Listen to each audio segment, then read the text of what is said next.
done, Brooklyn. This season marks an important year for Cycling BC's iRide program.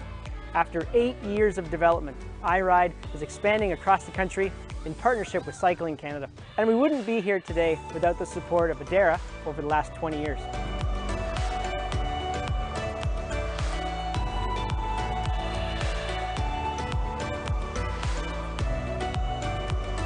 This partnership allows us to give kids the tools, instructors, and experiences they need to create a lifelong love for cycling, physical health, and sport. Adara has been involved with iRide for quite a while, and every step of the way, every time I show up at one of these events, I'm amazed to see the growth and the evolution of the program. And every single one of the kids has a big smile on their face. A key part of this program is to provide bicycles so that everyone has an opportunity to experience the joy of cycling. Adara's contributions help us grow and improve each year. Whether we're expanding our in-school bike fleets, developing new after-school programs across the province, or training a new generation of sports leaders with our iRide after-school program. I'm really proud of our partnership here with iRide and Cycling BC. The program is excellent, and I strongly recommend that if you get a chance to participate in it, that you do. It's spectacular for everybody.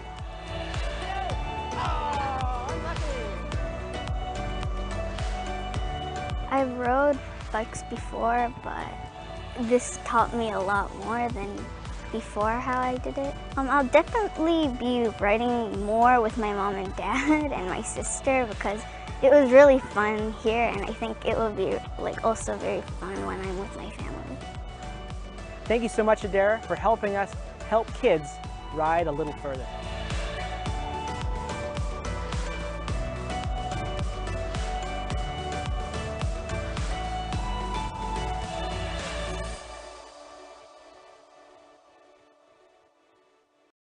Welcome everybody. This is the iRide program.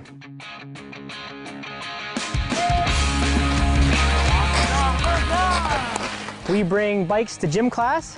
We help create new after-school programs all over the province.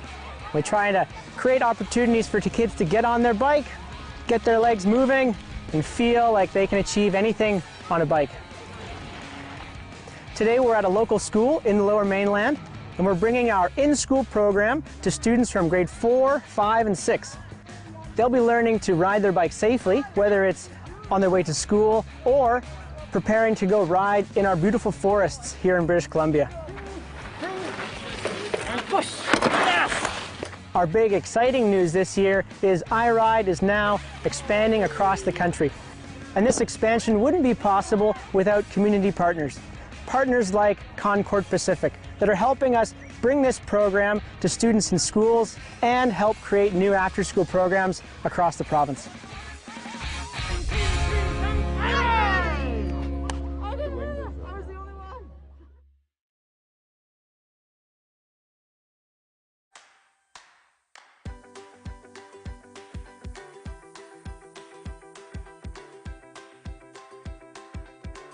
So the program started quite a few years ago with the idea of trying to connect cycling from a provincial, regional, national level all the way back down to some schools. So that was the initial concept. I came through it myself with 2 children. So I was like, okay, I went to their schools, I did these trial and errors. We found some super passionate people all across Canada. Over the last 10 years, we've been trying to refine the program, make sure that it works for a wide range of students and teachers in schools. So since 2013, we've been using this current method, and we're happy to share it with other provinces.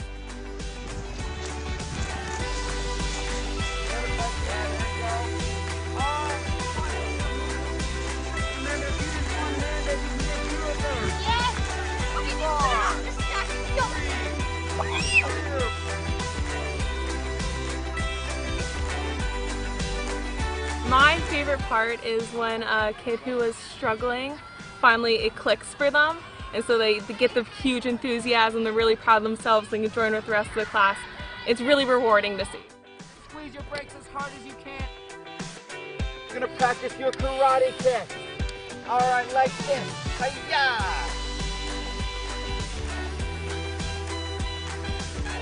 Go, go, go!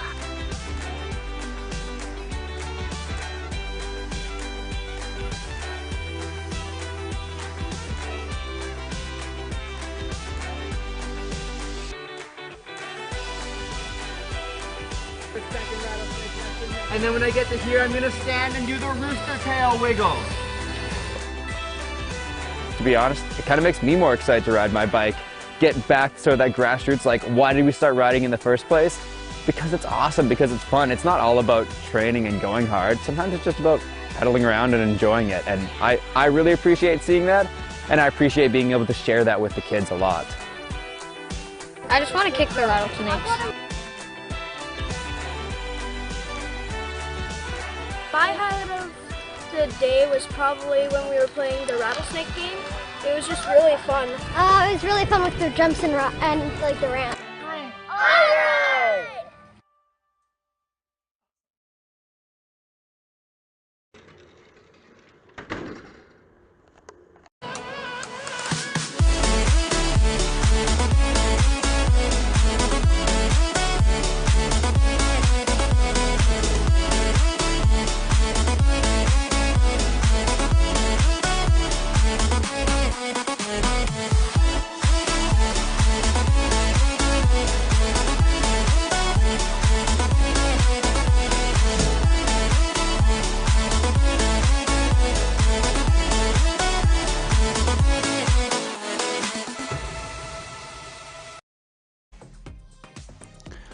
Week 3 of the virtual BC Cup, as I'm joined by Ryan Kuzno once again for what I'm sad to say is our final week of racing here, moving to a Sunday of racing today. We're also going to be on our first Canadian course of the week. So, Ryan, I'm excited to get this one underway. Me too, Brad. But after this, we will indeed have to go back outside for bike racing, but we'll enjoy this while we have it. So talk today's course about this course. Yeah, go ahead. This is one that you know well. I know this well. I have ridden this course. Last time was back in 2012. The running 65 kilometers, the Sea to Sky Highway is a jewel in the crown of local cycling routes. Starting in Vancouver and shooting through Stanley Park and over the Lionsgate Bridge, the road meanders up and down as it winds along the shoreline of Howe Sound, but it is trending towards climbing with many, many meters of gain on the route. This route is used annually by the Grand Fondo Whistler, but we'll be finishing in Squamish for a mere 65 kilometers and only 1,641 meters of gain for our lucky riders today, and isn't that a treat? Nice easy day in the saddle here on RGT. We will be riding on the magic roads, unfortunately. We've been racing on what are called real roads on the platform, but I'm bummed we won't get to see any of this scenery in real life. Yeah, but these riders, many of them, if not all, if not most of them, will be very familiar with these roads, so they can fill in the details in their head. And it looks like they've got an appropriately boreal rainforest default setting here, so it's not that far actually. What we're seeing right now from the real vistas you'd get on this road.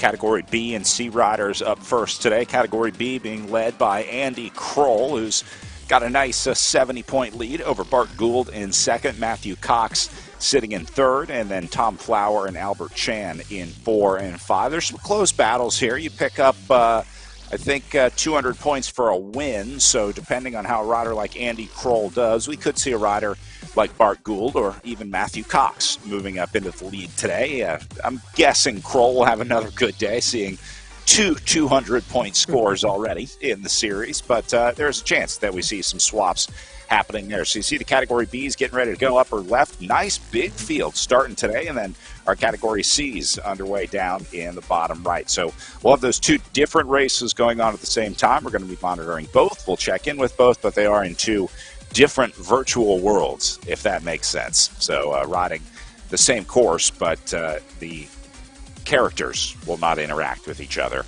Is this a metaverse, Ryan? I'm not sure. I've been hearing a lot about this metaverse thing. Are we in the metaverse right now? We're painting a virtual picture.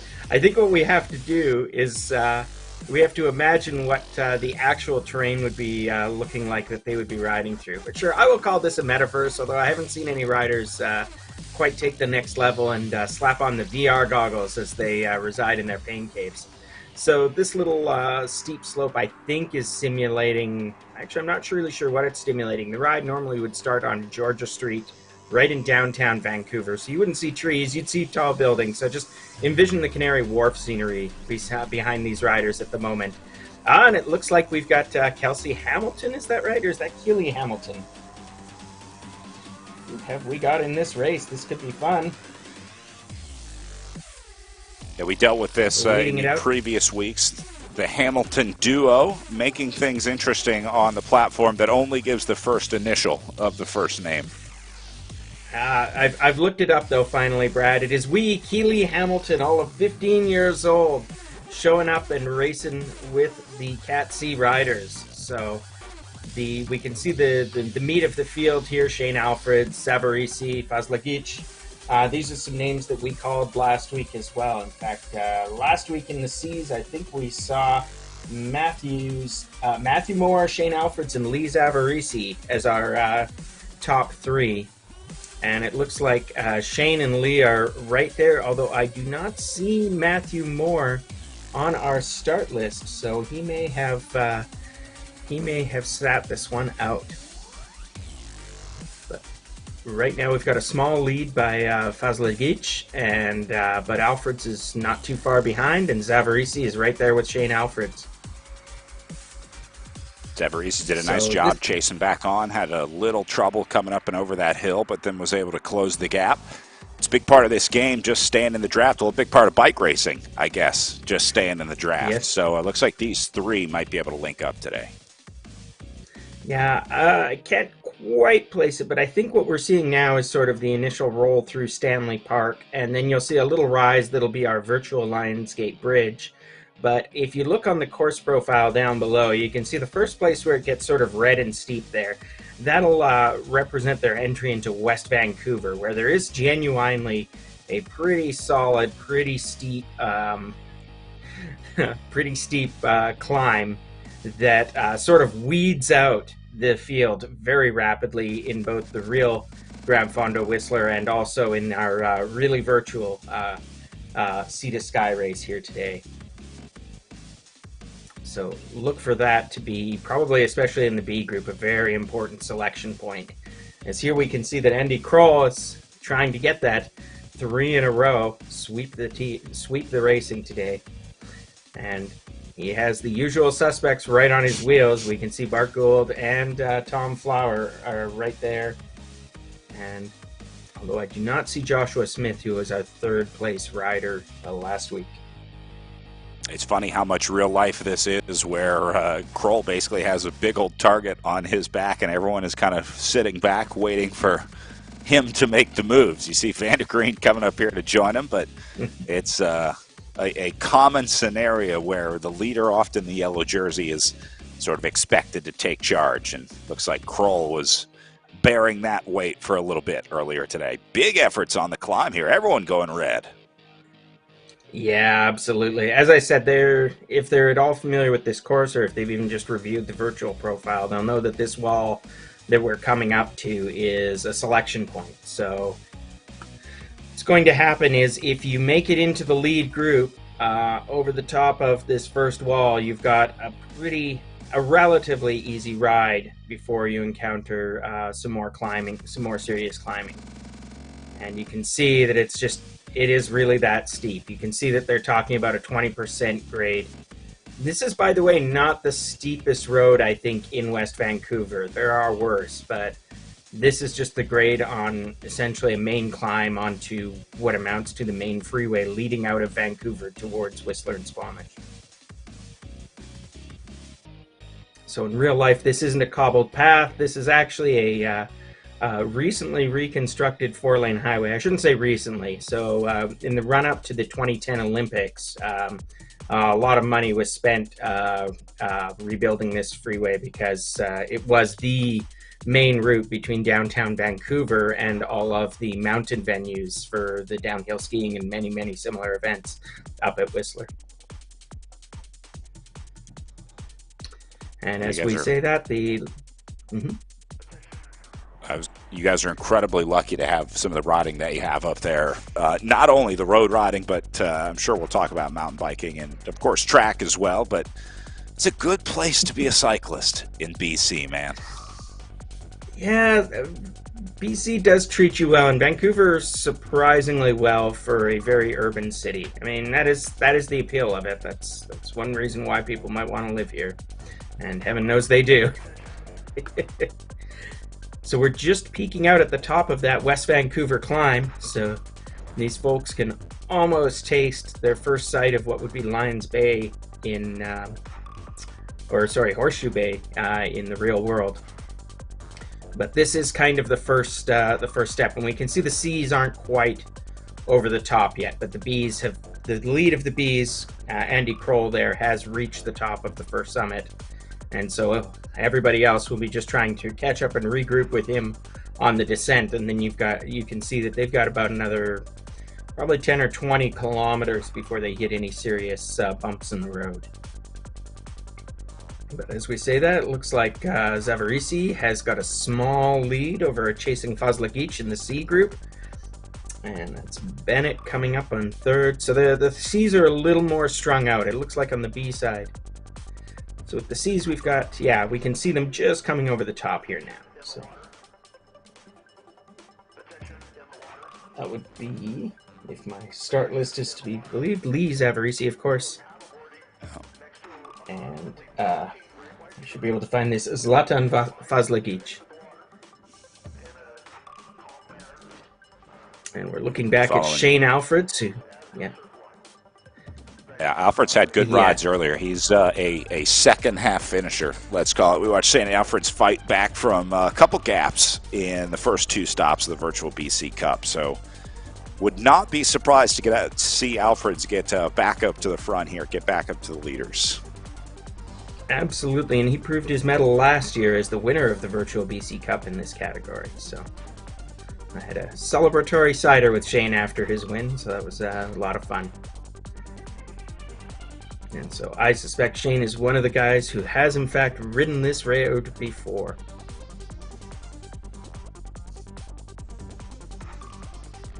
Here we get good look at everyone in the Zoom room. Caves. Love this. Nice nice look into where everyone's riding from here. I also like to see everyone's different form. I like to see the setups from the trainer. And of course, best of all, I like to see the pain faces. Yes, the character you see is listed as connecting to audio there in the lower right. I believe that is in fact Shane Alfreds, my buddy there. We can see a lot of other people. Hello, Andy Kroll. Hey, You've Shane. been dominating. Any words for your fans? We can see the secret to Andy's success is, although he has a truly rudimentary looking pain cave, he's got a truly epic looking towel. Joel's giving us a hello. Either that or else he's trying to block out us seeing how much suffering he's doing. There's an OPSEC thought for you. Is, do you want to be in the pain cave cam at the very moment when your opponents there are probing for weaknesses? Who knows? But these guys all still look pretty happy. But don't worry, kids, it's early days yet. This 65-kilometer ride will take these riders, probably the over-under on their finish time is 2 hours for the C group, I would say. Yeah. Maybe that's a little optimistic. We'll see how the climbs start affecting their average speed.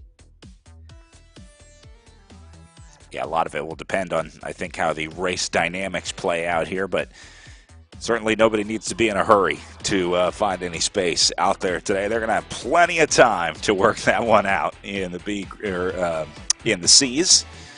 Alfred's getting a little space on the way down right now, watching the elevation profile. So it's going to flatten out here for a little bit. They'll have good, looks like at least 15, maybe 20K of pretty flat riding coming up here.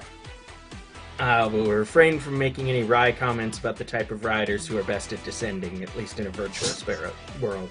Aerodynamic riders? No. Sure. Great bike handlers? Yes, that's what it is. It's their exceptional handling skills that allow them to descend at speeds that nobody else can. That's right. We will just simply refer to him as Shane Il Falco Alfreds. after Paolo Salvadelli, the rider who was famously maybe the last guy to win a Grand Tour substantially on his descending prowess. And here we've got Zavarisi and Fazlagic trying to chase down the highly skilled Shane Alfreds. And they are being dogged by Bennett. Paul Bennett trying to drag them back and regroup. I think Paul's got time enough. Like I say, if you look at the course profile, we've got this fast descent, and then it's rolling hills, but it's deceptive because every time you see this road go up and down, it goes more up than down. And you can see that not very gentle rise in the course profile over the entirety of this race.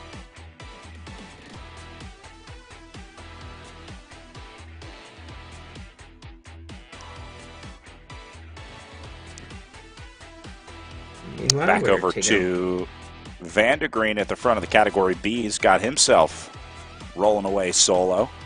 Doesn't look like anyone wants to go with him. Got a big group of 7 sitting behind him, including Kroll. So it doesn't look like big hurry to get a breakaway going here. That's right. Kroll, I believe, went over the top of our first major climb, the West Vancouver climb, ahead of this field. But now he has been reeled back. But what we're seeing here is we have, including Van de Green, we have 8 off the front. And if I'm including Van de Green, I think it's because a 30-meter lead, which is what he has right now, is not very safe this early in the race. But chapeau to him for giving the effort, and let's see how long he lasts here before he gets swallowed up by this chasing group. And while we're looking at our selection, we can also say a little hello to Ryan Hamilton. That is, of course, Keely Hamilton's dad, I believe. So it looks like he got the nod over mom to race today. And so Hamilton is now 2:30 back. But we salute you for staying in there and get going. So hope you have a fun ride to Squamish there, Ryan. And then behind him we have Ishikawa and Staton and Polonsky. I know we saw Ishikawa in some earlier races, but these guys have all got their work cut out for them. They've got a flat space here to catch back on, but they're going to have to all make the effort because I do not think that this group of 7 that is chasing down Van de Green is going to wait around for anyone. Well, we see this a lot too. Very strong early efforts, kind of trying to wear riders out, figure out who came to play and who didn't, see who stayed up a little bit too late. Watching the latest Euphoria episode last night. Well, it might be me, Brad, but fortunately I don't have to do any pedaling this morning. I just have to talk about it. Bart Van de Green out in the front. He's got Criswanos for friendship or enemyship. It's really more of a frenemy situation at the moment. They'll be friends until they become enemies. The classic move of riding with your breakaway partner until the ultimate stab in the back. Well known to bike racers and diplomacy board game players alike. But these two now have a minor but not trivial lead, 50 meters off the front, chasing pack. Let's see what they can do with this. This could define the race if the field does not get on it.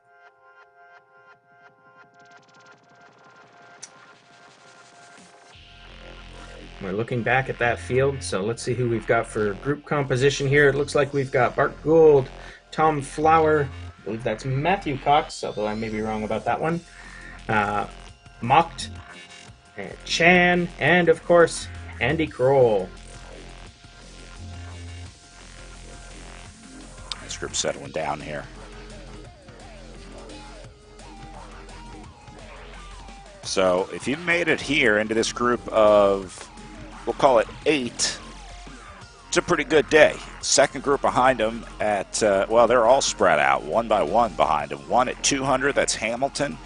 Ishikawa back at 400 meters back. Go a little further back to Staton.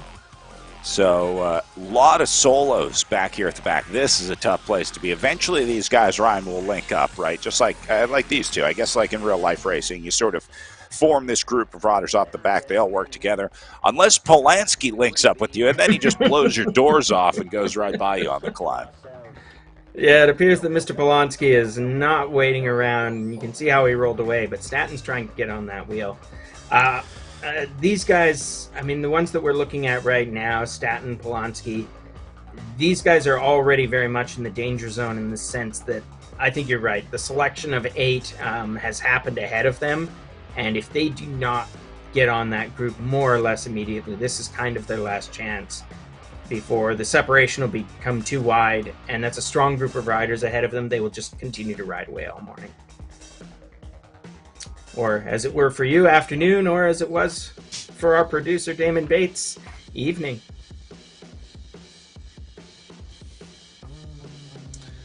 So look, Mitch Statton here. He's one of our chasers. So Statton and Moore are continuing to do the hard work. They're trying to get on terms with Blonsky, and then Blonsky is about 500 meters behind our main chase group. Well, actually, Blonsky's about 500 meters behind Ishikawa, who is not with the chase either.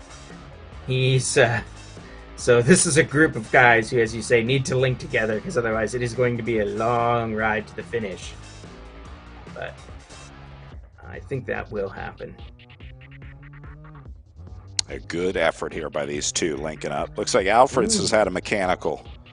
Hate to see that. When you see a rider on the side of the road like that, almost definitely means that they've had some sort of drop out. Oh yeah, look at the power file right there in the upper left corner.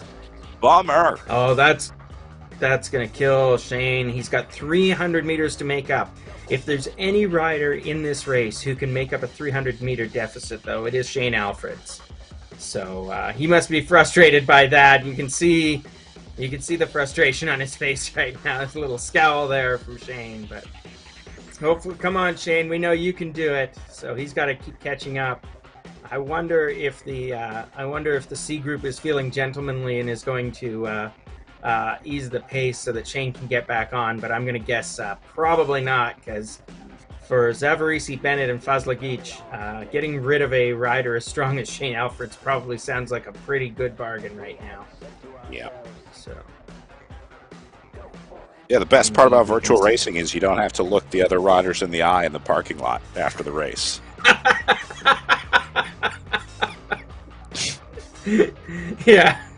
Yeah, there'll be no amateur confrontations. That'll have to wait a few weeks until they see each other in real life at a bike race.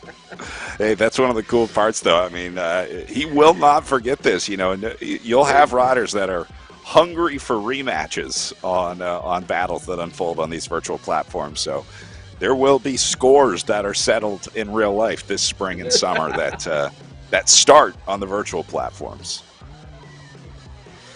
Well, we look forward to future awkwardness as a result, as we're taking a peek back at, I believe this is Kelsey Hamilton. I'll be embarrassed. It's Keely Hamilton, of course. I'm sorry, Keely. Keely is fighting the good fight here in the back, and she's got a friend in Sakara, so the two of them will probably link up. That's Aaron Sakara from the local racing team. Galotman Simpson says he has never raced in real life. So he enjoys riding through Stanley Park and through North Vancouver, so he's certainly done that part of this route before. So Aaron, since you have no experience with real life riding, I'm going to tell you, get on these wheels that you see right now, Tyler and Hamilton. You three should form up a group and ride to the finish together, because that'll make it a lot easier, trust me. Look at that, they're taking some excellent advice, and they will keep going. This group is about 1 kilometer behind our front four, but nonetheless, they're here. They're racing for 5th place, so that's not nothing. That is, after all, the extended mountain bike podium. Wide angle podium, as they call it. So we're watching this group of 3 tapping out the miles. They've got a long ways to go still. So if I'm not mistaken, I think we're putting all groups on the same 65-kilometer course today, aren't we? Correct. Meanwhile, take a peek back here. Coming up on top of Kiwanis over here. These guys are trading blows back and forth. Left, right, left, right. That's going to lift the tempo of this overall group. or I should say this group of 2, and that's bad news for Flower, Mocht, Cox, Kroll, Chan, and Gould. The other guys back in this group trying to chase him down. Yeah, there's a substantial gap there too. We're talking about 100 meters here, so this group has gotten away and stayed away. So I don't know if he's going to thank me for reading this out. So Marcin Krzywanos, one of our breakaway artists here, says he likes hillies and flat routes, but he does not do well on longer climbs. So so there's a little bit of intel that maybe Krzywanos will be most vulnerable on the, well, honestly, on the many, many longer climbs that this event has. Most notably, you'll see that they're backloaded. If you look along that stage profile, we have some non-trivial climbing coming up in the next few kilometers, but the last third of this race is an utter nightmare if you don't like long climbs. But Van de Green and Krzywanos will enjoy it while their breakaway lasts. It's just like done. Andy Kroll. Hello. To the fore. Well, things Andy just Kroll got very interesting. Yeah, they see him crawling. They hate him. He's already won both of the first 2 races in this series, and now he's just shot past our breakaway to counterattack as they were getting caught, and has a small but scary 20-meter lead over the rest of the field. I don't know if this is just highly aggressive sag climbing as he's looking on the course profile and deciding that it's time to shut things down before the next climb, but nonetheless, after seeing his Palmares, everybody else in this race is and should be afraid. And indeed, they are not letting him get away with it. They cannot let him get away with it. Yeah, a situation like that, you cannot let them get away, because that's going to be bad news for you. They're just looking deep into the pain cave. Lee Zavarisi is paused for pedaling. I don't know if he's on a descent there or having some other technical difficulty. You can see Shane Alfred's going full gas. Brian Van de Green there tapping it out. Now we're looking at both the B and the C fields here. And we can see that Lee Zavarisi is not indeed slacking off. He has actually got a slight lead over Bennett there, but he is chasing Shane Alfreds, who is attempting to make a move here.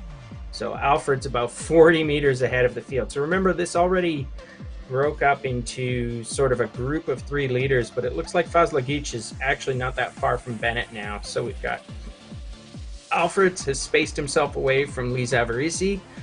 Bennett in 3rd place, a little bit behind Zavarisi, and then we've got Fazlagic. And then we go down to Sekera, Tyler, and Hamilton. We'll call that the group Hamilton, and they're all about between 1.2 and 1.4 kilometers back now. But yeah, we're looking at Bennett. He's trying to close that gap. He's only got 40 meters between himself and Zavarisi, and if he can close that, then maybe he can. They can get on terms and work together against Alfreds, which my buddy Shane won't want me giving them advice quite like that, but so it goes. All's fair in bike racing. That's right.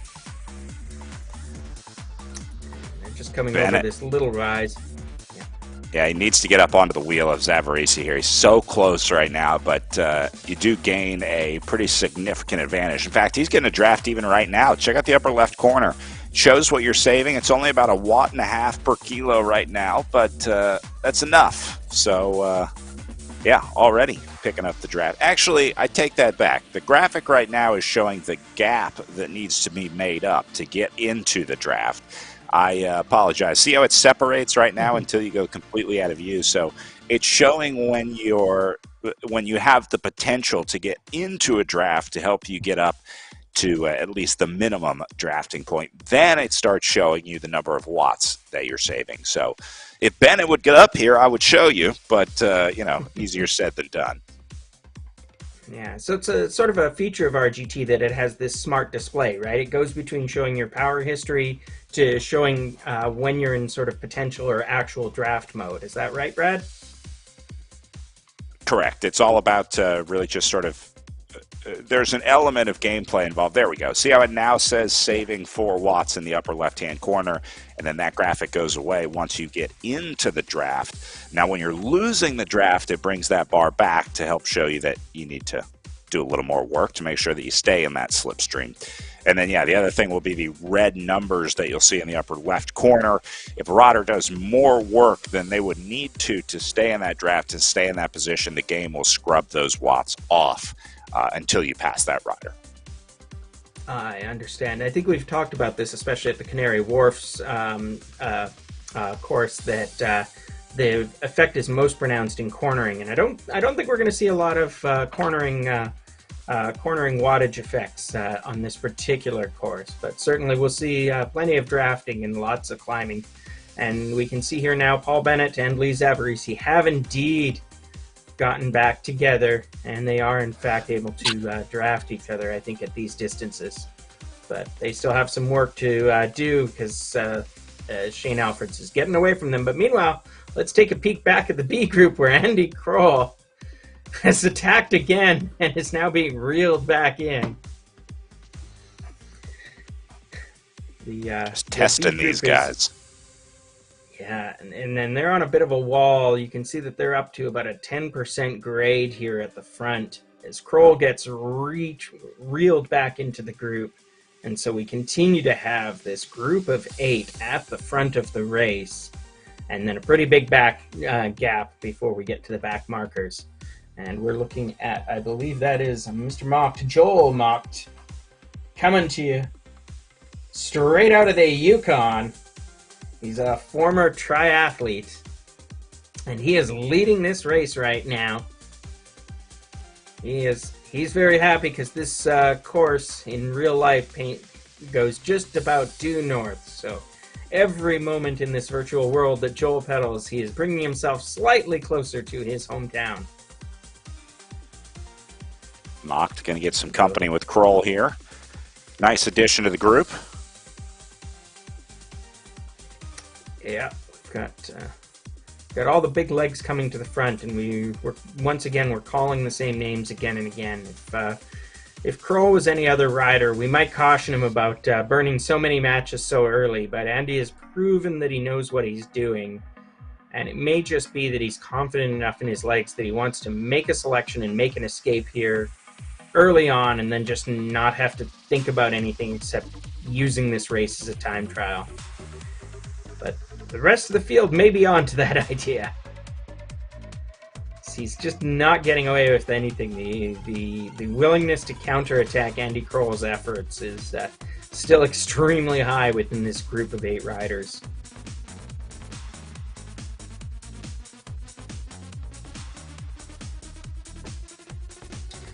So folks, while we're watching this cat and mouse battle between Kroll and some of his close personal frenemies, I'd like to thank one of our sponsors here. Born Sport Care is your supplier of premium nutrition and body care products that help athletes at all levels achieve their goals in training and competition. Cycling BC members receive an exclusive 15% discount on all regular price Born products. And I can tell you I use and love their gels myself. If you haven't tried their green apple flavor, it's a personal favorite of mine. So check that out and make sure to get your discount for being a Cycling BC member on all Born Sport Care products. And thank them for supporting the racing today. This would be a great stop to try all of the products. You're going to need a few products throughout the day today to finish this one. That's absolutely right. We already intimated that it was at least a 2-hour race, I think, for most of these fields. And that's Eve, it doesn't matter that you're doing virtual bike racing. You are definitely going to need to refuel in that time.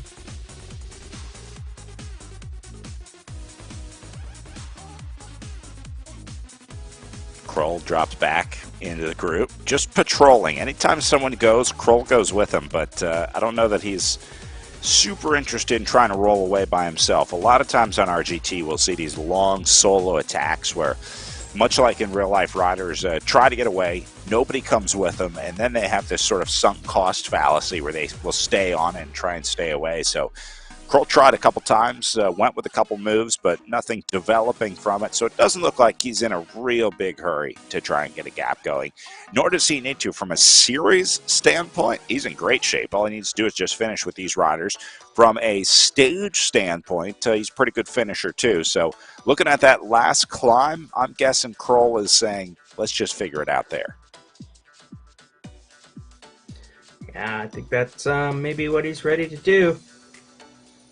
So I'm looking at our course profile. So these riders have put in about 19 kilometers. They've still got 45 kilometers to go. So they are rapidly approaching the 20-kilometer mark. And I think very roughly that would put them near Scenic Horseshoe Bay in the real world, which is that is, of course, one of the two major ferry terminals in the greater Vancouver area. This is the gateway to the Up Island areas like Nanaimo, and also to many of the Gulf Islands, just near offshore between Vancouver Island and Vancouver on the mainland. So in some ways, when you get to past Horseshoe Bay, you are sort of out of anything that people would consider Vancouver, and you are well on your way to the hinterlands. Next stop, Lions Bay. That is your geography update as we do our virtual tour of Howe Sound there, Brad Soner. Meanwhile, back in the bike race. Well, I just try to give you some local flavor there to make it all feel just a little extra real for you and for the fans and for our bike racers. Now, maybe actually in some cases we'll have a real world reference for this stuff, because they have, as I said before, ridden these actual roads. If we look back at the C group, it appears that Lee Zavarisi's got a slight gap to Shane Alfred's, which means that Alfred's is back on, because remember, Shane was down by 300 meters after what we can only assume was a technical difficulty. Yep.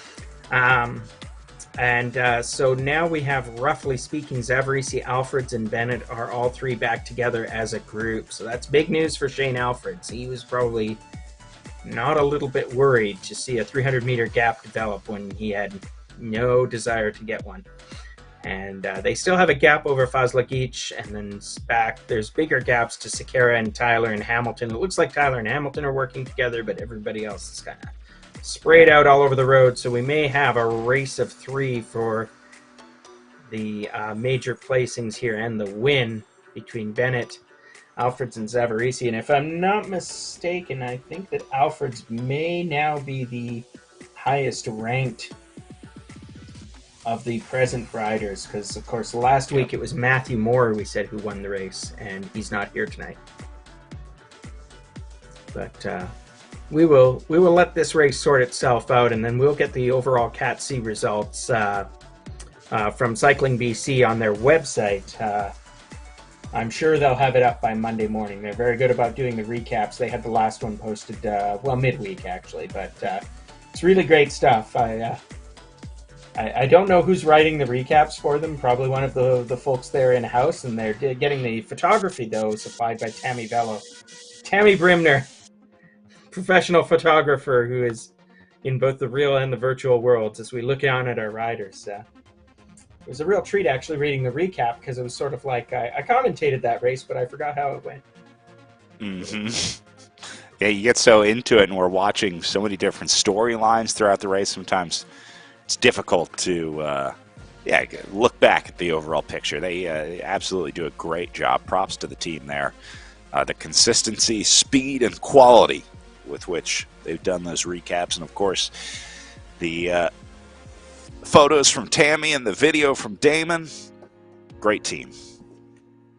Yeah, absolutely. If you're looking for those recaps, you'll be able to find them at cyclingbc.net. Cycling BC is, of course, the sanctioning body for this event, and they are the sanctioning body for competitive cycling in British Columbia. It's a bunch of guys there that I know and love, so give a shout out to all the folks at the office there. The Cycling BC office is actually a very short bike ride from my house, and it's all downhill too, so it's very convenient. Meanwhile, there's some actual virtual bike racing going on here, Brad Soner, and it looks like we've got in the B group, which we haven't peeked in for a little while, we've got Andy Kroll off the front again. Not by much, but he's brought 2 friends with him. It looks like it's going to be Flower and Criswanos this time. And the 3 of them are putting the fear into their chasers. Gould, Chan, Vandergreen, Cox, and Mocht, all in it to win it. But it looks like Mocht is also verging on getting dropped off the back there. But we're watching this lead group. Well, we're watching Bart Gould now. This is the chasing group, and you can see the composition there and how strung out they are. We've said in races past how a blobby bunched together group is one kind of group, and that tells you that the group is whatever their actual speed going pretty slow, and a strung out, stretched group like this is a sign that the pace picked up. But they're happy because they just caught back up to the attacking group Kroll, so we are now again a group of 6, but possibly 7 actually now that I'm looking at that. So we've got Joel Mocht, I believe that is, off the back. Which, that's going to be a problem for Mr. Mocht, but that's probably exactly what Kroll and company were trying to achieve. It's not so much they needed this to be the decisive breakaway, but every time they lose a rider off the back, it's one less rider to worry about at the finish line. So here's Mocht. He's about 65 meters back of this group. He can see them, but now he's got to catch them. Such a tough place to be, especially seeing that group working together and then watching them roll over that switchback, essentially, where you know it's going to kick up. You can watch the elevation in the upper right corner of the screen here. Oh, I don't know. Oh, there's the 14%. Nice. Oh, yeah, that's exactly what Mr. Mocht was looking for at this moment when he's trying to regroup with these guys. Your only solace here is, Joel, that if you can get over the top of this little climb, you've got a flat section that you can suffer through. And there's Joel coming straight out of Yukon. Hopefully he's enjoying himself and having fun, because remember, these guys all voluntarily chose to spend their Sunday morning in this utter sufferfest, and we salute them for it. You're entertaining us one and all, gentlemen. And here we've got Criswanos on the front, and there's Kroll and Flower re-attacking, and they've left their chasers for dead once again. We were talking about Joel Mocht having his work cut out for him to catch up. Now it's going to be Gould, Vandergreen, Cox, and Chan, who all got gapped by this opening trio. And I think Kroll, Criswanos, and Flower, was that the... I may be mistaken, but I think that's the same trio that was attacking about 2 minutes ago. Although Kroll may have swapped out, I don't know, it might have been Gould who was in the first attack. At any rate, this is who we've got now, and look at how big their gap is already. They're at 200 meters. They're almost out of sight of the trailing riders. That is a vicious, vicious attack that they must have executed right at the top of that last climb, that 14% grade we were looking at. Yeah, this was a huge play. They just used that as a launching pad and got away from Gould, Vandergreen, and Cox. These 3 are doing a nice job working together, though, sticking together in an effort to try to bring him back. But at 180 meters at this point, that's a tough ask. I think that's a good probably 130 meters once you do the conversion for the downhill, because they are on different parts of the elevation gain. But yeah, you can see they're out of sight at that point. Man, that looks good for Flower, Criswanos, and Vandergreen if they can stay on it.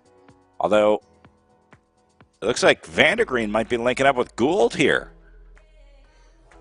Well, here's hoping, because Vandergreen and Gould are going to need to do some work. I would not want to see that group Kroll getting this much time on me. But they are reeling them in. It's uncertain to what degree this is a road effect where one group is on the climb and one is on the flats, but they are, I say it just as quickly as I say that, the lead balloons out to I think 200 meters, so there's some rolling terrain, and it is fooling me about who is where on this course. Look at that lead. Get some of that. These Go guys ahead. aren't cooperating so great either. I mean, they could be working a little bit better as a group. You see, like, Flower open up at a gap here, so that's good news for Cox and Gould. But, yeah, it's hard to get a good read on what that gap actually is because of so much elevation gain on this course. Yeah, definitely. And you can see how much that gap is yo-yoing. As we take a peek back, and let's check out the situation in Cat C, where Shane Alfred's has gone from being off the back due to difficulties to being off the front due to legs. 120 meters and climbing against Zavarisi and Bennett, who will not be happy with that. You can see their little tiny dots are slowly separating, and I think what's happening here is this is one of the... Well, Shane is actually on the descent, but I think he's just topped out on one of the minor climbs. So, Shane Alfreds, if you can hear us, I gotta warn you, the next climb's gonna go up to above 14%, so keep some powder dry for that. Otherwise, you are gonna have a bad day in about a kilometer. Yep. These riders are getting to about the 1/3 mark, which, as I said before, I'm just unofficially declaring is the route to Lions Bay, but is roughly Lions Bay on our route, or rather Horseshoe Bay.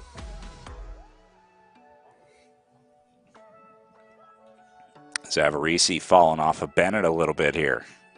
So much of this game is about just staying with the riders that are around you. Like, if Bennett and Zavarisi can work together, they can bring back the 250 meters up to Alfred's, or should be able to. But if they stop cooperating, they let gaps like this start to open up, that's not guaranteed. So it's really important that these guys stay in the gap and stay efficient.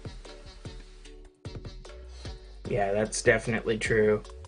Alfreds would be very happy to see this sort of rubber banding and shredding happening behind him. And I mean, yeah, some of it is a climb effect. I mean, here they are on a 10% grade, but if Bennett and Zavarisi have any hope of catching Alfreds, although look at this, Shane Alfreds once again taking a break, which I doubt is a scheduled break.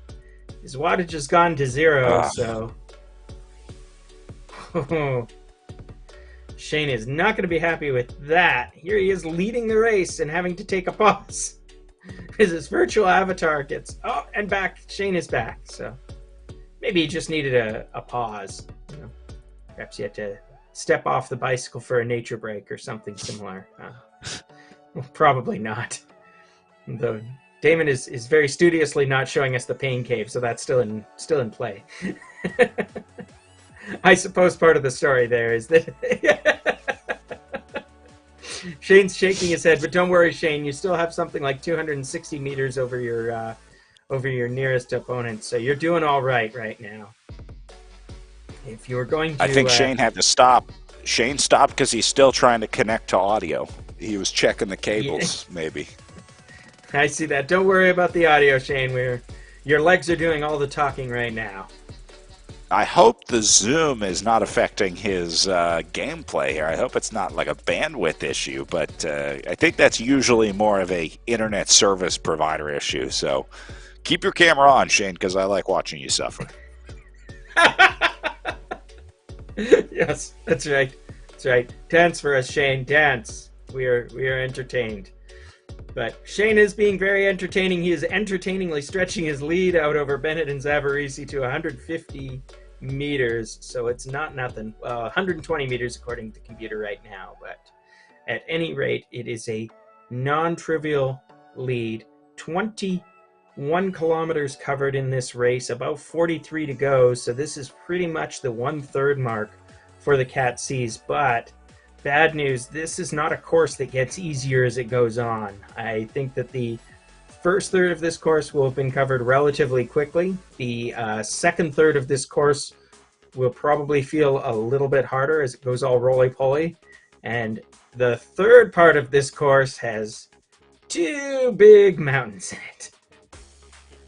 And I think that will be the true test of this race, is that any groups who are still together at the foot of that that penultimate climb that you can see on our course profile, that's going to be the moment of truth for everybody involved.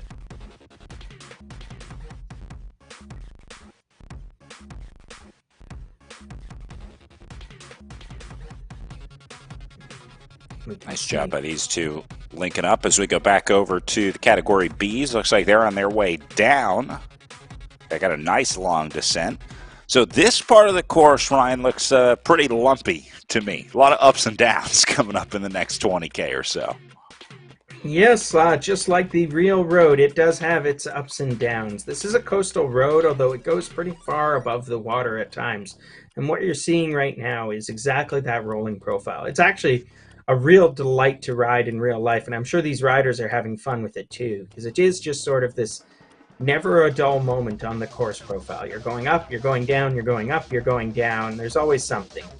We can see Flower, Kroll, and Krzywanos are definitely taking advantage of that fact. The three of them now have a 340-meter lead over their nearest chasers. And again, with the caveat that some of that will be a terrain effect, that is nothing to sneeze at. It really has been a pretty substantial separation. And it's also that the race situation now is when we started out, it was fairly early on that we had sort of 8 riders that were in the lead contention, and now it looks like Joel Mocht and Albert Chan have both dropped off the back. So they're now 740 meters behind the lead group and about 450 meters behind the first chase. So chase 1, what we'll call the group Van de Green, which is Van de Green, Gould, and Cox on your screen right now, are sitting about 280 meters behind. So this is a group that simply has its work cut out for it. I mean, it's easy to say, but it's hard to execute on. You know, all well and good for the course announcers to tell these 3 young men that, well, you'd better start pedaling harder and with more effect. But, you know, they probably already knew that. Bike racing is a hard sport, but it's not that hard. Yeah, and then in the end, I would just simply ride faster than the other 2 if you're able to stay away. I think that would be the commentator's school of bike racing way to say it. Yeah, kids, there's some good advice for you. Ride faster than the other guy. Yeah. Back to Chan and Mock, 7 and 8, sat up together, and looks like they will link up. They've got an island between them both in front and behind, about 400 meters up to the Kroll, Van de Green, Cox group, and then about 800 meters back to Hamilton, and then it'll be another 700 back to Ishikawa behind Hamilton here. So maybe Hamilton will be able to link up with those 2 up the road, or maybe Hamilton and Ishikawa can link up here. That's right. So we're currently at about 25 kilometers covered here with this B group as we look at Mr. Staton, and it'll be a little bit more than that for the group Van de Green, which is about 3 kilometers ahead of him. So 30 kilometers will take us just about right bang on to Lions Bay on our route. So that's where you'll see those lead dots going over right now. And here we're looking at Moore. Moore's kind of in no man's land right now. He's about 900 meters behind Staton, but he is dropping Polonsky. So there's that. But this is, we're looking at the lower groups now. This is our sturdy and solid folks. We salute all of you for still tapping out the laps. But these folks are already pretty close to the halfway mark, so that's got to be making them feel a little good. They'll be sad to see that there's some virtual rain in their virtual environment. I don't know if any of the trainers are sophisticated enough to simulate virtual rain. I guess if any of these riders need to have that experience, they'll just spray themselves with one of their water bottles. Yeah, pay a neighborhood kid to come over and squirt you every once in a while with the hose. Be just like real life. I'm sure this is in some developer's to-do list at one of the trainer R&D labs somewhere out there.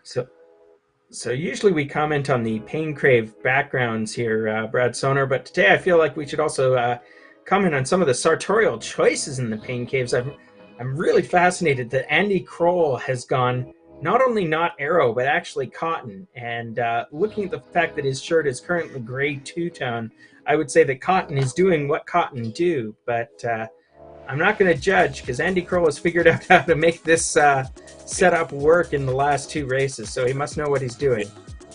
Is that a snowboard I see behind Kroll? It does appear to be that. I mean, the whole setup is sort of like... This guy's got to understand the pitfalls of cotton. It's like skiing in jeans. Well, I'm starting to wonder where you know, the thing about being in your pain cave is the biggest problem you have is getting cool and getting air to yourself. Is it possible that cotton is a secret technical advantage in the world of pain cave cycling?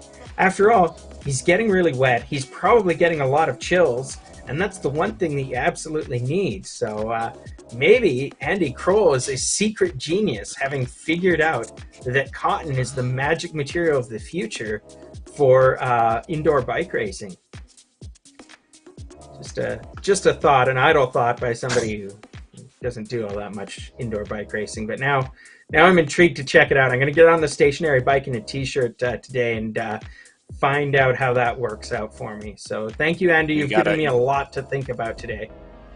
You got to do the study with all the different methods or things that you can wear, and we have to include Albert here with the shirtless approach. I think that needs to be studied as well. Shane goes with the unzipped jersey. You see Vandergreen with the straight-up sleeveless. Moore goes with the jersey and base layer. So there's a really solid mix of kit choices. Zavarisi, I love the joint. Love his shirt. Long sleeve, is that an though. actual sweatshirt? Yeah. Yeah. The resolution isn't great. It's pretty good, but we can't quite tell what he's wearing there. But we'll have to get a post-race follow-up from Lee Zavarisi about what exactly his cycling attire is. There's also a lot of choices of cinematography here too. You can see, you know, you've got the straight-on heads-up.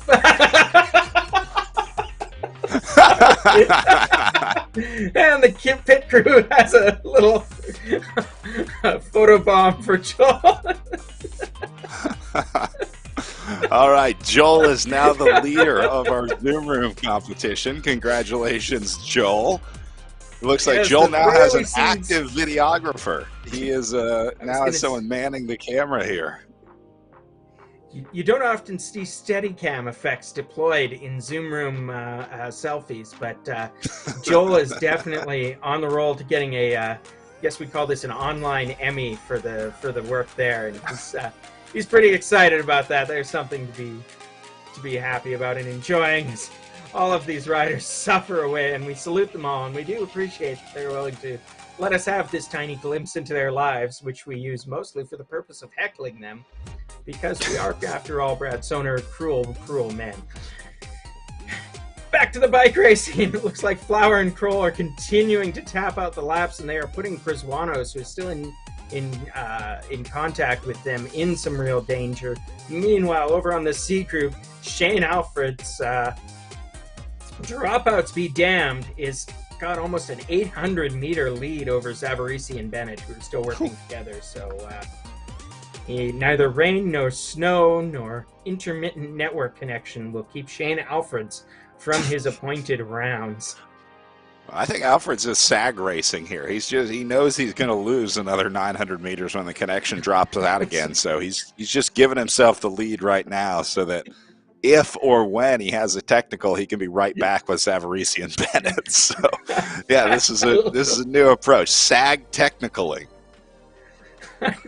It's genius. It's like, I'm pretty sure I'm going to get a few flats, so I better just ride ahead of this group. Full points if that's a strategy and not just desperation on Shane's point.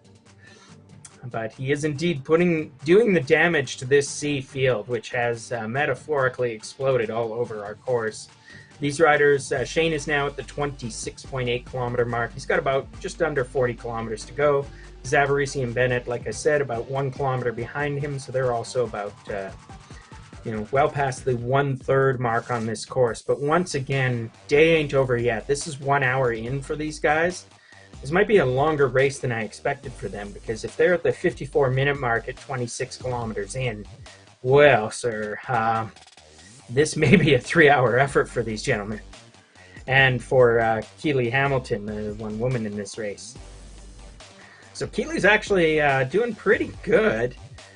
She's in 6th place, and she is about 3.8 kilometers behind, but she's maintaining a pretty good pace. She's still going, and we've got Sakara and Fazlagic, who are also right back there, and even Tyler is still solidly carrying along. So yeah, these riders are well back, but they're definitely not done for the day, and it's good to see them all riding it out, enjoying this beautiful virtual course. And we're following Zavarisi. So Zavarisi and Benef, the two that are working together, and they're putting small dents in Alfred's lead. But again, we see the distances yo-yo in and out of like 800, 900 meters. Most likely, these are terrain effects. It'll be hard to tell until we see sort of them gaining time over and over again.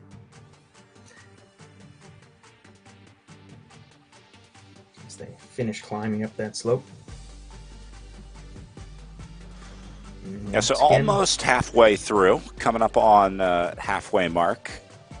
About 37K left to go, 27 in so far in the Cat C's.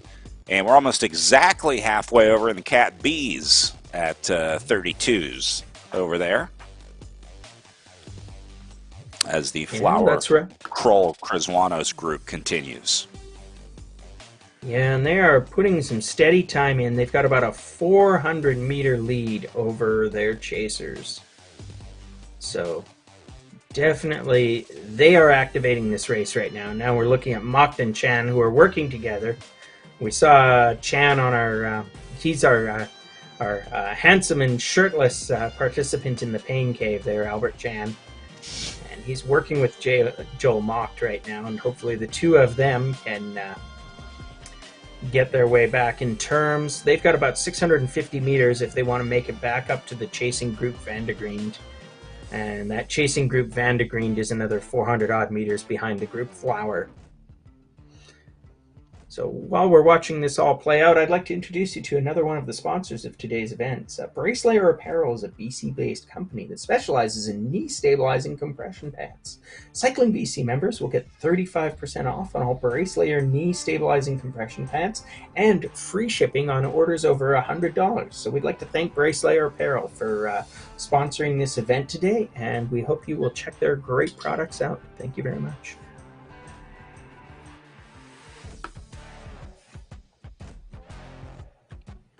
Mocht and Chan got a little separation here.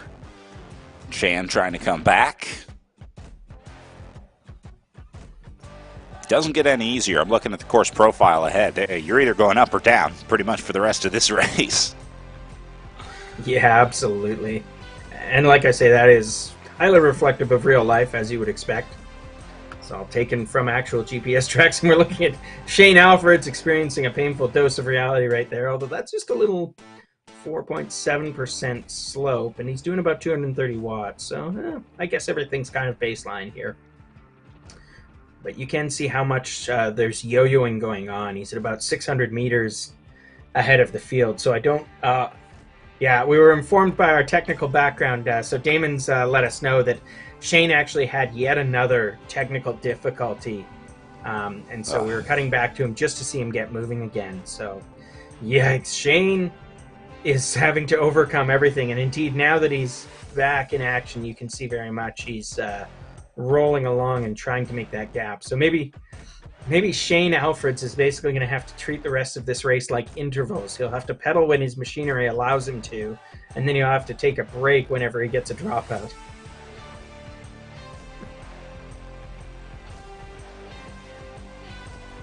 Meanwhile, back in the B group, we can see it is wild descending going on over there.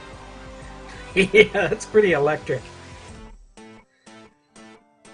In real life, these are some pretty fast, wide open roads. It's not that it's completely without switchbacks, but these are wide 2-lane and in many places 4-lane roadways that have been recently carved out of the road. So you don't actually have to do an awful lot of technical cornering on the Sea to Sky Highway, but we won't mind that there's been a little bit added in here for extra flavor.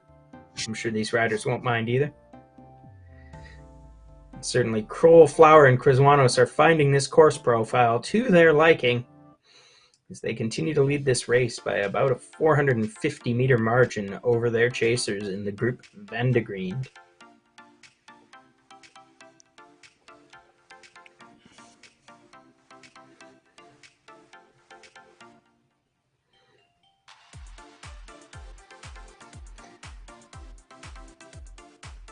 back up now. There's You look one. for the red sections on the course. It seems like these riders kind of take it to each other on the big sections of the climb. I guess much like in real life, you tend to sort of test the group when it goes uphill, but there's only a few more red sections after this. They're hitting this one right now, and then there's just one more after they go down. Then it's really the last two big climbs of the day that are the last two really steep red sections of climbing. So this is your last chance to try and put some body blows into the group and see if you can shed anyone out of there.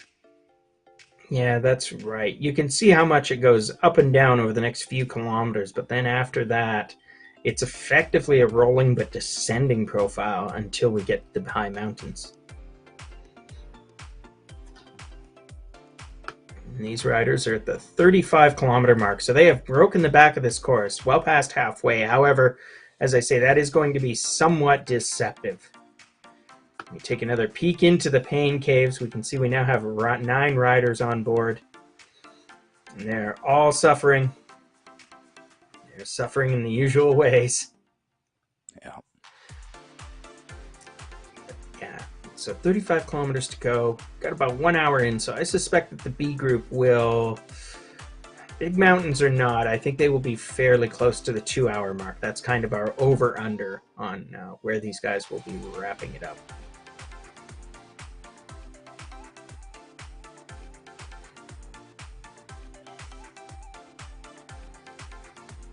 Bennett trying to get back onto Zavarisi here.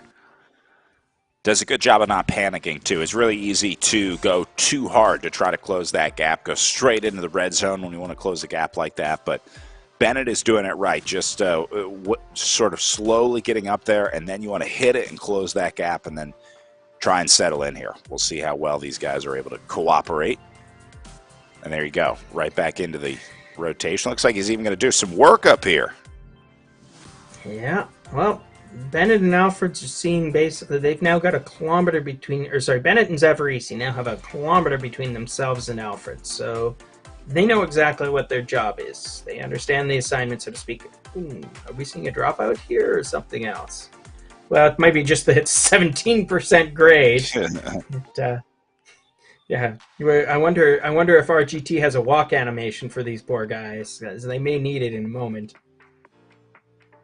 Somebody might want to just surreptitiously reach down and turn off the load simulators on their smart trainers, because this is probably going to hurt no matter how low your gears go.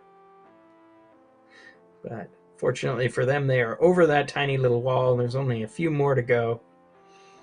So these guys are at about the 30-kilometer mark, so still not past the halfway point, and they will be in for plenty more suffering, but it's only what they signed up for, as I like to remind them so often.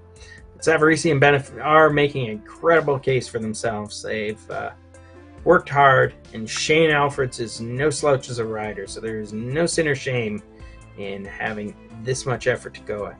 Meanwhile, we're looking back at the B group, and haha, it's the usual suspects, Brad Soner. It appears to be Kroll, Krizwanos, and Flower coming over the top of, yet again, that last steepish climb, or at least that penultimate last steepish climb on this segment of the race. Yeah, and again, I don't know that we see this change until they hit those last 2 lumps on the profile, so they'll get used to riding with each other. Last chance to have a little chat before the racing really starts. Yeah, without a doubt. Isn't there? Rolling. They're rolling, rolling, rolling. So as we say, yeah, look at this. You hit these 25% slopes, and all of a sudden everybody is just moving in slow motion. And I got to tell you, these course profiles really exist there in the real world. It's remarkable how much up and down. And when you're dealing with this stuff in the real world, the only way to go is you basically have to just, you're using the previous descent to roll into these walls and then zoom up them. Yep. But fortunately for them, it was only a teeny tiny stretch that was quite that dire. They're down on this quick descent. They'll have one more slightly less nasty hill and then they'll be into that rolling descent section we were talking about. So they've got 27 kilometers to go, so that puts them well outside of Lions Bay and well on the road, the sea to sky, up to Squamish, their final destination today in the virtual world. So they might have even passed such scenic locales as Porto Cove or even Furry Creek at this point. Yeah, Furry Creek sounds like a good place to cool off after a hard ride. I think Furry Creek is mostly the development that you buy a place in if you can't afford Central Squamish anymore. Okay. It's it's funny because of course a lot of these are pretty workaday towns, or at least were at one time. So one of the next stops that these guys would virtually be rolling past here would be called Britannia Beach. And Britannia Beach is home of the famous, well, maybe not famous, but Britannia Mines, which were a mining complex now closed and turned into a museum that sits right there. So as you can imagine, that's basically a mining town. But nowadays, this whole corridor, I wouldn't quite call it gentrified. It's not that this is actually a built-up route. This is really still more wilderness and forest and scenic vistas than it is, continuous housing. But each of these small villages, most especially Squamish and Whistler, is starting to build up into a little bit more of a town or a city nowadays than it once was. You can just imagine these gentlemen passing by virtual Britannia Beach in their virtual worlds, heading on towards Shannon Falls.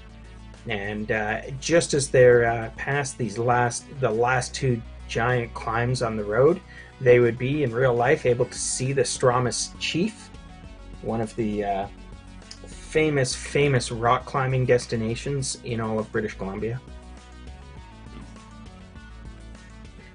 This is your tourism moment there. Up there. Yeah, you got good riding, you got good climbing. It is literally true. I don't know if it's... I think actually we've had a pretty good ski season here. I'm not a skier myself, but it is literally true that on a day like today, it is possible to spend your morning on the slopes, change your gear, and spend your afternoon on your bike and be perfectly comfortable doing both of those things. I don't want to give anybody the idea that Vancouver is paradise, but maybe it is. You'll have to come find out for yourself. yeah, that's people certainly have been. It's a lovely place, and certainly it is the outdoor playground aspect of Vancouver, especially relative to the rest of Canada, is absolutely one of its charms. There's one of several places on the west coast here that is just absolutely beautiful, and well, there's a reason why I still live here. Meanwhile, back in the virtual world of this lovely, lovely land, we've got Shane Alfred's leading the seas, and we've got, it looks like Kroll and Chryzwanos leading the bees. We are down a rider. While I've been yammering away, they decided to unceremoniously dump Flower out of their group, so he is now almost 300 meters in arrears, and that is going to be his race if Tom Flower cannot make up that space right quick. Yeah. Well, I think that's exactly what they did. They used that red section on the course to launch, get rid of Flower, and took it down to 2. So this is a huge ask for Flower to get back up to 2 riders riding together. I think at this point he needs to be more worried about what's happening behind him with Vandergreen, Cox, and Gould, and try and focus on just making sure he's got enough in the tank to try to make it these last 25K and hold that group behind him off. Yeah, absolutely. And it's exactly what you said. 25 kilometers to go. There's something like 300 meters to that group, and it's 3 riders working, well, somewhat reasonably together. Although I'm looking at the gaps there, and it looks like Vandergreen may have gapped some of his friends, and indeed he has. He's got about 130 meters, so at this point, Flower may be really trying to hold off Van de Green alone, although, depending on his pace, he could still get caught by Golden Cox as well. So the race is just shredding and then shredding some more behind Kroll and Criswanos. We are looking now here at Bart Gould and Matthew Cox, I think, who are the ones trying to chase back up to Van de Green. So Gould and Cox are on the verge of capturing Van de Green again, and I think that was the group of three that was chasing for so long. But we'll see how that goes. They've closed the gap within 100 meters, but again, this is rolling terrain. These guys are all on this sort of descending, mostly descending segment of road. So an on average descending profile should favor the chasing riders over the breakaway riders, which is to say that Cox and Gould should be able to work fairly well, take advantage of the arrow, and be a little bit faster without much effort than a solo rider like Van de Green. But what we'll have to find out is whether they can put paid to that. But this peloton is so entirely shredded that, as far as I can tell, basically just the lead two, the group Kroll that we've been talking about, is as big a group as any on the road now, because we've got stuff like these two, Cox and Gould, are the only other group of two that I see on our results at the moment. Yep. You can see Joel Mock there, hanging again in no man's land. He was riding with Albert Chan at one point, but now he is very much not, having dropped Chan 500 meters back, and that is for 7th place. So sometimes we say that you could cover the top 10 of a race with a blanket. In this case, I don't think you could cover them with a tarp made by Jean-Claude and Christo.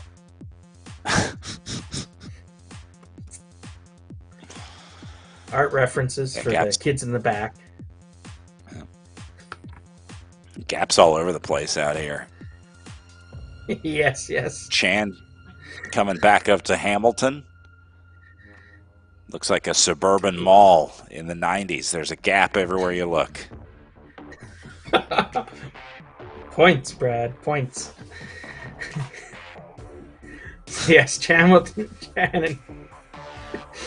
Yes. Nicely done. You've completely corpsed me on that one. Chan still chasing back to Hamilton. There's about a 40-meter gap. Let's see if he can close that.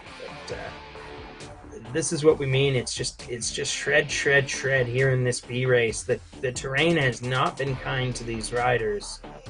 And this is also, by the way, what actually happens when you do the big events like the Grand Fondo Whistler on this course, because just eventually everybody ends up in their own group. The only difference there is with the few thousand participants, there's always another group of 20 up or down. But these riders, they are all alone as we watch Albert Chan struggling in real life and in his pain cave. But don't worry, we can literally see the top of this climb right there, and then it immediately dumps Albert into a -5% descent. The course profile here today is true but cruel. Let's put it that way. Yeah. And Chan paying the price for that right now. Alfred's also discovering that on the front here, though his sag approach is working, holding on to the 750-meter gap here. Yeah, 750 meters he's got. So he's got, at least I think that's like a two tech failure lead for Shane Alfred. So that'll be cold comfort. Excuse me, and our producer Damon is reminding me that we've got the women's race coming up very soon. I think that will start at right about 10:30. So in around about 15 minutes, I'm told, we will be cutting away to watch the start of the women's race on our schedule today. And they will be running the same 65-kilometer course, so they will probably be doing that in between 2 and 2.5 hours. We'll see how the pace is.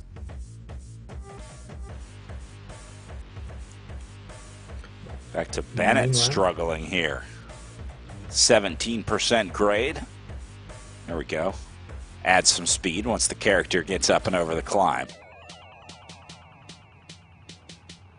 Away he goes. Yeah, that's that big up and down.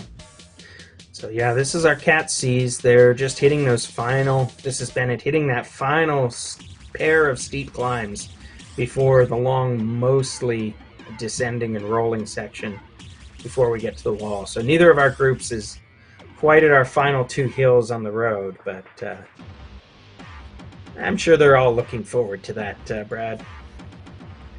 Meanwhile, back in the frame cave, we can see exactly how much they're looking forward to it. You know, the towels are out. We can see Kenny and Lee, but again, I think nobody has as good a towel game as I've seen, maybe ever, as Andy Kroll.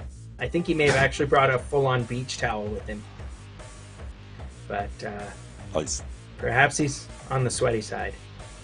Hey, you got to dry off that cotton tee, man. It gets sweaty down there. Yeah. Paul Bennett's wearing an extremely stylish shirt here. I don't remember seeing that on our feed before. Did he just jump in, or has he changed clothes? Yeah, I think Bennett just joined. Yeah. Well, chapeau, Paul Bennett. You may be wearing the most stylish jersey of the day, although Albert Chan rocking the naked look, and you know he's always looking good that way. Yeah, the demands, as we've talked about before, of indoor cycling can be very different from those of outdoor cycling. So all of these guys are very serious about their towel game. No one more so than Andy Kroll. Apparently going for the full Yoda look at this point. Call that what, the Jedi Knight?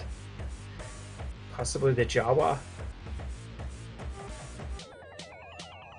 Come to think of it, actually, hoods and cloaks were a pretty popular look in the Star Wars universe, so really pick your character. But not very often seen in bike racing. And here we see Chrysonos and Kroll, their virtual avatars, looking both sharply attired and clean as a whistle. No drops of sweat in the virtual world, but trust me, Chrysonos and Kroll are doing the work and getting it done. So these two have decisively dropped Flower, who was with them as a group of 3, and now they are a group of 2. As I say, this is still, if you're remembering, the largest single group of riders in Cat B. I think the only other pair that is still working together actively is Cox and Gould, who are able to ride together, and after that it is just all solo all the time. Everybody's trying to get a dancing partner, and that's going to make it just easier for Kroll and Chrysonos to work over the rest of this field. So it'll be interesting to see not whether they work to the finish, but who betrays whom and when. Because, of course, cycling is all about betrayal. Chrysonos and Kroll are not teammates. It's really just a matter of how much use can I get out of you, my breakaway partner, before I decide that you are no more use to me and I need to shed you like an unused water bottle. We're not here to make friends. We're here to win bike races, and I think that Kroll and Chrysonos both know that, although they're going to have a good time while doing it. They're in a good spot here, linked up, 20K to go. I have a feeling this probably separates itself out anyway. There's probably not a whole lot of room here for, race tactics per se. I think eventually one of these guys will crack by default, and that's how this race is going to play out. It'll happen on one of those last 2 climbs. Which one, I'm not sure. Maybe these guys stick together. I mean, maybe they're able to play that game, but something tells me there will be a clear leader emerging coming off of the last big climb. I think your assessment is exactly right. And I mean, Kroll and Chrysonos can both read a course profile, whichever one of them is planning to knife the other one in the back. They know that they don't have to do anything complicated on these flat sections. All they have to do is work together, watch their gap between themselves and Tom Flower go up, and then when they get to one of these climbs, they will probably, I'm not even sure they'll attack so much as just each of them is likely to ride their race, and that will make the selection.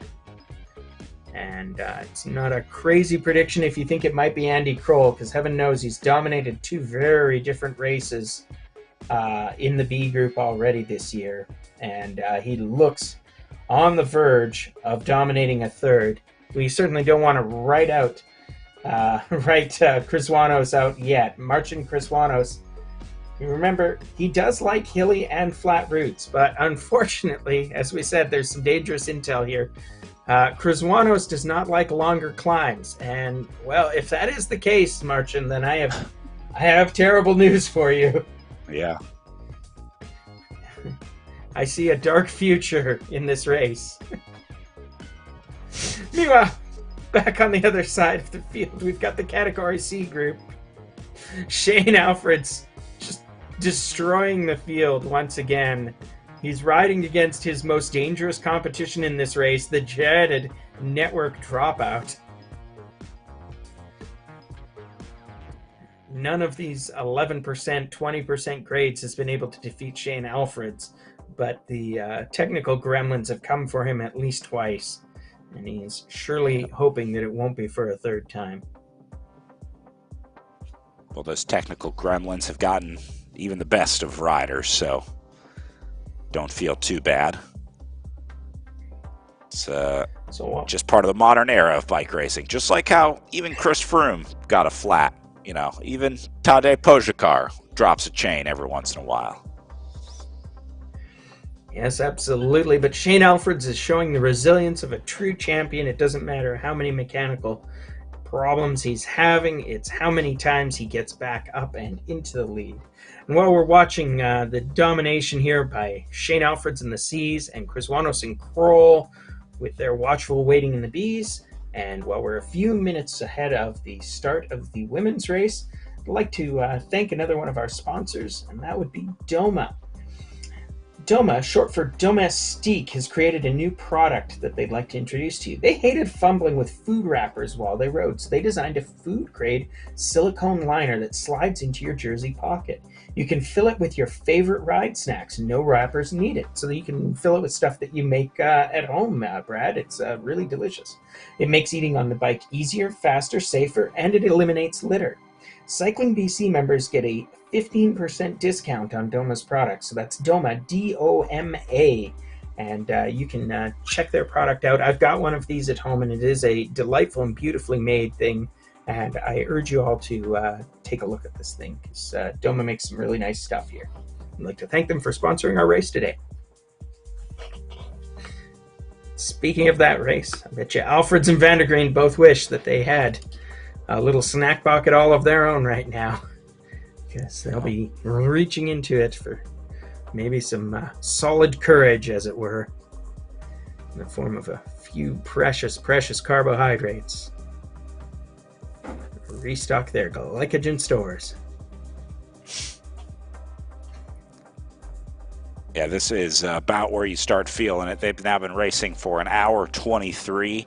Most people can fuel for an hour really well. That seems to be sort of for the average person where you start to run into issues, because if you didn't fuel at 45 minutes in, once you get past an hour, you start to get into trouble. So I think you see a lot of virtual racers that haven't figured their nutrition system out start to crack right about now. So be keeping an eye on both of these riders. And then as we get into our women's and then our men's race later today, right around that hour and a half mark, I think is where we see a lot of riders in the virtual platform start to crack. So getting into the danger zone for these guys.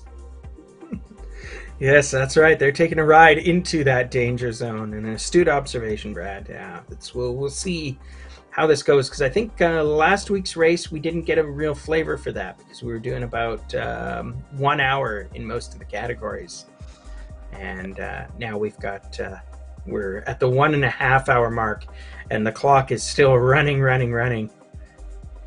We can see that Category B, depending on how well they take these two mountains, may be able to finish in somewhere near the 2 hour mark, but the Category C riders will not be finishing in 2 hours. I feel pretty confident about that. Not even Shane Alfreds. He taps it away.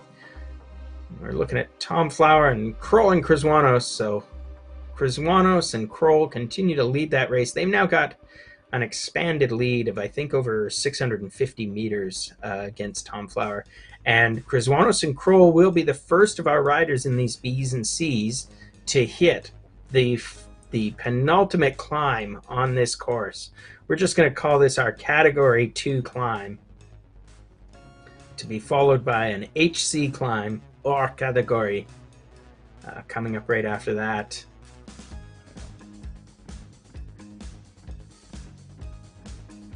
I'm wondering if both of these guys are looking at the other saying, how are you feeling? How are you feeling? Yeah, I'm trying to remember. Do we have? I think. We know we've got Andy Kroll on the Pain Cave cam. So maybe I don't think that Marcin is on the Pain Cave. So maybe he's peeking at Andy Kroll's Pain Cave layout to see if he can see any signs of weakness. Maybe if Andy grabs his towel at an inopportune moment, that Marcin will take the advantage where it's given. So Andy will have to be attentive to that. He needs to make sure he shows no signs of weakness on this climb. He's got to keep smiling and pretending it's all Fang. We're taking a peek in here. We can see Deborah. She's that's her Pain Cave. Deborah will be participating in the women's race starting in about 5 minutes. So you can just see her coming into camera right now.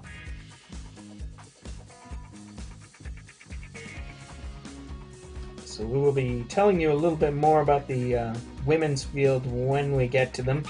But I think I can tell you that we will see the usual suspects there. But meanwhile, Kroll and Chrysoanos, here it goes, Brad. This is what we've been waiting for all race.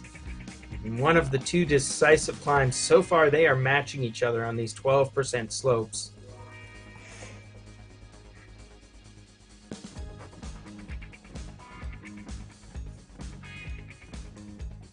Nice matching so far. About halfway up the climb already. Yes, indeed. Yeah, they're taking it. Yeah, they're taking it much more smoothly than I expected, and they're just, I don't know. They know what they're doing. They've both gone into the red, basically. You can see their numbers climbing up. 4 or 5 watts per kilogram now. This is real effort, and they're matching each other stroke for stroke. So neither one of them wants to, blow themselves up here, but both of them seem to be riding just on the edge of their capabilities, right? When you see the letters, the red numbers flashing in and out there, that means they're going hard, but they're just edging into and out of their anaerobic threshold, if I understand how to interpret those numbers right. So this is going to be hard riding, but not riding where these riders are in immediate danger of cracking. Both of them are aware that this is the penultimate climb on the day, not the ultimate climb.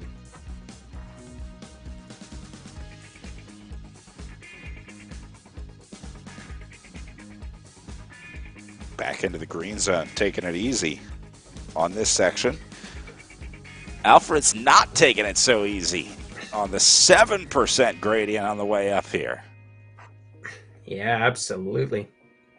And look at that. He's been extending his lead all along, so it seems that as long as the dreaded Tacanical does not rear its ugly head once again, that Alfred's can defeat any other competition that he faces. So he's got 1.2 kilometers ahead of Zavarisi, and it looks like Zavarisi has now decisively dropped Bennett as well, because Bennett has shoved back. He's about 2 kilometers behind Alfred, so there's a big gap between them. And then it just goes down the row. It's Fazlagic, Sakara, Tyler, Keeley, Tyler. And then, of course, Keeley Hamilton still doggedly staying in there, and we cheer her on. Only 15 years old, so bravo to Keeley Hamilton for hammering her way. But we're looking at Shane Alfreds right now, your Group C race leader. At this rate, Shane Alfreds is going to have to contemplate that most dreaded future event, a forced upgrade, because he dominated the C group last year, and he's once again putting the gears to this gang. I mean, yes, he got beaten twice by Matthews in the first 2 races, but he's the class of the field today, and that's what matters.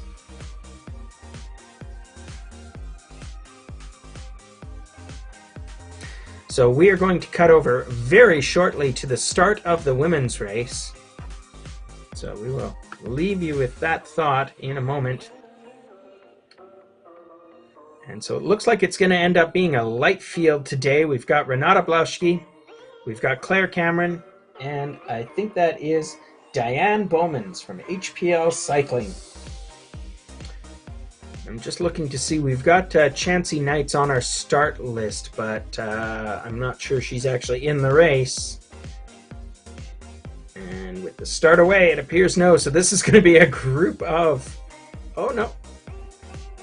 Yeah, it's going to be a group of 4 here. Don't forget, Tammy Brimner there is our... Tammy Brimner, our in-race photographer, so...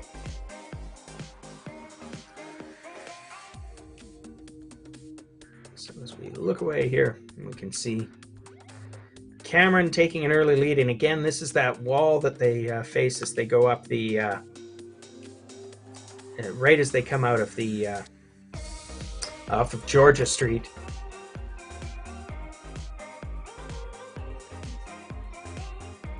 So these riders have a big... They definitely got it started early. They understand the gameplay on RGT for sure, because they shot off the line and then staying on it. Obviously, familiar names in the group here. So we know that they know how to race on RGT, but just look at that power profile of Bowman's here. You can see where it goes right up at the start. That is exactly what an RGT power profile should look like. Yeah, we've talked about this before, that there's sort of this effect where because you're able to spin up to full speed and power, you get these catapult starts. And the reason you don't get those in real bike racing is because if you tried to like go from the gun right out of the start chute, everybody would see what you're doing. You can't get away quite that quickly, and so they'll just chase you down at leisure and you won't get any great advantage. But if you're caught flat-footed at the start of a virtual bike race, meanwhile your opponent is turning the pedals at 400 watts or something, then as soon as the bike race starts, boom, they've got 400 watts and they've got 0 kilometers an hour, and they fire off in an almost unnatural rocket. It's as if you were, I guess the analogy would be, is imagine if somebody was holding your rear tire off the ground, allowed you to pedal basically as fast as you wanted in whatever gear you wanted, and then dropped your bike on the road and immediately when the starter said go. And that's the kind of catapult effects you get, although without some of the attendant nightmarish tire traction issues you might have if you tried that in real life. By the way, kids, do not try that in real life. I'm pretty sure that would be terrible, and you could probably have a pretty high chance of crashing if you did. Anyway, that's why you get quick starts in virtual bike races. That's right. That's why we play virtual bike racing, because we can do things that we couldn't really do in real life. And yet, they insist on me inputting a valid weight, Brad Soner, and that kind of puts paid to all my dreams. Meanwhile, Bowman's doesn't have to do any weight doping. She's just riding. This group is still Grupo Compacto, all 4 riders together, warily watching each other. They know this is a long profile. They're 1.6 kilometers into a 64-kilometer event, so no need to fire their guns early, except for making sure that they stay together after the scramble start. And so we've got, we'll introduce you to the riders. We've got Diane Bowmans. We've got, I believe that is Deborah Sluice Parker, or Deborah Parker.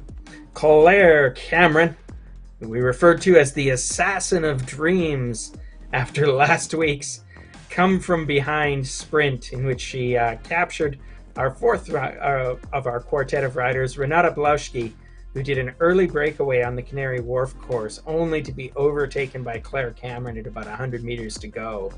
And then Cameron simply rode away, proving that in sprinting, timing is, in fact, everything.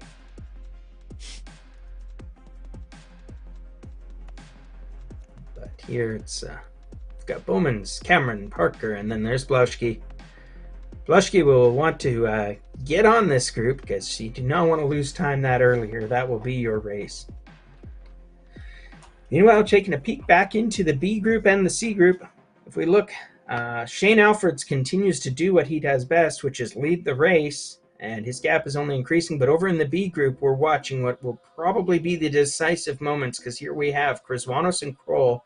They have finished their descent of the penultimate climb, and they are now on the ultimate climb. we'll just call this one the Squamish Chief, which is geographically very incorrect. You don't actually climb the Chief in real life, but if I distract myself too much by going to the terrain map and deciding what this is going to be in terms of an actual climb, then I'll do some bad commentating. But we can see that Krzywanos and Kroll are there on the foothills of this climb. 12.2% grade. This is the final major mountain between themselves and the finish line. And after this, it is effectively a very fast descent and then some more rolling but descending terrain as they come into this town of Squamish.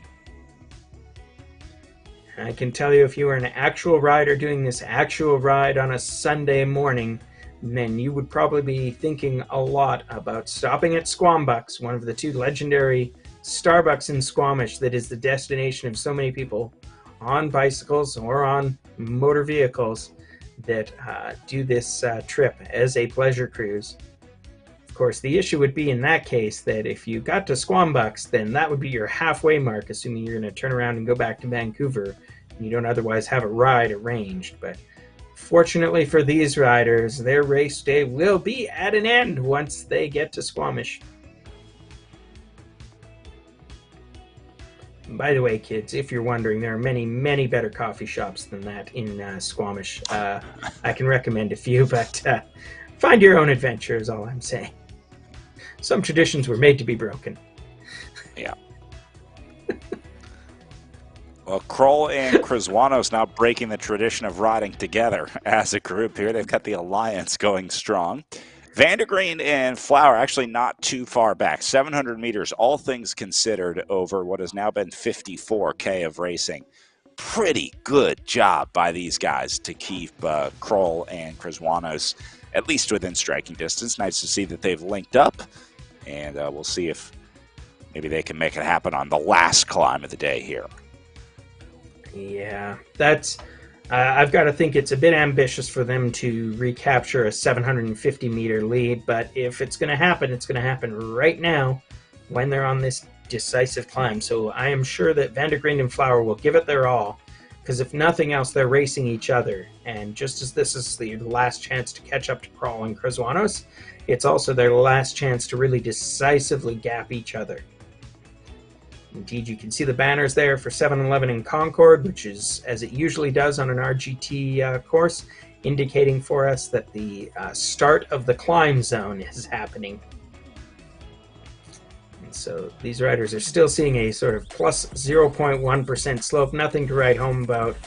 But as you look on the course profile, it's going to get red for them real soon, and then their power numbers are going to go red. And then probably their eyeballs are going to go red. It's just, this is the red zone. It's about to get ugly, folks. It's where the scoring happens.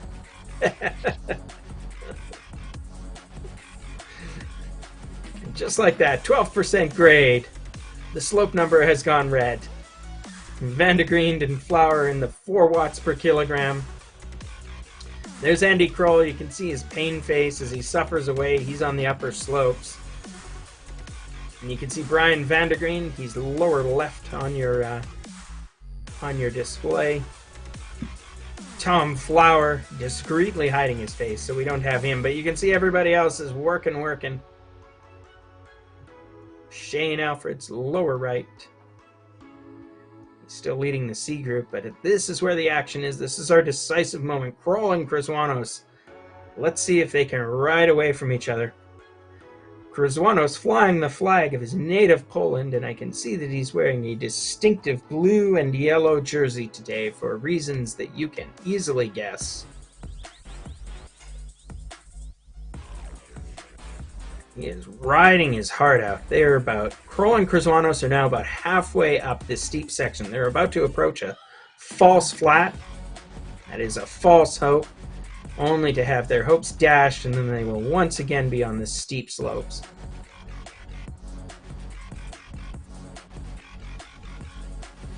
Meanwhile, Shane Alfreds is just approaching the bottom of the first of the 2 climbs, so this will be kind of decisive. You're going to see Zavarisi's lead to him shrink and shrink. Like, that gap will shrink a whole bunch here while Zavarisi is still on the flats. as Alfred gets on the climb, but nonetheless, you'll see the truer gap once they're both on the climb, which will eventually happen, and at that point you'll get an idea of how far back Zavarisi really is. It'll be somewhat attenuated, like the gap will be smaller, but I guess what I'm saying is if you see that gap between Alfred's and Zavarisi shrink and you're cheering for Alfred's, don't worry, that will be a natural occurrence. But it doesn't mean that Alfred's is losing time, it just means the terrain is changing what those gaps mean. Right. Back over to our women's group. Nice organization here. And I love how they write the names on the road. That's one of the very cool things about RGT. The riders in the race get their names spray painted on these magic roads. Although I have to admit, I did get a giggle because at one point I'm pretty sure that I saw some fans who had written out their support for ZMS Camera 4. Yep. Well, you know, people like the camera guy too. It's like the Zamboni at the hockey game. You know, everyone loves the Zamboni. People love the camera bots too. That's right. Let's normalize having fans cheer for the support crews at bike races and other sporting events. That's right. I once remember reading about a group of fans, possibly in Mexico, where for one reason or another their actual local team had gone away, and so they were reduced to going over to basically going to attend the games of another local team. But because they didn't want to be disloyal, what they did is they cheered for the referees. At least they got to cheer. That's all that matters. That's right. That's what you need. That's what you need. Lushki, Parker, Cameron, and Bowmans remain gruppo compacto, content to watch each other carefully, knowing, as they well know, that these are early days in this race, and there is no point in destroying each other before they get to the hard efforts to come. These riders are 6 kilometers in, and they've got almost still 60 kilometers to go.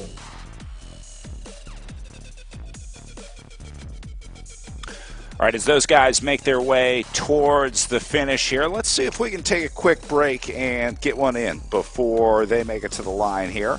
We'll thank some sponsors here from the virtual BC Cup and keep our eye on the front of the group at about 10K out.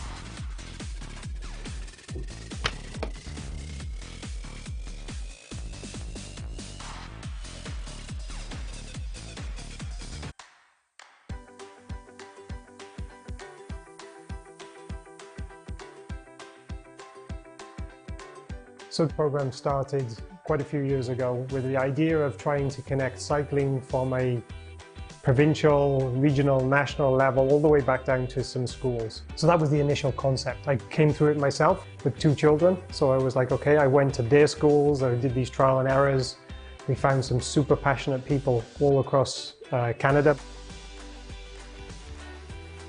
Over the last 10 years, we've been trying to refine the program, make sure that it works for a wide range of students and teachers in schools. So since 2013, we've been using this current method, and we're happy to share it with other provinces.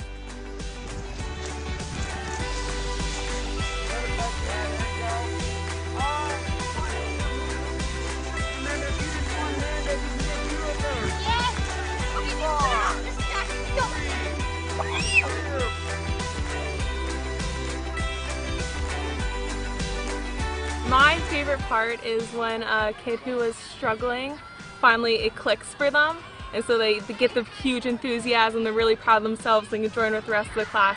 It's really rewarding to see. Squeeze your brakes as hard as you can. You're gonna practice your karate kick. All right, like this. Hi-ya!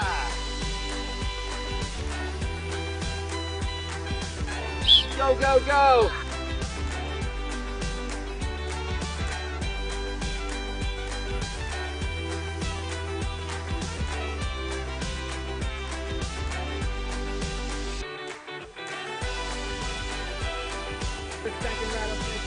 And then when I get to here, I'm gonna stand and do the rooster tail wiggle. To be honest, it kind of makes me more excited to ride my bike, get back to that grassroots, like why did we start riding in the first place? because it's awesome, because it's fun. It's not all about training and going hard. Sometimes it's just about pedaling around and enjoying it. And I really appreciate seeing that, and I appreciate being able to share that with the kids a lot. I just want to kick the rattlesnakes. My highlight of the day was probably when we were playing the rattlesnake game. It was just really fun. It was really fun with the jumps and like the ramp.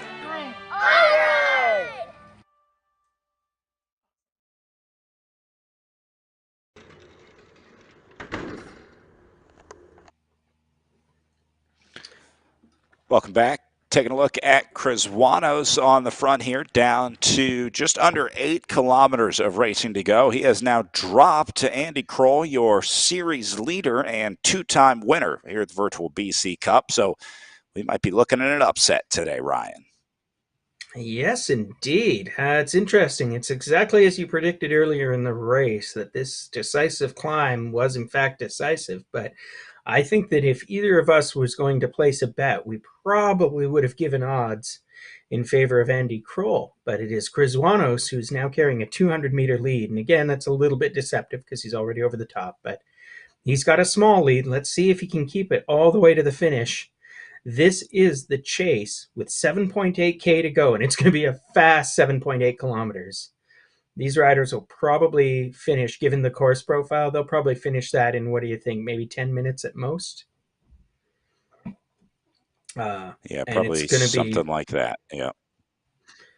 And that's going to be all down to whether or not Kroll can make up his gap that he now has to Criswanos.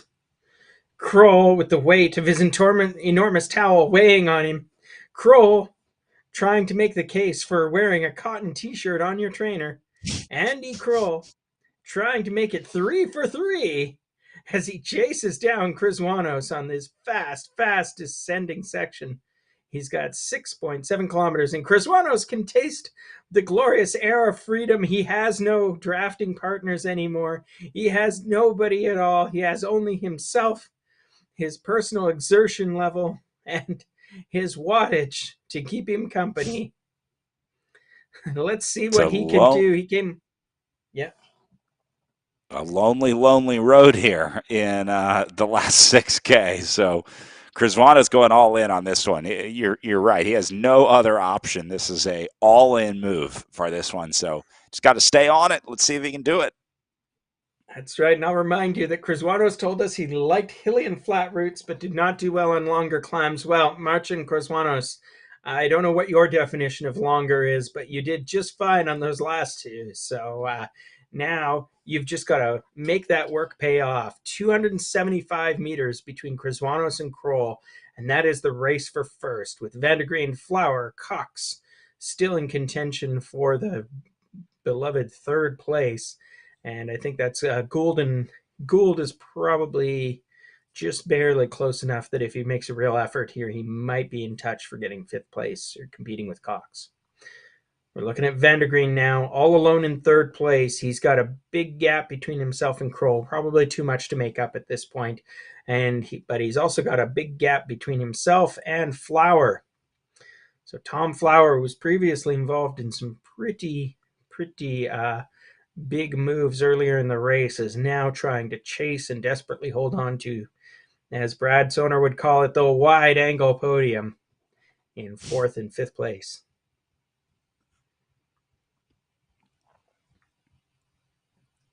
Peeking away here, we've got Cox here, all solo. Yes, the last little bit of the day. That's going to feel so good once Cox gets to the top of that climb, up and over. You can probably see that last hill written on the face of a lot of these guys right now. Like, take a look at Bennett, upper left. He is paying for every inch of that hill right now. Don't worry, guys. I mean, I know it feels bad now, but your suffering is highly entertaining to us, so we greatly appreciate your efforts here. But I have to remind you once again, all of these riders are doing this voluntarily. This is what they claim is fun, ladies and gentlemen. So you should have no compunctions about enjoying their suffering. You are free to do so with a good conscience. Meanwhile, back in the women's race, they continue to remain Gruppo Compacto. So they are still watching each other warily, but we know that it's way too early for them to be making any big moves. So they are 10 kilometers in, and they are hitting one of the first steep slopes. It's an 8% grade here, so we will see whether or not that starts to cause any separations. Renata Bluschke had a bit of a slow start, but she got right back up with this group, and we know from previous races she is a strong, strong rider. She's easily able to keep up with these other four, I am sure. And she appears to be in no difficulty, and indeed, as we go over the top of the hill there with the women, she takes a small turn at the front, and they are back to Gruppo Compacto. Once again, you see the riders sort of set up where they're arrayed kind of four wide. That's a hint that none of them is working very hard. They're keeping an eye on each other, and if they've looked at the course profile, they know that the real action is going to come further along on those last two climbs that we were talking about being so decisive in the men's races. Yeah, this group playing it probably the right way, the smarter group of the two. It's more than happy to sit back. They know there's a lot of racing coming. So I think this group says, let's just do away with all the back and forth, settle in, and I'll see you on the last two climbs. And here we are peeking into the pain caves of Deborah and Renata. So I see that Renata still racing in her garage, same as she was in last week, but I don't know whether the weather is warmer or colder, but one way or another, it is apparently garage door up weather. So enjoying some actual natural breezes. It becomes outdoor virtual bike racing at that point, I guess.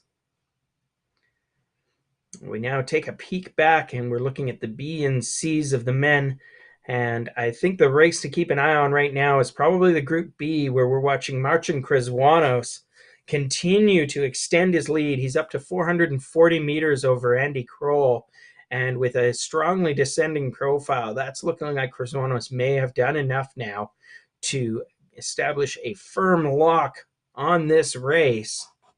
What could possibly stop him between now and the finish line? A mere 3 kilometers away.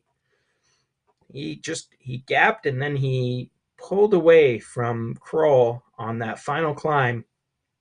And so now he would be in the outer reaches looking towards Squamish.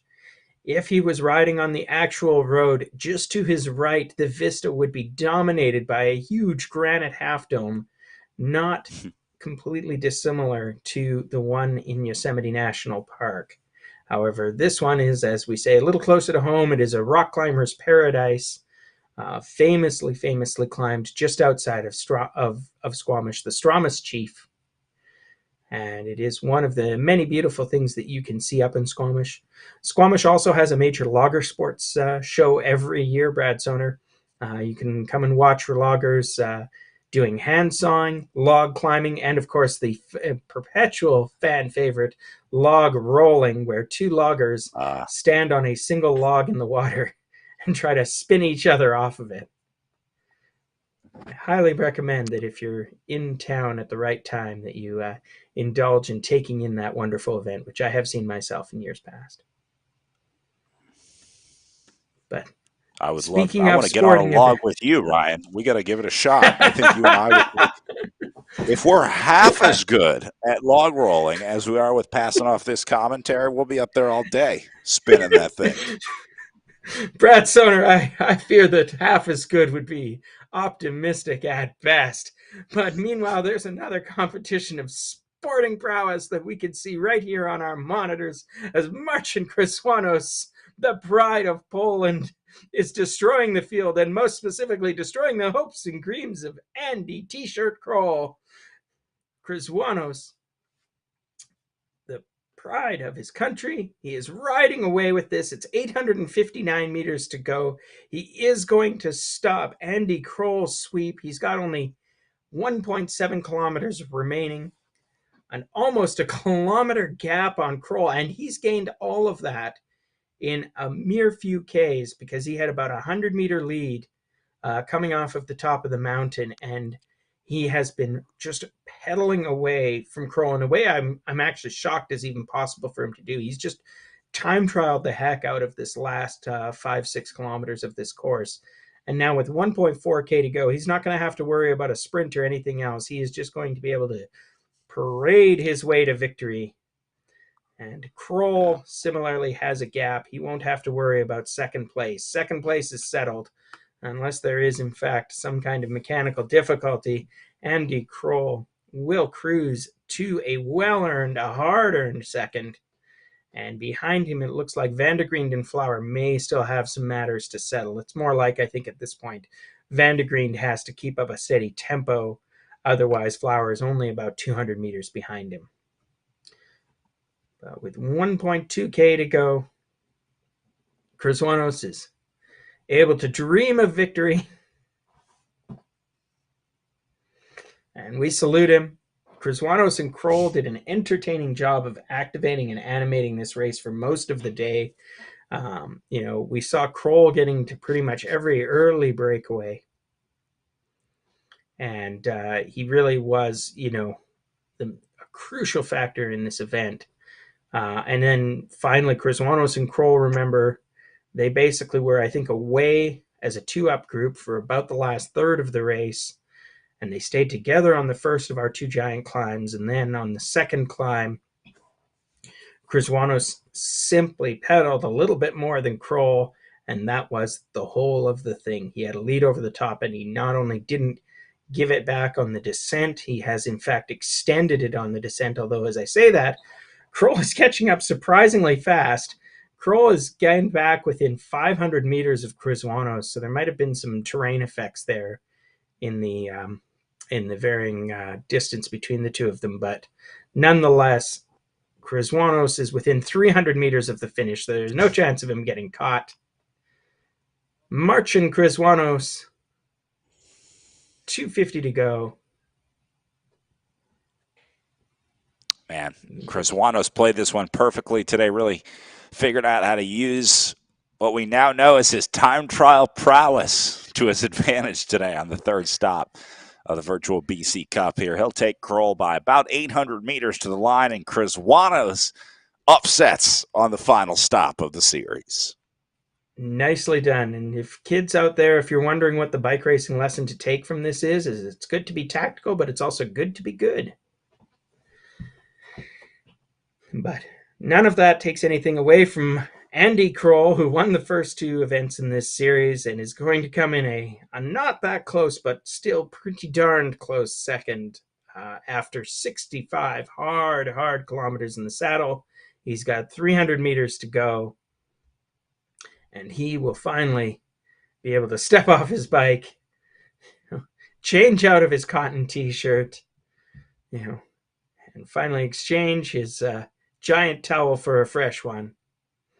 And chapeau, as we watch in these final 100 meters, Andy Kroll coming across the line. Brad, what can we say about Andy Kroll that we haven't said already? Yeah, absolutely. Well, Andy speaks for himself with the results over the three stops, the virtual BC Cup, a first, a first, and a second. Van de Green going to roll through up next in third. We'll also find a podium spot with plenty of daylight behind him. Back to Flower. That's right. So it's a veritable parade of our podium riders here. So Van de Green coming in, 500 meters to go. He's got over almost 500 meters over Tom Flower, who will be our fourth place rider. And then again, it'll be Matthew Cox behind Flower. So that's the parade of the C's, or the B group that we're seeing here. So we watch Van de Green. Van de Green was active in the race all day. In a way, these top five riders are sort of the remnants of what was initially sort of a group of 8 that we saw form relatively early in the race, of 8 contenders that were kind of yo-yoing back and forth in various attacks. But Van de Green survived all that, and he gets a podium finish as a result. So well done. Nothing bad to say about third place in a strong group of riders that we saw here today. I've got to apologize. I've been calling him, I think, Brad all day. It's Brian Van de Green. And we'll say that he started road cycling in 2016 as a member of the Tri-City Cycling Club, which I don't know well, but would be located probably in the Tri-Cities area of Greater Vancouver. But we'll give a shout out here to Tom Flower as he comes across the comes across the line. Tom riding for the local club Steed Cycles. Great group of guys there. They do a lot of stuff for the local bike racing scene. And he's a cyclocross rider turned roadie, which if you know Steed Cycles and their leader, Kim Steed, that's no surprise whatsoever. And now we're looking at, this will be Matthew Cox riding for the United Velo Club. So United Velo is based out in the Fraser Valley, and they've been very active. They're actually putting on some races. They had a bike race, in fact, yesterday. So I don't know if Matthew Cox is doing a double header here, but very possibly. And he will get a wide-angle podium finish for his trouble. Survived all of the attacks after a fashion. And, I mean, I don't know if he's going to be happy or sad or indifferent to his 5th place, but we salute you, Matthew, for 5th place in the face of challenging competition. 250 to go for Matthew before he gets his finish. On another hard-fought solo effort here, as all 5 of these riders had to spend at least a little bit of time out there by themselves, and Matthew Cox will wrap up 5th place here at just over 2 hours in the saddle. Good on you. Anyone that can do 2 hours on the trainer is a winner in my book. Woof, indeed. And we're taking a peek. It looks like Shane Alfreds continues his total domination. He's still got 9K to go as he's almost at the top of the 2nd climb. So there's not a lot to say about Alfreds' race right now. We can see that if we look down results, that Zavarisi is alone in 2nd. Bennett is more or less alone in 3rd. And then we've got 4th and 5th appears to be Fazlagic and Sekera riding closely together, so we'll see if they're going to stay together all the way up that final climb. And then we've got Tyler and finally Keeley Hamilton still out on the course. They've got some time to go. And it looked like there was a little bit of action happening in the women's field. I thought I saw one rider rubber banding off the back, but I'm not quite sure if that was just an attack or if that was just some feeding. So we're taking a peek into the women's race, and it looks like we still have all 4 together. So we're seeing the course profile now. So they've come through what's almost the prologue stage here, the first 15, 16 kilometers, without any real damage done. But again, all these riders are reading the course profile. They're past the Horseshoe Bay mark now in real world terms, and they will be heading towards Lions Bay soon. We'll see if they're still all together.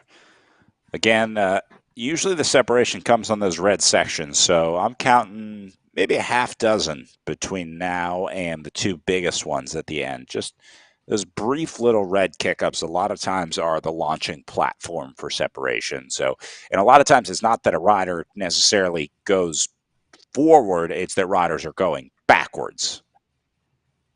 Yeah, exactly so. And I think they've all made it over this latest section. They've got a fair bit of a descent coming up for the next few kilometers, and then they're going to get what I would say is the 2nd really steep set of climbs on this course. So they have that initial West Vancouver wall that they have to face coming right out of the start gun. And then they've got this rolling section, and then we can see there's some fairly steep climbing, and then it goes rolling hills from then on until they get all the way to our 2 big mountains at the end of the course profile. So we will. Just like this right here. See how there's a little bit of separation? Belushki had to get into the red zone to get back. That's how it happens. It's just, it's usually dictated by the course profile in some way. Yeah, exactly so. And I mean, and this is the course for that. I mean, we talk about how Canary Wharf was a course where the riders were really going to make the race that they wanted to make. It was almost dead flat, so what you were going to do is attack and attack.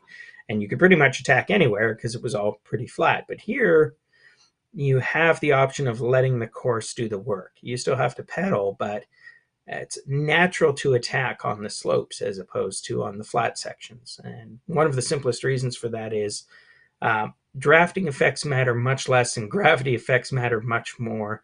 So simply put, if you attack on a climb, then chasing riders get less advantage. As we watch Joel Mocht coming across the line, And we could see some of these riders shutting down. Joel looks absolutely gassed by his effort. We've already seen a whole bunch of the initial finishers off of the B group have wrapped up their days, but no such luck for Albert Chan, and I think Paul Bennett and Kenny Polonsky might also be in B groupers here. Though I could be wrong. No, that's correct. We can see Chan out on the road here. He is coming down. He's got 700 meters to go.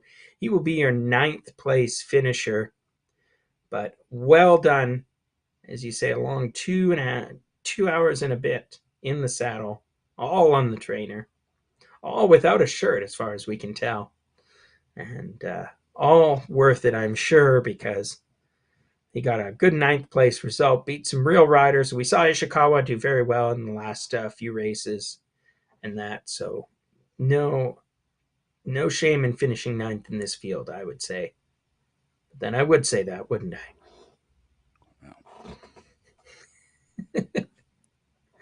Anyways, chapeau to Chan. Albert Chan coming across the line here. His day is done. He can relax in a moment here. 65 kilometers in the bag, over 2 hours on the trainer on this rolling course. Ishikawa coming home now. Ishikawa in his final kilometer. It's got to feel good.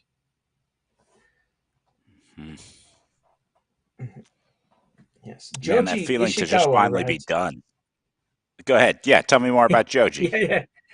Joji Ishikawa is actually racing for the Triple Shot cycling team, which means he is from the lovely island of Vancouver, I'm sure. He says he started riding online in February 2020, and he used to row indoors and outdoors. So I think we may have talked about this with Joji before, that classic rower to cyclist pipeline, which I've seen go in both directions for the simple reason that they're two hard cardio sports that have sort of, shall we say, a guided interface. Although, believe it or not, I was having a chat with some rowers and rowing fans earlier this week, talking about both how they do power measurement on rowboats, on competitive rowing and sculling teams, and how it's actually it's still a little bit less sophisticated than it is in cycling. But the counterweight is, rowing's still a very technique-oriented sport. You actually have to put the oar into the water in the right way, or else the boat isn't going to go forward, whereas cycling kind of tells you which way you need to move your feet. Right. So Ishikawa, different sport, done for different tactics. That's right. But yeah, you can heckle your rowing friends if you have any for being a little bit behind the times on how they manage to measure power and how they derive things like efficiency performances. I got involved in a conversation with my good friend Robert Chung about that very matter.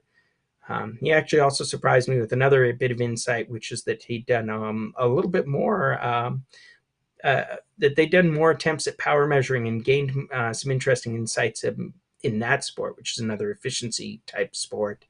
There's more work going on there than I had actually imagined. So I got to go twist Chung's ear and find out what's going on with the state of the art in mountain biking. But we're not mountain biking today, except for the fact that we are biking right up against the mountains, the beautiful coastal mountains of the Pacific Northwest, and in particular, British Columbia, which I guess you might call the Canadian Southwest. But here we are, Cameron, Bowmans, Blushkin, Parker, all still together after 19 kilometers of riding. And they are going up and down these little lumps and bumps in the road and having what seems to be a grand time doing it. And while they are having that grand old time, I'd like to introduce you to another one of the sponsors that has been so good about supporting our racing today. Cycling BC's iRide program has been a big success thanks to its longtime corporate partner, Adara. With Adara's help, iRide has been able to ride through challenges brought on by COVID-19 and was able to provide nearly 5,000 kids the opportunity to participate in the iRide programs across the province in 2021. So we'd like to thank Adara for their support of iRide and of Cycling BC in general.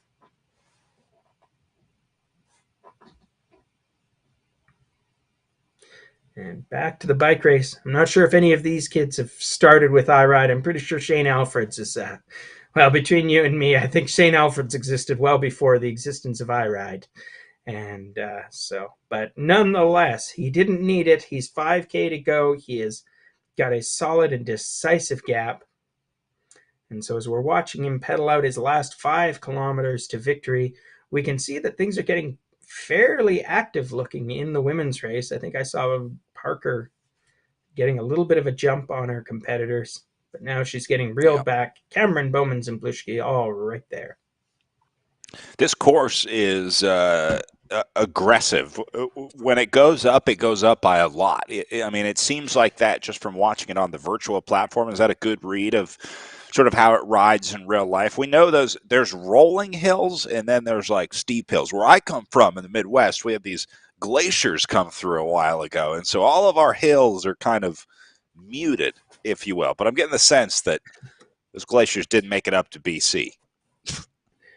Well, yeah, it's an interesting piece of geography, and I'll probably just expose my ignorance because I am very far from a geographer. But what I can tell you straightforwardly is that this particular ribbon of road is a kind of a coastal road, but that can be very deceptive in a lot of places in BC. So this is a coastal road that goes up along the side of what's called Howe Sound. It's basically an inlet that goes, well, almost 60 kilometers inland, because Squamish is basically the tip of the Howe Sound Inlet, just north and a little bit to the west of Vancouver. So the deceptive part is that you can have steep plunging mountains into these coastal inlets in this part of the world. And as a result, this very steep up and down profile is because sometimes you're almost riding on a cliff face, many hundreds of feet above the water, which is really still not that far away from you. And you can see this effect in a lot of places. Yeah, as you say, I think we might not be very glacially scoured in much of this coastal region. So I don't know if the 20% grades are quite as accurate as all that. I don't remember feeling quite such a wall. Certainly one of the gnarliest climbs on this route ends up being the West Vancouver climb, which is just about the first one that we see here on this course. But nonetheless, if you were going to compare my half-remembered reminiscence of doing this race in 2012 versus the people who've actually logged the course with GPS and programmed it into RGT, I think I would go for the latter. So there's a discrepancy between the rambling commentator and the electronic readout. Choose the readout, kids. All right, as we watch the Cat C leader, Shane Alfred's on his way in, about to wrap up. We just had the Category B's wrap up just before this, where we saw the first upset of this category with Marcin Krzywanos beating Andy Kroll to the line with a 3.61 average watt per kilo. Vandergreen goes third, Flower in fourth, and Cox in fifth. All things considered, these are pretty close on the watts per kilo here. Yeah, and I think that probably reflects the fact that it sort of, for a lot of these riders, it became a time trial relatively early. So there wasn't much hiding in bunches that you could do and then sneaking away. The selections were made again and again, and once you were selected down to a solo rider, that was pretty much your day. And that might reflect to some degree why of these riders, Brian Vandergreen has about the most watts per kilo, because he was one of the ones who was sort of in no man's land for a fairly long time, whereas Krzywanos and Kroll were working fairly effectively together for most of the race.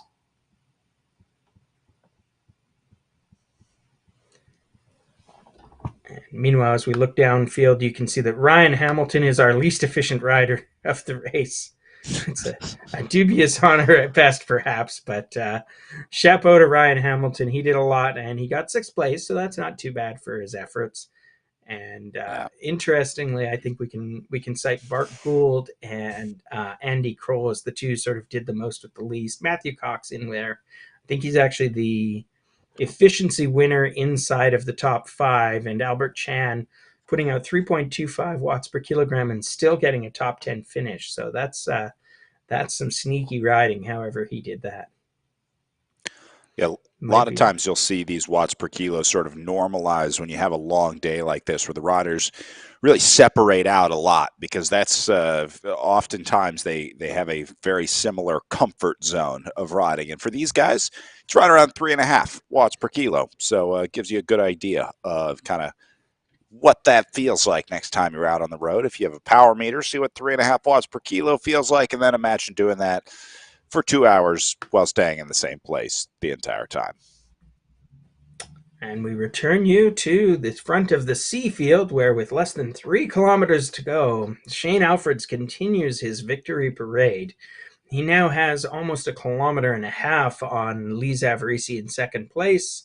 And then we've got Bennett, Sekera, Fazlagic, and Tyler, and then all the way down to Keeley Hamilton, still about 12.8 kilometers back. So Keeley's got a bit of riding left to do, but she's doing well. She's just finishing the first climb. But we're going to stay with Shane Alfreds because he's got 3 to go. It's a real parade at this point, but he will smoothly wind it back. Look at that, 1,605 meters of gain on this course. That is something like 5,000. You could probably round that off. In fact, you can round that off to an even mile in the old units, Brad. That's how much climbing he's netted out here today. Well, not netted out, but that's his total climbing gain on each of these little slopes. And this is why this is such a I was going to call it a challenging route. No joke route. Yeah.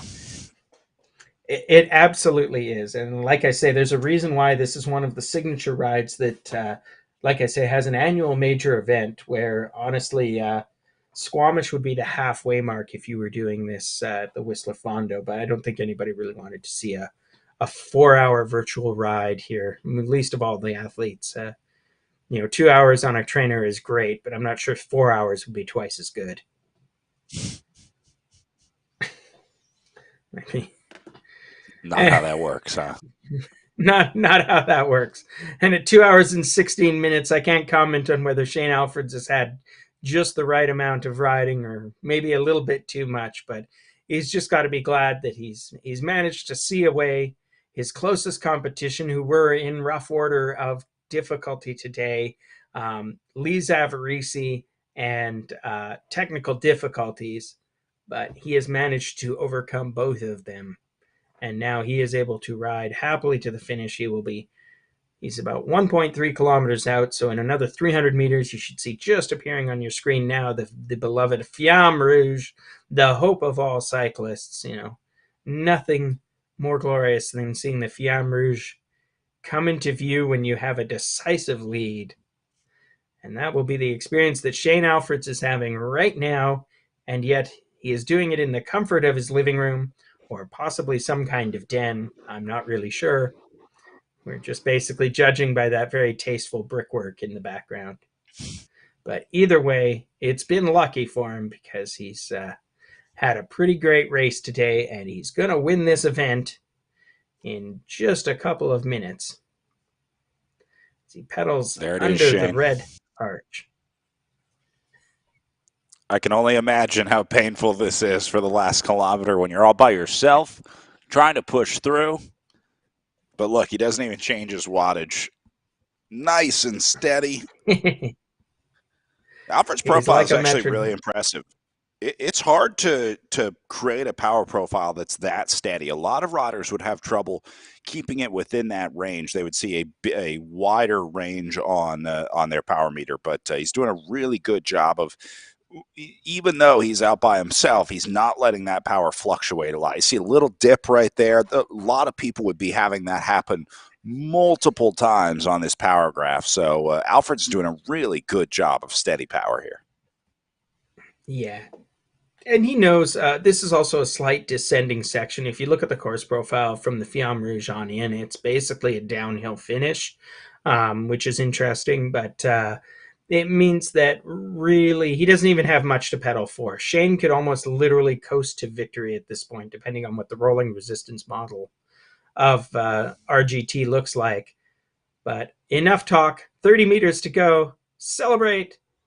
Shane Alfreds, your winner. Congratulations. I believe he rides for the Lake City Cycling Club, if I'm not mistaken, in real life, and he's got a nice, tasteful jersey on there, and he did it all here today in the C group. He just rode away from the competition in decisive fashion, and like I say, even when he had to overcome some significant holes that he was put in by mechanical difficulties. I mean, when we saw him down there with, like 300 meters gap between himself and the field, we were worried that that was it for Shane's day, and it was not. Yeah.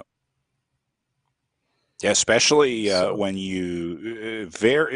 it's pretty uncommon to see a rider overcome technical difficulties. Usually if you have bad Wi-Fi, a bad connection, there's a problem with your pairing, your Bluetooth, the Ant Plus connection, whatever that is on the trainer, that's usually not going to go away or just fix itself. And especially in a long race like this over 2 hours, he could have very easily been continuously plagued by those issues. So he obviously got it figured out and taken care of and wasn't a problem. So good on you. Yeah, Shane, I know you've got my contact info, so if you want to give us a post-mortem of what was causing your technical difficulties, send me a message, and we'll see if we can get it into the commentary later in the day and provide our viewers with a little bit of a recap of what was happening for Shane during that race and the kind of stuff he had to overcome here. As we're watching his closest competition come in, I believe that is Lee Zavarisi. Got it right in one. Lee describes himself as a dad trying to stay in and get into shape. He has a lot of experience with online racing, but he's fairly new to RGT. And actually, Lee has a stream, so I guess I should have told you about Lee Zavarisi's Twitch stream a little bit before the finish. But if you want to watch the last kilometer of Lee live streaming himself, he's on Twitch TV at Zavarisi, spelled exactly the same way as his last name, which you can see there on the screen for yourself. So you can sneak over there and get the complete Lee Zavarisi experience. Dual screen action with RGT streaming. You can get going here. It's been cool seeing more and more riders streaming, though. They're including things like their own power data. Sometimes they'll have multiple cameras on themselves, so you can see a couple different angles. It's kind of an interesting, unique way to watch the virtual racing. So if you're on Twitch, you can, I assume, go follow Lee, and I'm sure he streams plenty of races, so go check that out. So Lee going to finish up, and that'll take us to second. I think we're good with Bennett in third. I don't think we'll see a change there. So 1, 2, and 3 spoken for. Securia and Fazlajic going to be 4 and 5 with about 3/4 of a kilometer in between them. So some pretty big gaps there. Doubt those change. I think that's probably what your top 5 are going to be looking at here in the category C's as Zavarisi hits the line, and Bennett will be next in for third in the C. So we'll wrap that up in the category C competition as Bennett rolls through for his bronze medal position. That's right. We'll salute all these Cat C riders. We're going to have to cut away our coverage because we're going to go to the A group very shortly. But we'd also like to say a big shout out to the last 2 riders in this field. That would be Kerry Tyler, who you'll see is holding down 6th place now and will surely finish in that. And then, of course, young Keely Hamilton, my personal hero for getting up. And can you imagine, Brad Soner, at the age of 15, did you have anything like the drive and wherewithal that would make you sit on a trainer for 2.5 hours to get? I woke up at 11:30 in the morning when I was 15. I'm gonna take that as a no. So we'd like to salute all of our riders, and we really do mean it. That everybody. The thing I like to joke is that everybody who's come out here and strapped it on to do this bike race today has already defeated everybody who didn't show up on the line. So these top 7 are all in my top 10, and we'd like to salute you for coming out and making this race so much fun for us. We're going to wave goodbye to Paul Bennett, and we're looking in on the women who are continuing to go hammer and tongs. They are at about the 26-kilometer mark of this 39 kilometers remaining in a total 65-kilometer profile, and it continues to be Blushki, Bowmans, Parker, and Cameron. 1, 2, 3, 4, or sometimes 1, 3, 4, 2, and sometimes 1, 4, 3, 2, because they are all Grupo Compacto and just swapping out the lead nice and easy. They've gotten over all the initial weeder climbs that separated out the men so quickly. But these riders are thinking a little more strategically down the road, and I think that they're sort of keeping their powder dry, right? They all know that there's a lot of racing left to go, and they know that the decisive climbs are still coming in their future. We've already seen how end-loaded this course is. Yeah, same thing. What's going to happen here is just riders cracking one by one, not riders attacking and splitting the group on the front. Riders will slowly just sort of, for whatever reason, whether they run out of calories or run out of sugar, just crack or bonk. It wasn't enough hydration. I think that's probably going to be the story. You'll just see riders start to drop off one by one out of this group. Yes. And Brad, for those riders, for those viewers out there who are finding that this just isn't scratching all of their watching bike racing needs, I'd like to say that Cycling BC members now have access to a 20% discount on a Flow Bikes subscription. Live events in 2022 will include Spring Classics, World Tour stage races, monuments, Grand Tours, cyclocross racing, World Cups, UCI World Championships, and more. So get yourself on over to Flow Bikes to take advantage of your 20% discount through Cycling BC. And I think you can find further details of that membership discount on CBC's website. So we'd like to thank Flow Bikes for supporting this and for helping us all to scratch our watch some more pro bike racing itch. But meanwhile, we come back to this virtual bike race, and it may be virtual, but it feels very real to the riders involved, because Cameron, Bowmans, Blushki, and Deborah Parker are giving no quarter as they go here. They are trying to make this race a little more tactical. Still a lot of watchful waiting going on as I say that, but they're on this flat section. It's kind of a doldrums, but they're not exactly taking it easy. Once again, you can see those power profiles. You can see this is a little bit of a grindy slope. Look at that heart rate. We're following right now Renata Blushki, and heart rate 174 beats per minute. Doesn't matter what your max HR is. That is not exactly Zone 1 territory, is it? That's the place where the pain starts. Right. This game does a pretty good job of registering the power zones that the riders are in with the colored bars either below the name floating above the rider or to the left of the name on the leaderboard to the left. But it's not quite like perfect. So sometimes you see riders that will stay in the orange zone, and then you'll go to look at them on Zoom, and it's like they hardly look like they're riding. So there's a little bit of leeway in the calculation of those things, but it is a good way to keep an eye on your opponents. I mean, the best Zwift and RGT racers out there are not only racing their own race, but also keeping an eye on their opponents. And I think RGT probably gives you more information than the other platforms. So if you can register and process all that information and keep an eye on other riders and say like, hey, seems like Claire's been doing a lot of work. Maybe I can go for an attack and try and drop her. Then you might be able to make it work. Yeah, exactly. It's interesting how you just get different insights through the virtual cycling platforms. I mean, some of this goes on in real cycling. Everybody who's been in a bike race for more than 10 minutes knows the experience of looking over at the people around you and trying to figure out, are they suffering as much as I am? And we're all, I'm sure that a lot of you kids out there have heard the classical adage, which is if you're in pain, then they're in pain, and that's the time to attack. I think it was Jens Voigt who famously liked to say that the best time to attack was when he was suffering, because that's when everybody else was suffering too. But in virtual cycling, as you say, you get much more detailed information. You don't have to look over and see a tremor of weakness or a pulsating vein in a particular rider's leg or forehead that gives you the tell you want. You just have to look over and see, well, what's their heart rate right now? What's their wattage output? Are they burning matches or not? And, the computer does not lie, at least for these purposes.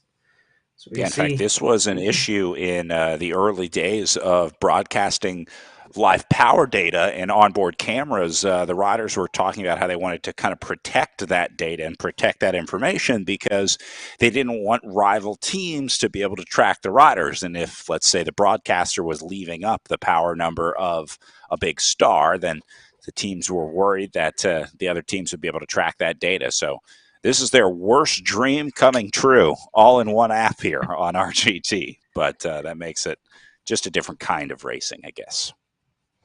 Speaking of nightmares coming true, it's the A race. The men's A has fired away.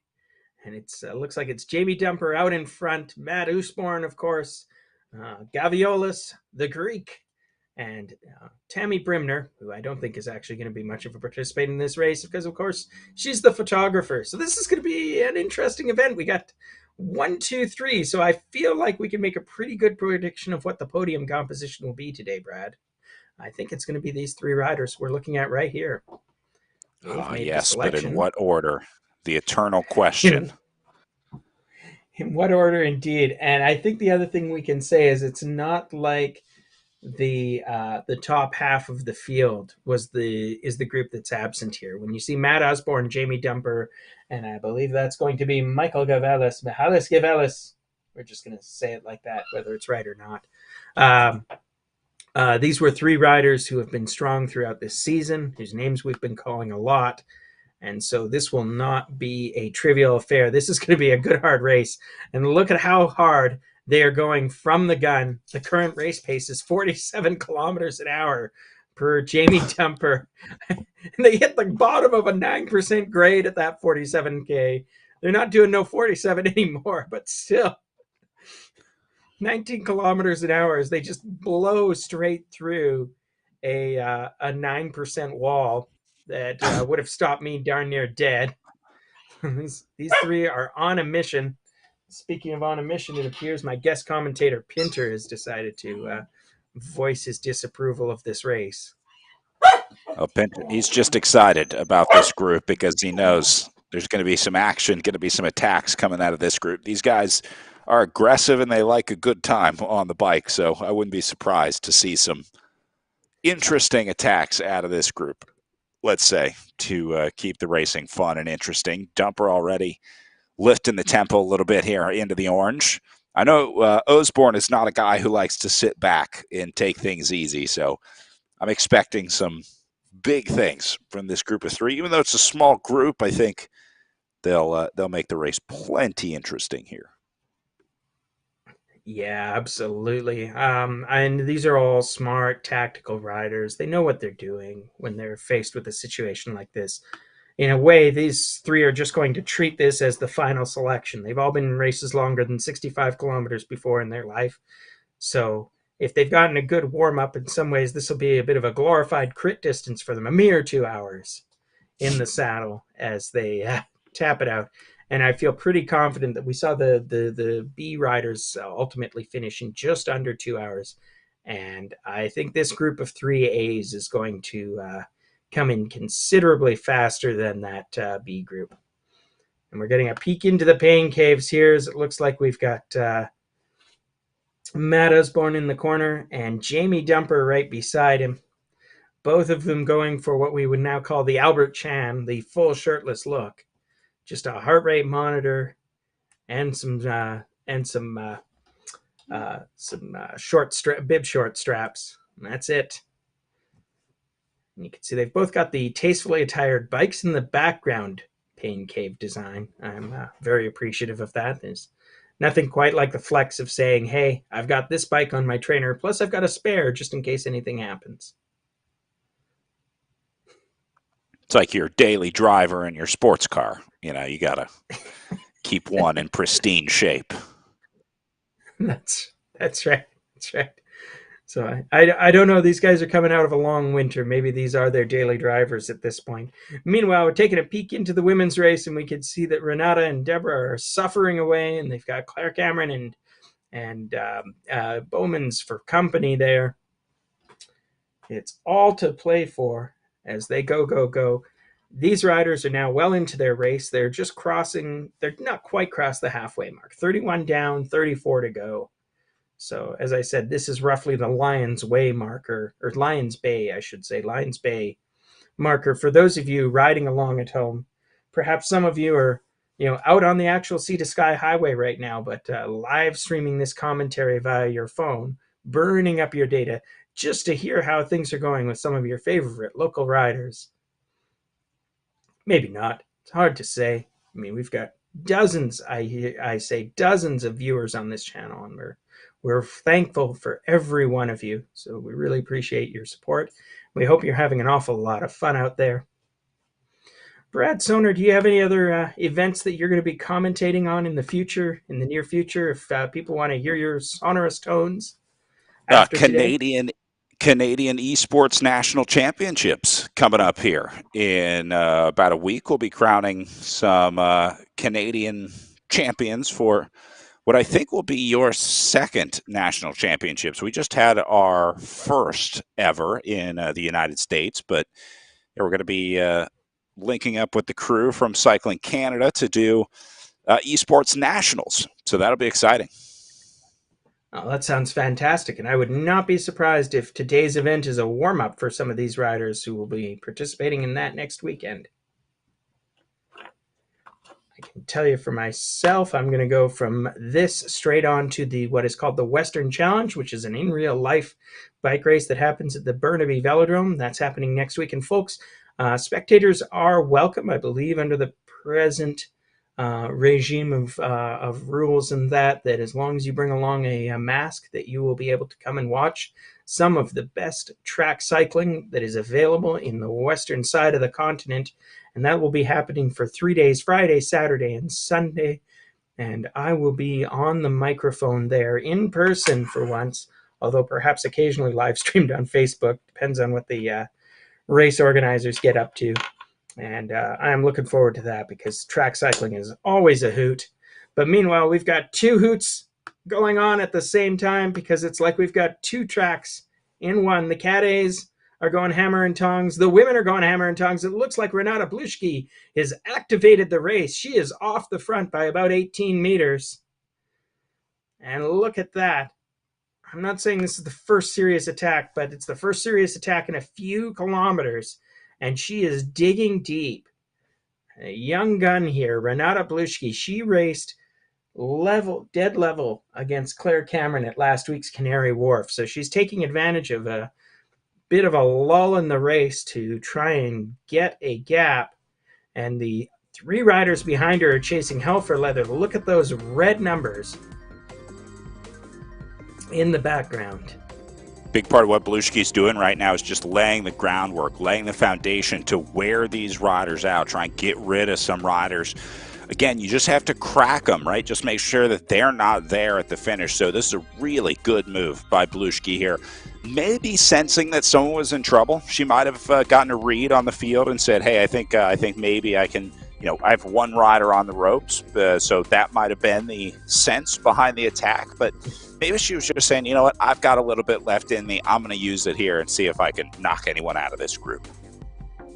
That's right, and they've hit the slopes now, so they're into this 9% grade. Bluschke's been caught, but you can look deep into the faces right now of Renata Bluschke and Deborah Parker and decide for yourself whether or not they burned some matches in that attack. But I wonder if that was, well, probably wasn't some tactical sag climbing because there wasn't really much of a climb to speak of except for that brief wall of 9%. And now we're all back to Gruppo Compacto. The wattage has simmered down a bit, but I would say, looking at the faces of Deborah and Renata, this has not been an easy race so far.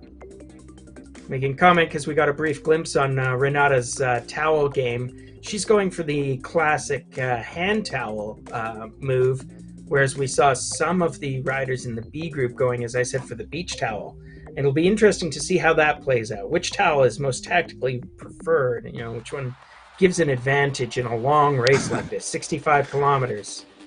This is like at Kona, they count the bikes, right, or the shoes, and they see what the most popular bike or shoe used. We got to count the towel type for these. That's right, that's right. Anything to keep ourselves entertained in the middle of the race, but it appears that Claire Cameron has decided to entertain us because she just disappeared from our screen, which is a hint that she might have done a slight attack, but whoop, she's caught right back, and then it's Bowman's who goes. You can see how excited Renata Blushki is about the fact that Bowman's just went, and Deborah Parker looks exactly as happy. I think we have to give a chapeau is that of all the riders whose pain caves we've been able to peek into, I think Parker is the one that we've seen who's had some serious attempt at color coordination. She's got the actual pretty solid looking pink and blue cycling attire there in her pain cave in real life. And it's looking sharp. And maybe it gave her a few extra virtual watts because she was able to get ahead of this group, but now they've caught right back up to her. So we are once again a group of 4, but we're starting to talk about these attacks again, aren't we? And that's a hint that it is all happening in this bike race, that these women have decided that now is the time for getting a little bit active and seeing if there's any weakness. And I'm a little surprised to see Claire Cameron slightly off the back. She's gone into the red, so she's definitely trying to get back and catch on again. But when you think about riders rubber banding off the back in this group of 4, you don't usually think the name you're going to be calling is Claire Cameron. And I guess she took it personally because she went right back to the front of this race. And there she is. Cameron might be the most experienced of all of these riders that was just kind of sitting back and saying, look, we still have a long way to go. This one's probably coming back together anyway. I'm not really worried about it. So we know she has the legs to do it. I mean, Claire Cameron is probably the last person that you're going to get rid of in this group based on pure wattage. Yes, indeed. If you saw that sort of thing happen in a real bike race, you might assume that it was just a quick bottle. So we see a slightly interesting change of the course profile there. Some of these virtual graphics are intriguing, to say the least. If you saw a rider like Claire Cameron dangle a little bit off a group of 3 like that in the real world, you might assume they were just going back for a bottle or maybe shake their legs out, but you don't quite need to do all of that stuff in virtual cycling. Maybe she was just taking a break on the trainer and giving her legs a rest from the spin. They've been at it now for 35 kilometers, so these women are indeed about halfway through their race, and I think at their current race pace this is going to be pretty close to the halfway mark for them. I think that they will flirt with the 2-hour mark for the winning rider, but it might be a little bit over that, maybe 2:15 for these folks. We'll see. That's probably your over-under if you're trying to establish a betting line, which, of course, I cannot personally recommend because, honestly, I don't know what the laws are about that, so I don't want to drag any of our fans out there into some sort of illegal off-track betting action. Please save it for when you go to Japan and watch an actual Kirin race, which is in fact organized as a pari-mutuel betting event. There you go. There's a thing to look forward to when you feel comfortable traveling again, folks. Meanwhile, back in the A group, we see our 3 men are still together, just like we've got our 4 women still together. And they are 8 kilometers into their race. So, if you're wondering how that tracks, I don't know.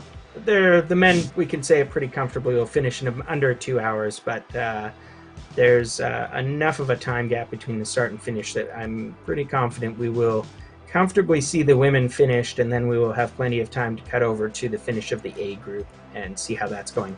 Right now we've got Usborne establishing a slight gap as he's now into that flatland, so we know that Matt Usborne is a man for all terrains, but nonetheless, I'm gonna say that he might be the one guy of these 3 who is interested in the idea of doing some kind of an attack on the flats. I mean, this is a course with many hills. Normally, you'd expect just wait for the hills and go, but Matt Usborne might actually try on the flats. It's hard to say. You think he's crazy enough to do that there, Brad Soner? That guy's crazy enough to do anything. I wouldn't count him out of attacking anywhere. So, yes, it's the answer to your question on that. Absolutely. Sorry, yeah, you amused me sufficiently that I managed to do an actual spit take, which mercifully the viewers cannot see. So, small mercies all around. The viewers didn't get to see that, and I didn't get to show the viewers that. Matt Osborne, however, is showing his lovely face and his beautiful pain cave to all of us, along with his close personal frenemy, Jamie Dumper. Only Michalis Gavelis remains discreetly off camera as we watch these three go hammer and tongs, closing on the 10-kilometer mark of this bike race. And they are still 1, 2, 3. Osborne establishing a slight gap, but I'm not sure how serious it is given the fact that he just went up for a drink of water. So it might have been just he wanted to get a gap so he could sag drink. It's an inconsequential gap, let's call it. So those three guys are going to stick together as they see 55K of racing to go, at least for now. We did have some more riders finish up in the C category race from earlier. Remember, we were watching those riders through. The top 5 from that group are now in. So want to recognize Fezlagic, who made it in for 5th spot, just behind Sakira in 4th. Same story here with the wattage per kilo. Very similar across the board for these guys.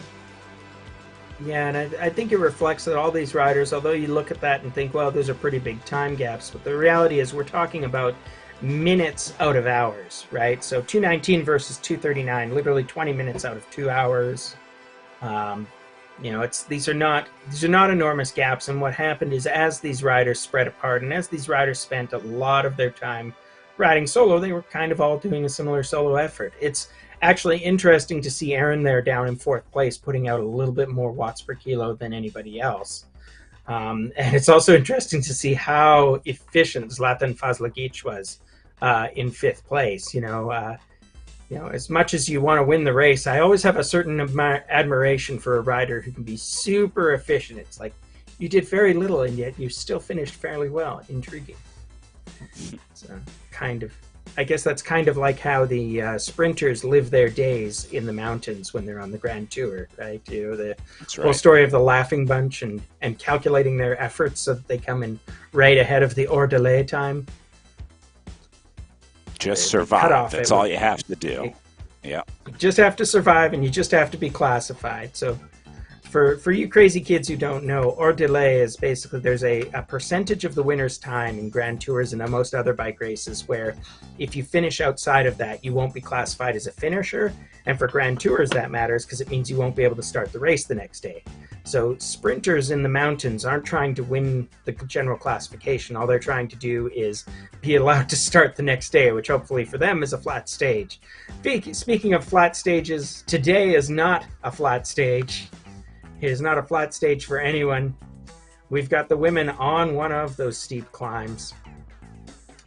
They have managed to get themselves well past the halfway mark. They're at 37 kilometers covered. That's a lot of distance, as they have now been in the saddle for an hour and 17 minutes, and yet they still have 27.9 kilometers to go.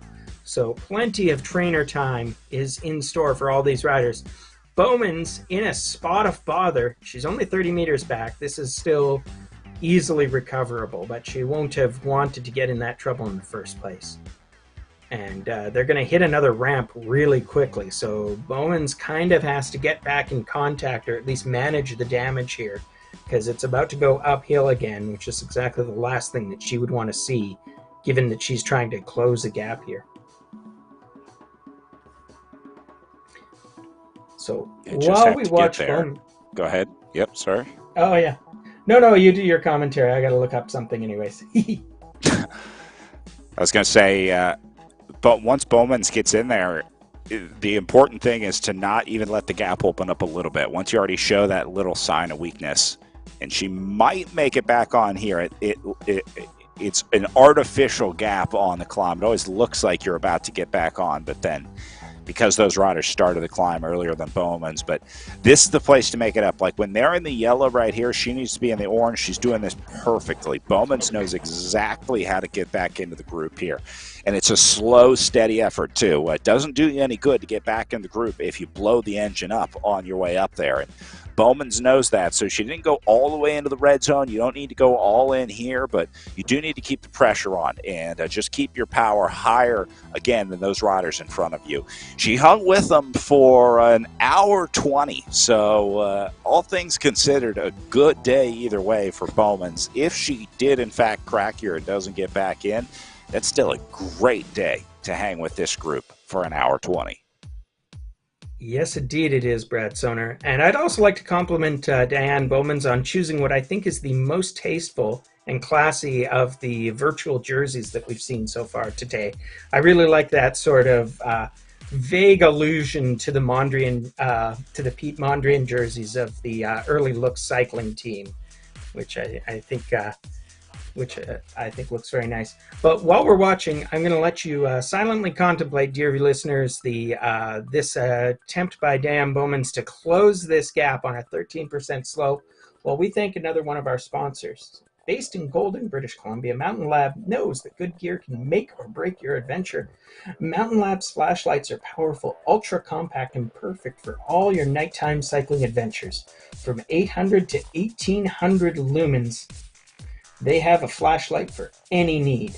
Cycling BC members get 40% off Mountain Lab flashlights. So we'd like to thank Mountain Lab for lighting the way on all of our adventures and for supporting this event today.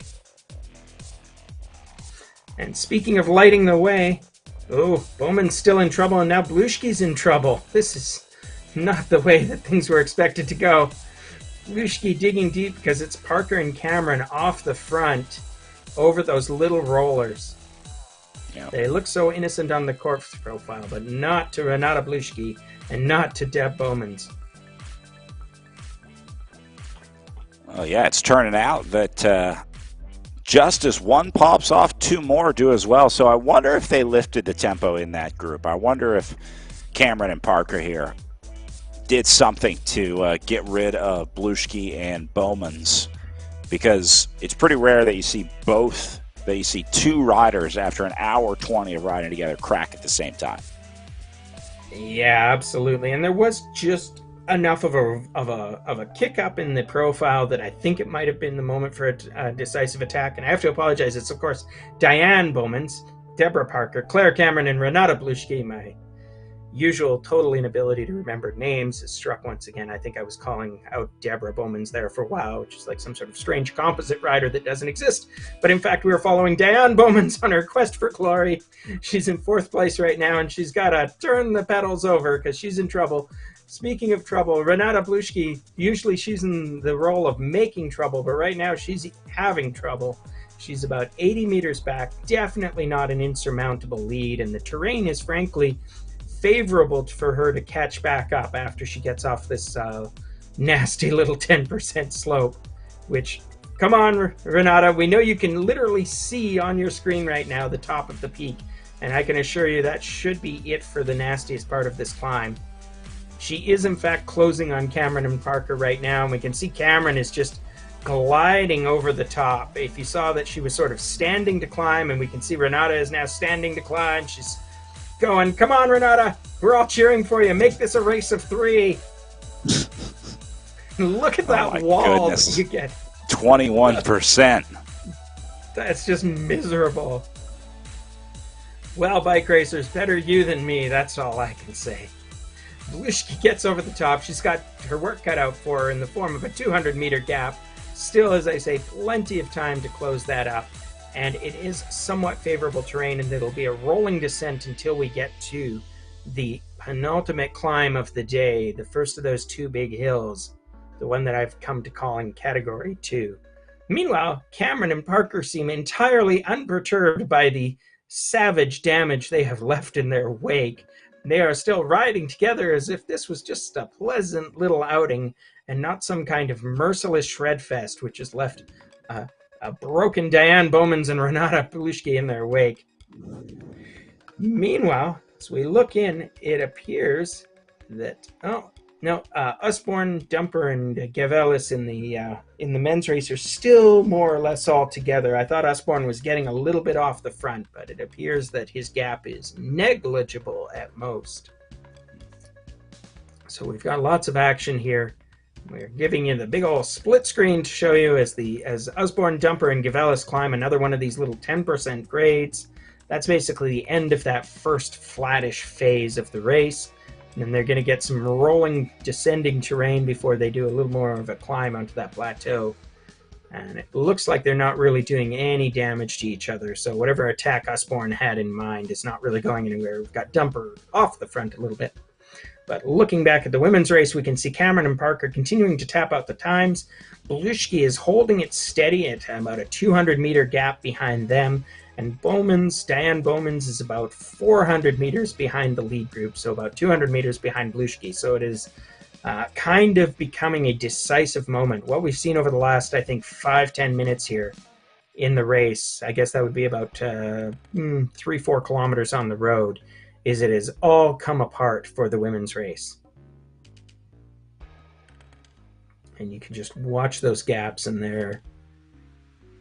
It's essentially a question of whether those gaps are going the right direction or the wrong direction for Belushki and Bowmans. And right now they're going in the wrong direction. And again, it's always deceptive over this rolling terrain, isn't it, Brad?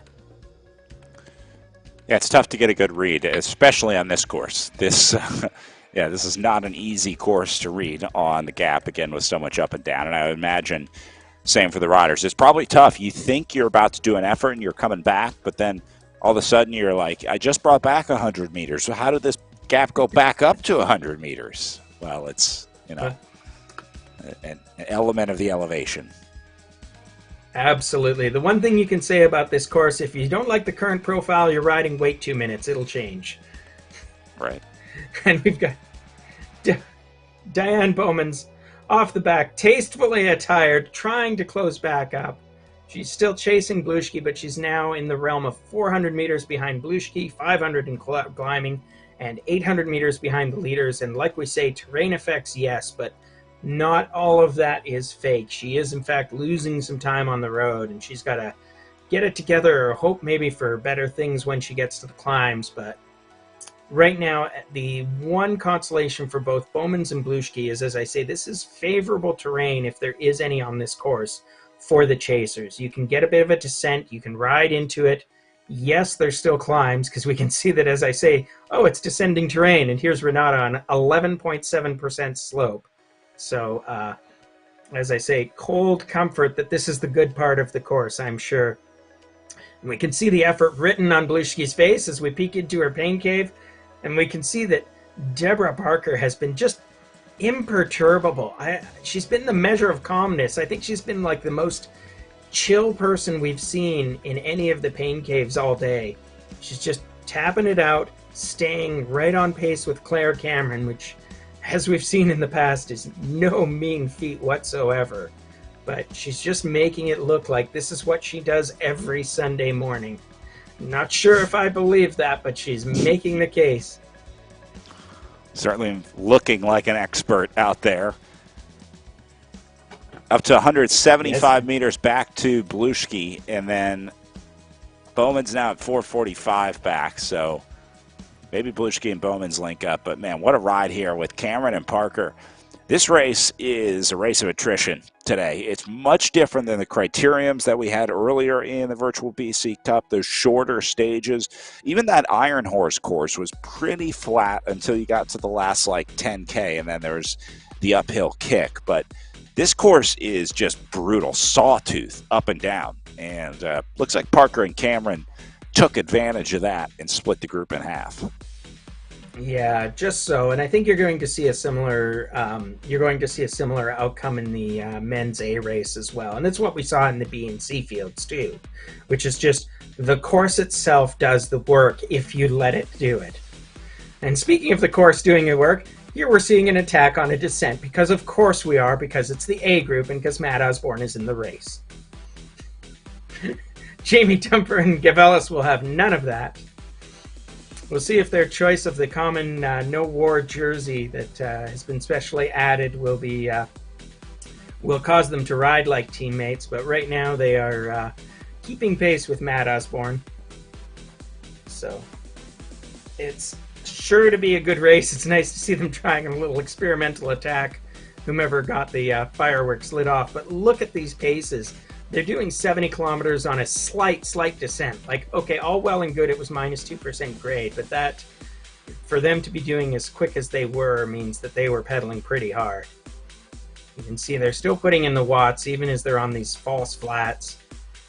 It may be that in some ways this is preparation, because none of them wants to get left behind, because they're about to hit one of the several challenging slopes as they get to the foot of that now. They are 1, 2, 3 here, 46 kilometers, 48 kilometers an hour, admittedly now on a fairly steep descent. So you're going to see the speeds climb. We'll see how many watts they actually end up putting in, because this is a draft opportunity. If you just sit on a wheel, you basically can't get dropped here. Yep. Yeah, you know it's coming. You sense it's coming. And now Gavelis looks like the first to drop the hammer here in the group. And I've got to admit, the course profile is making me look a bit of fool, as there's like this secret 10% grade that doesn't even show up on the course profile. Yeah, I didn't see that either. I'm with you. It's like, man, this course hates even the commentators, never mind the riders. Gavelis using that little wall as a springboard for attack. Perhaps he was like Andy Hampsten, who in his famous victory on the Gavia apparently was the beneficiary of incredibly detailed scouting by some people in the know who were talking to his bike team. And so, unlike most of the other teams in the race, he had a very clear idea of what was going to happen on the day, where the road was going to get very steep, and exactly how hard they had to be prepared for cold and rain. Right. I'm just bringing this all up because I happened to be listening to a podcast earlier this week in which Hampsten was in great detail recounting exactly what happened on that day. And I have to mention one other thing, otherwise my Dutch friends will be super angry, which is that, fun fact, kids, Hampsten didn't actually win the Gavia stage. However, that honor goes to Eric Broekink. But Broekink was far enough down on GC, and Hampsten and Broekink were far enough ahead of all the other riders in the race that was the decisive moment at which Hampsten took over the Maglia Rosa and went on to win the Giro d'Italia. So it's a big deal if you're American, Brad Soner. I know that, of course. Canadians like to think more about the time that rider Hesjedal won the Giro d'Italia, but so it goes. They're North American. We celebrate all the victories. We'll take them. There we go. There we go. This has been your bike racing heritage moment for the morning as we watch Osborne, Dumper, and Gavelis continue to give each other the gears, both literally and virtually, and even metaphorically. 13% grave.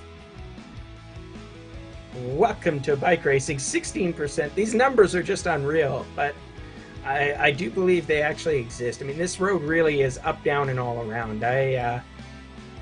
Being a pretty terrible bike racer these days, what I like to do for a jaunt is join up with one of my friends on a motorcycle, and I can assure you, if you have a motorcycle, these slopes seem much, much more pleasant to tackle. But I admire these riders nonetheless for doing what they're doing here in our virtual version of the Sea to Sky Highway.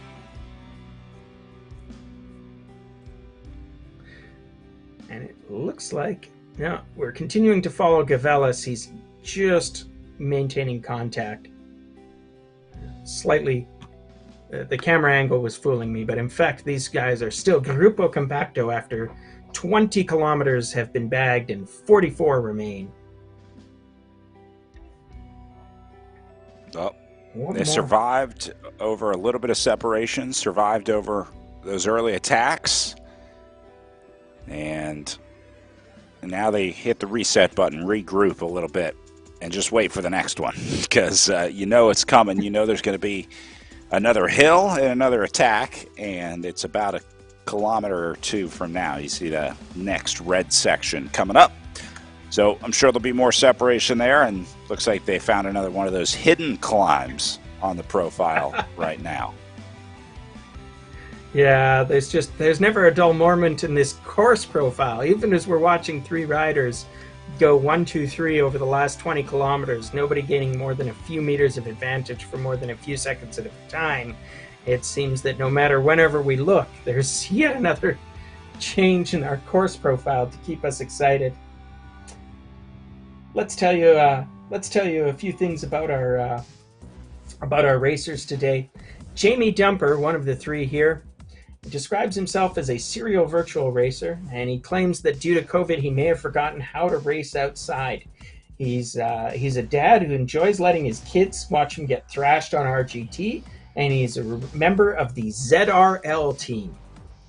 So kids, if you're out there, you can say hi to your dad Jamie and maybe heckle him. I don't know if he's got a stream or what, but I believe if you're wondering, you can watch this live stream on both YouTube and Facebook. Links are available in all the usual places, including YouTube and Facebook. So I hope the kids will get in there and comment. If you're wondering how this course is going in the control room, I have this commentary to relay from our producer, Damon Bates, who says that the course is tough on his right thumb on the trackpads, and I think that means he's having to track that he's choosing the camera angles here, and that's what's causing him some pain. So, yeah. A moment. Pour out one for our buddy Damon Bates, who makes Brad and I look so good, or at least as good as we are capable of looking, by keeping us updated with race situation, good camera views, and all the rest. As we watch Matt, Jamie, and Michael Gavelis climb yet another one of these little lumpy, bumpy things. And I believe this one leads straight into what we sort of call the false flat. It's kind of, that's the big slope that they have in the first third of this race. Then we go into this series of false flats, and we're taking a peek while the riders in the A group do that over at the women, where it appears that we still have Cameron and Parker together, and Blushki holding the damage down to 180 meters. So that's not the end of the world, but still, she's not really gaining or losing time at this point. And Diane Bowman's now about 400 meters in arrears of this lead group. So think of it as a Teta course, then 200 meters back to Blushki solo, then another 200 meters back to Bowman's behind her. And that is the composition of this race course. If you look down on the course profile, those dots still look pretty close together, because honestly they are. There's 19 kilometers remaining in the race. Still plenty of time for these riders to catch up. And if Blushki can manage to climb like an angel, or Bowman's can manage to climb like an angel, well, then I have good news for those two about the course profile, because we're about to get to the mountains. So I think it was it's going to get a whole lot tougher. Yeah, absolutely. In the B race, I think we very much saw the decisive attack come when Kroll was defeated by our winner today on the second of these two climbs. They were both keeping their powder relatively dry for the climb and descent. But the big attack happened on the final moments. So here we see Blushki, and she's hitting another one of these, just invisible 20% grades that comes out of nowhere on this course. It's just merciless. But I do remember that from actually riding it, that there's lots of these zoom climbs where you're going through a fast ascent and then you're coming up a steep slope where you're able to get about 80% of the way up the slope just on sheer momentum alone. But then that last 20%, that last 20% is on you. They always say the last 20% is the hardest 20%. That's right. Yes. Maybe cycling is sometimes like computer programming or project management, where the phrase can come up 80% done, 80% to go. Right? These riders are about 2/3 away through the race, but for a variety of reasons, the worst is yet to come. The two steep climbs remain in their dark, dark futures, as well as almost certainly the most decisive moments of this race. So Parker and Cameron, for example, have done an enormous amount of work to give themselves a big, possibly even decisive advantage approaching the foothills here. But now the hard business of beating each other is truly about to begin. So Clark Cameron is remaining discreetly off camera, but we can see into Deborah Parker's pain cave as she puts a small gap on Cameron, maybe testing the waters. And meanwhile, Renata Blushki is riding for her life. This is her last chance to go from third place into the upper echelons of the podium. She knows it, and she knows it's time to do the work. Time to make the donuts, as they would say. She's got to get back on terms with Cameron and Parker, and this upcoming climb is probably her best chance to do so. So we'll see how that works out. The gap is not trivial at this point, showing us 650 meters, but again, that's a terrain-affected gap. I think that the real gap is going to be more like what you would call 250 to 350 meters on the flats, but nonetheless, that's going to be cold comfort for Blushki. She's going to need to get up this hill and get back on terms with Cameron and Parker. And I so mean, the I next think 5, the 6 only minutes. chance that Blushki has to make this work is going to be if Cameron and Parker respond in the right way, right? They're going to have to just play games for a little bit, just leave the door slightly ajar for Blushki. That's all that they need to do, and then Blushki can do it. She'll be able to come through. But if they don't let up when they get onto this big climb here, like if they start attacking each other, there's one rider that's feeling really good in this group of two, Blushki's going to have a harder time getting back in.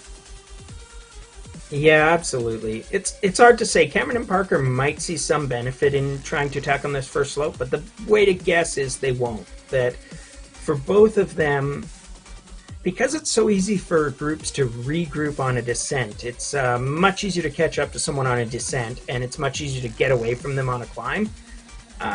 You know, most bike racing fans are well aware of this fact, but we're recapping it for the kids in the back.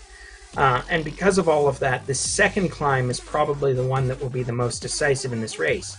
Now, the reason that works for Blushki is her big hope is to get back on terms with these two riders on this first climb. So if Parker and Cameron spend the climb, you know, going steady but not attacking each other and thus keeping the pace relatively lower, that might work for Blushki.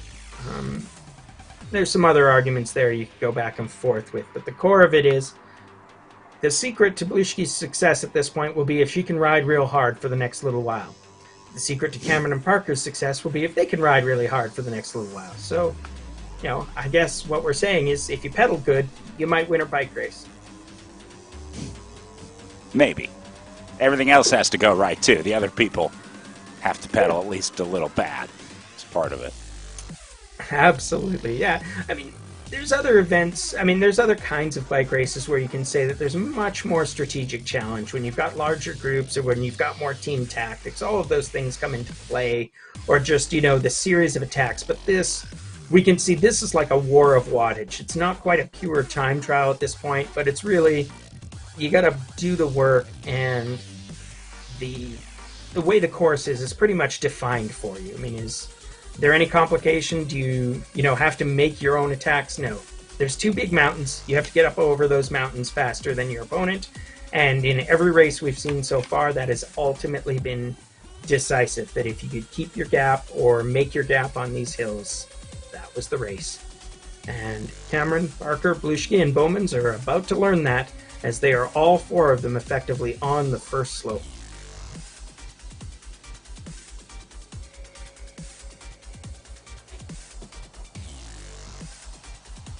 Oh, yeah, I think 250 is probably a good, accurate number here for Blushki,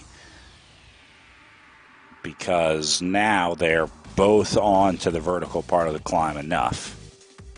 Meanwhile, more separation over in the men's race.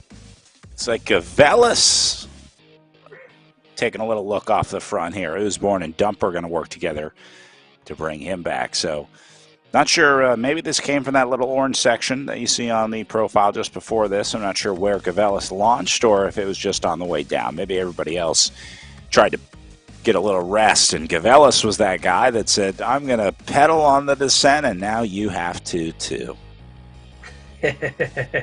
Well, I love nothing more than gratuitous suffering at the hands of other bike racers. As a thing to watch, not a thing to experience, mind you, Brad. And it looks like that's exactly what Gavelis is into right now. Jamie Dumper, hardest hit, because he's having a little bit of trouble chasing onto that wheel as Matt Usborne has finally decided playtime is over. closes that gap, and then Jamie, honestly, just as quickly closes up. So we're going to call it Grupo Compacto at this point. And let's see if there's a counterattack. Matt Osborne not willing to leave well enough alone, but Jamie Dumper right with him, and now Michalis Gavelis may be regretting recent past events, as he may have burned a match.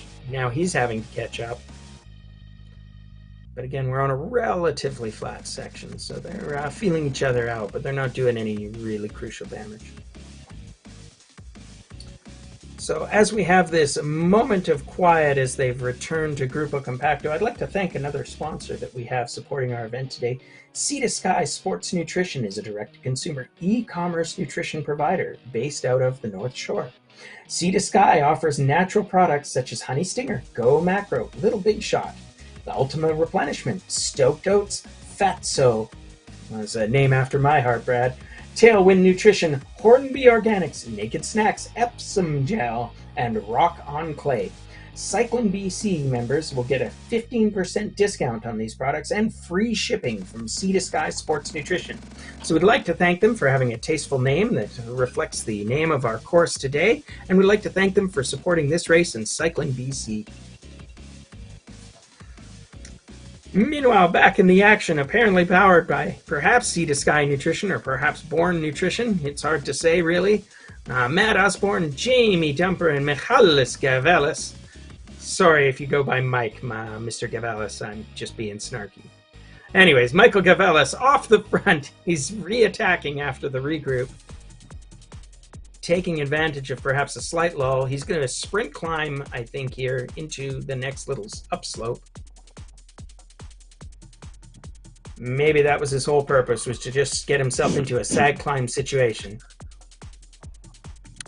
Yeah, I've never heard of sag racing on virtual platforms before until today, and now I feel like I'm seeing it everywhere. I think that's confirmation bias at its finest. But no, I think he was trying to get away. I think they're trying to get something started, just trying to keep it interesting, and maybe try and get it done before they get to those last two big climbs of the day.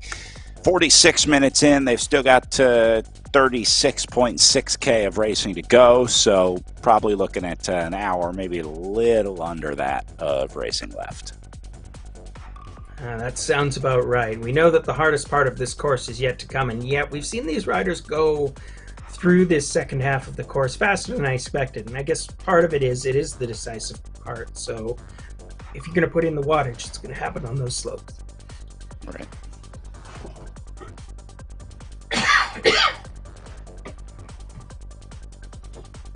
Sorry about that. Just having a little off my courseness as we get into what is this, Brad? I guess hour 3 of our glorious commentary today. We're having a lot of fun, and we hope you are too. It's not even close to as tough as what these riders are putting in, so we're just doing our best to hang in. Yes, it's their virtual world. We just look into it, don't we, Brad? Matt Osborne slightly off the front, but Jamie Dumper and Michalis Gavelis are not letting him have any moment. Mike Gavelis bringing it back, bringing it in, bringing it home, but Matt Osborne will look back there and see, oh, no gap left. Well, if at first you don't succeed, Matt Osborne, try again.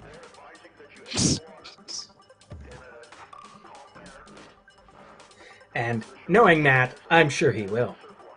Yeah, that is not the last attack that we will see, that's for sure. Who it comes from is the question, and again, that attack right there might have been enough to put somebody in trouble. I mean, that might have been enough to put Dumper or Osborne when Gavelis went off the front, just enough to weaken their body armor. So it's not always the fatal blow, but sometimes you're laying the groundwork to a more successful move later on. Yeah, absolutely. As you say, not the fatal blow. It's kind of like body blows in boxing. You don't see boxers get knocked out by body blows, but the damage adds up, doesn't it? We're taking a peek back into the women's field. They're now over the first climb, and it looks like Parker and Cameron are still together. and they're at 13.5 kilometers to go, so they are into the twilight of their race. And they have, well, they've put some damage on Belushki, although again, there's the deception that Belushki is still on the climb, so that's not really a 1.5 kilometer deficit, but nonetheless, I think that is a number going in the wrong direction for Belushki's hopes of getting back in terms with number 1 and number 2 in this race today. So Belushki may be in the realm of settling for 3rd place. Hopefully not. Hopefully she can get some damage back, maybe make up some more time on the descent. Let's see if she's a really savvy descender here and can get back up there. But right now she's got her work cut out from her, and she still has Diane Bowman's on her tail, 460 meters back. That lead will again balloon out as Belushki hits the descent before Bowman's.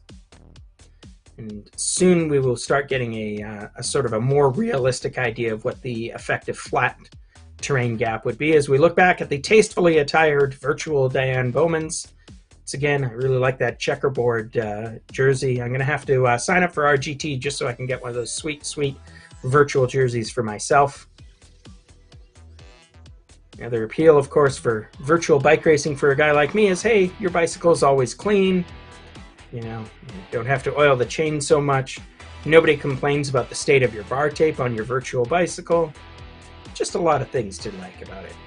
Diane Bowman's may not be liking the fact that she's in 4th place, but she can take some consolation that she has been riding hard all day against some stiff competition, and she has acquitted herself incredibly well given all of that. She has 50 kilometers in the tank and another 14K to go as we look back at the men's A race, which appears to be shredding itself. Looks like Matt Osborne has attacked again, and this time Michael Gavelis cannot be happy about it, as he is the odd man out, 50 meters back on this slight descent. And they're going to come into another one of the climbs.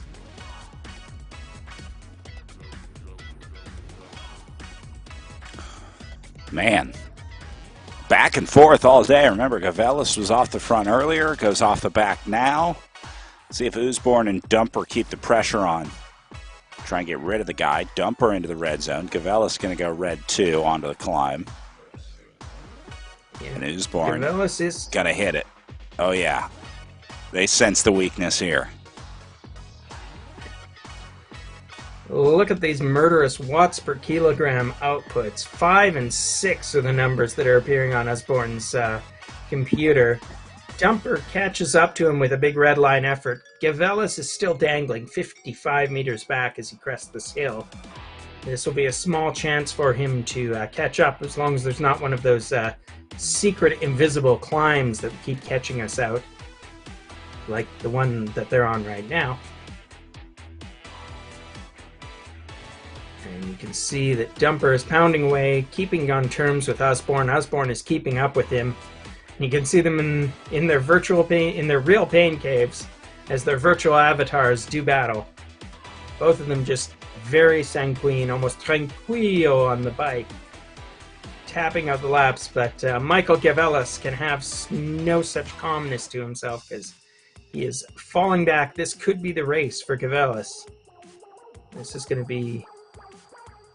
He's got about a 200 meter and 250 meter gap to make up as they go onto a descent. So let's see if he can close in on his 2 rivals there.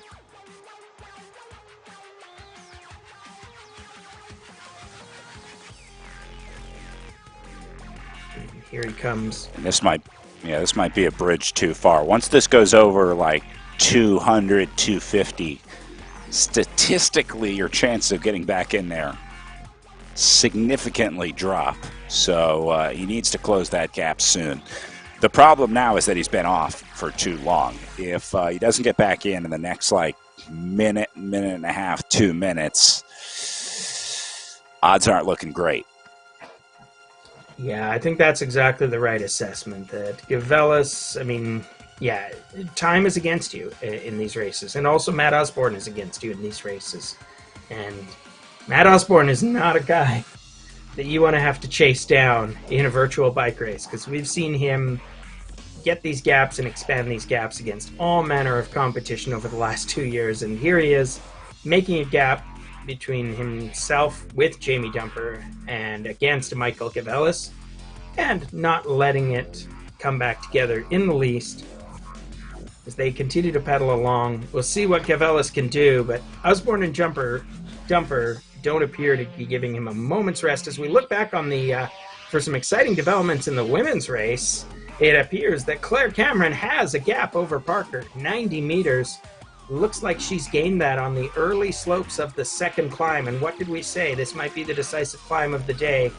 It appears the decisive climb of the day might be the decisive climb of the day. Couldn't have said it better myself. As you can quote watch me the on gap. Yeah, watch the gap go up on what is being called the decisive climb of the day. If you subscribe to that school of thought. Here we can get a very direct look into the pain caves of Deborah Parker and Renata Bluschke as they see all of their hopes and dreams disappear up the road. Bluschke riding for her life. She's got to be aware of Diane Bowman's only about 300 meters behind her, and Parker is watching Cameron ride away 80 meters. She's holding the gap, so maybe she is in fact limiting the damage, and she might be able to keep in close enough terms to do something on the descent. Bluschke is now looking at about a 700-meter gap if she wants to get back on terms for second place. So she may be just doing the smart thing here and riding within herself, hold on to the advantage she has and get onto the podium, and then she can finally close the garage door and just try not to think about how this race went ever again. But for all four of these riders, I'm sure the training is the real value here, right? I know that Claire Cameron will have great ambitions that are non-virtual in the very near future, and I would be not surprised if Parker, Bluschke, and Bowmans are all also planning big things for their non-virtual racing. So for all of them, this is the work that you get done in the early season so that you can pay it off when you peak for your preferred events. Bowmans continues to do the work. She's still only 350 meters behind Bluschke, so the tantalizing prospect of getting onto the podium might be enough to drive her to greater efforts. We will see how that works out. If nothing else, she can be comforted by the fact that she has the Best Dressed award for today. Renata Bluschke may be disputing that given how sweet the Q Dog faceted dog logo is, but nonetheless, I have to call it like I see it, Renata Bluschke. You have the second best jersey in this race today, and Bluschke is probably too deep in her pain cave to even care what I think about the jerseys, because she's doing 4.4 watts per kilogram. She is about halfway up this decisive slope. She has 10.6 kilometers left to go in the day. She's been on the trainer for almost 2 hours as it stands. And you can see the detailed course profile there. She's going up a little lump. It's going to peak out at 20%. She's going to get a microscopic break as she goes down a microscopic descent, and then she's going to be right back on the steep slopes again. But Claire Cameron doesn't even know that she's on a slope. She's just pedaling away like it was nothing. 20 kilometers an hour on a 5.7% climb. Gap is expanding between her and Deb Parker, and it is expanding quickly.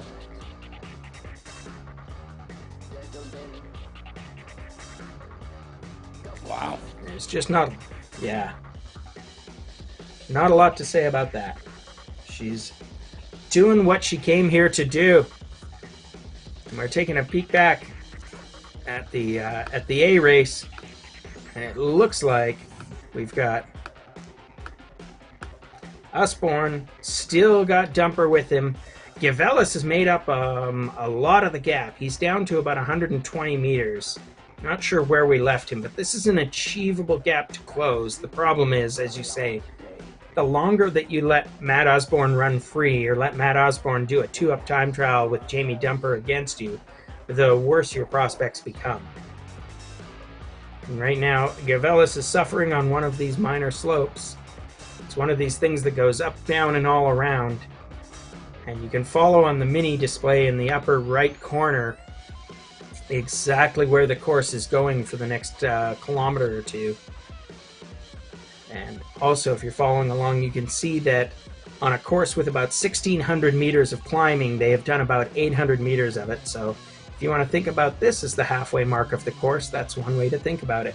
35 kilometers in the can, 29 kilometers remain ahead of Michael Gavelis, as well as two riders, Jamie Dumpier and Matt Osborne. They remain about 350 meters ahead, and he's got a lot of work to do if he is going to close that gap, because Osborne and Dumper do not appear to be taking many breaks. Yeah, I don't know if Gavelis is going to make it back here, because it looks like Osborne and Dumper are fighting each other up here at the front, which is his worst case scenario, because I think these guys are starting to attack each other, which is bad news for Gavelis back there. But good news for Osborne and Dumper, because they're securing their silver medal, or a silver medal, I should say. But yes, indeed. Man, again, it's so tough to get a good read, because I was thinking this gap was like over 200, but I just saw it dip under 150. I know a lot of it is because they're on the climb, and now it's heading back out closer to 250. So I would imagine this is probably equally as frustrating for either the riders trying to get away or the riders trying to catch back on. Yes, indeed. This rolling terrain has got to be tantalizing all three of these riders, but nonetheless, it's sort of a simple calculus, which is do the work, make the gap go down. And I've got to agree with you that when you see a gap this substantial develop between the group Osborne and the group anyone else, well, yeah. I mean, it is what it is, I think is the simplest way of saying it. So while we watch Osborne, Dumper, and Gavelis completely put each other into this sufferfest for our own amusement, we'd like to tell you about Cycling BC's iRide Youth Program. So Cycling BC's iRide Youth Cycling Program brings bikes to kids in schools across BC and teaches kids cycling skills and safety awareness.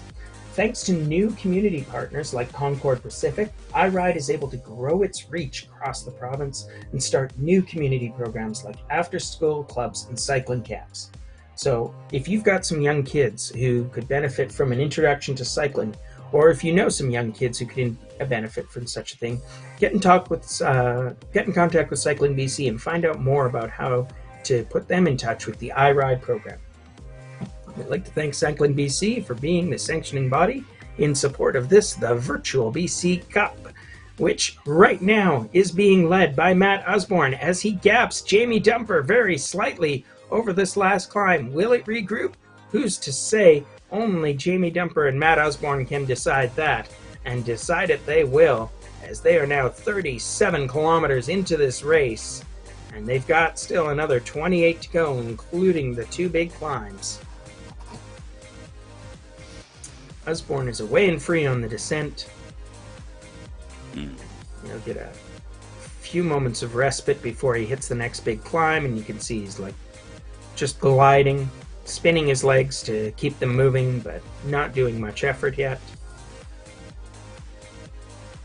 Yeah, I think Osborne just outlasted these guys. I think Gavelis was obviously the first to crack. I think, and I say he cracked because he was off the front before he went off the back, right? So that makes me think that just kind of got caught off guard with fatigue and maybe blew up a little bit, and then Osborne just stayed on the gas.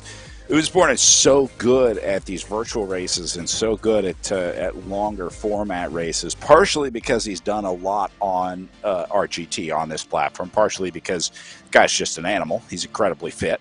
So I think he is an expert at this format of racing. He's good in the crits on RGT, but on these long road races, especially on RGT, I think that's where Osborne really thrives. I've never seen the guy race much in real life, but I would imagine he's an endurance guy out on the road. Yeah, he's a solid road racer, and he'd like me to take it back about calling him a triathlete, I think 2 races ago, so we'll remind each other of that again. I think Osborne is something of a time trial specialist. I'm sure he's done some road racing out there, but he seems to really come alive in things like the Provincial Time Trial Championships, where he's raced quite well. And so you can imagine that with something like this course, he's just going to not turn it into a time trial per se, but he will let the course do the damage. And indeed, that feels like that was a lot of how the A race went down today, is Usborne didn't have to worry about a field of 20 chasing him around, so he's just basically determined to let his legs do the talking. I think he knows Jamie Dumper as a rider very well. I'm not sure if he knows Gavelis that well, but he just basically rode until there was nothing left to ride away from, and that's the situation in their race right now.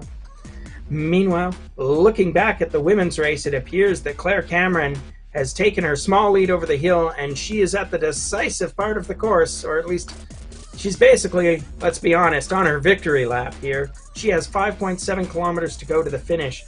Her lead is not insurmountable. It's 500 odd meters now as Deborah Parker continues to chase her. But for Claire Cameron on this kind of terrain, that will be plenty. Renata Bluschke can take some cold comfort that, well, Bluschke and Bowmans are still racing for third, is I think what I would say here. Because there's about 400 meters gap. Bluschke's about to come over the top, and I think when she does, that will be enough. But we're watching Deb Parker here. She is, as I say, still chasing Claire Cameron, but you probably won't even be able to see her on screen. She's just a little dot 600 meters up the road. But Parker should take some solace here from the fact that she has done a lot of work, and she is basically locked up second place for sure. There's no real way that, barring some sort of mishap, that Bluschke can catch Parker in second, I think, at this point.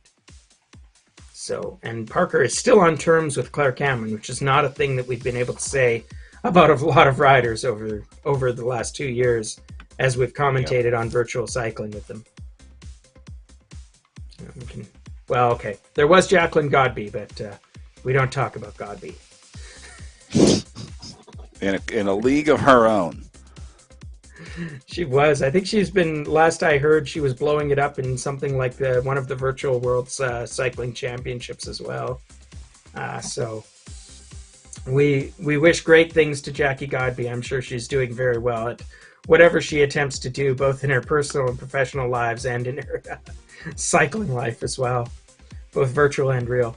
Meanwhile, Renata Bluschke is the real rider in our virtual world, right in front of us right now, coming over the top of the mountain. She has finished the last big climb of the day, and she must be going, thank goodness. She has 8 kilometers to go.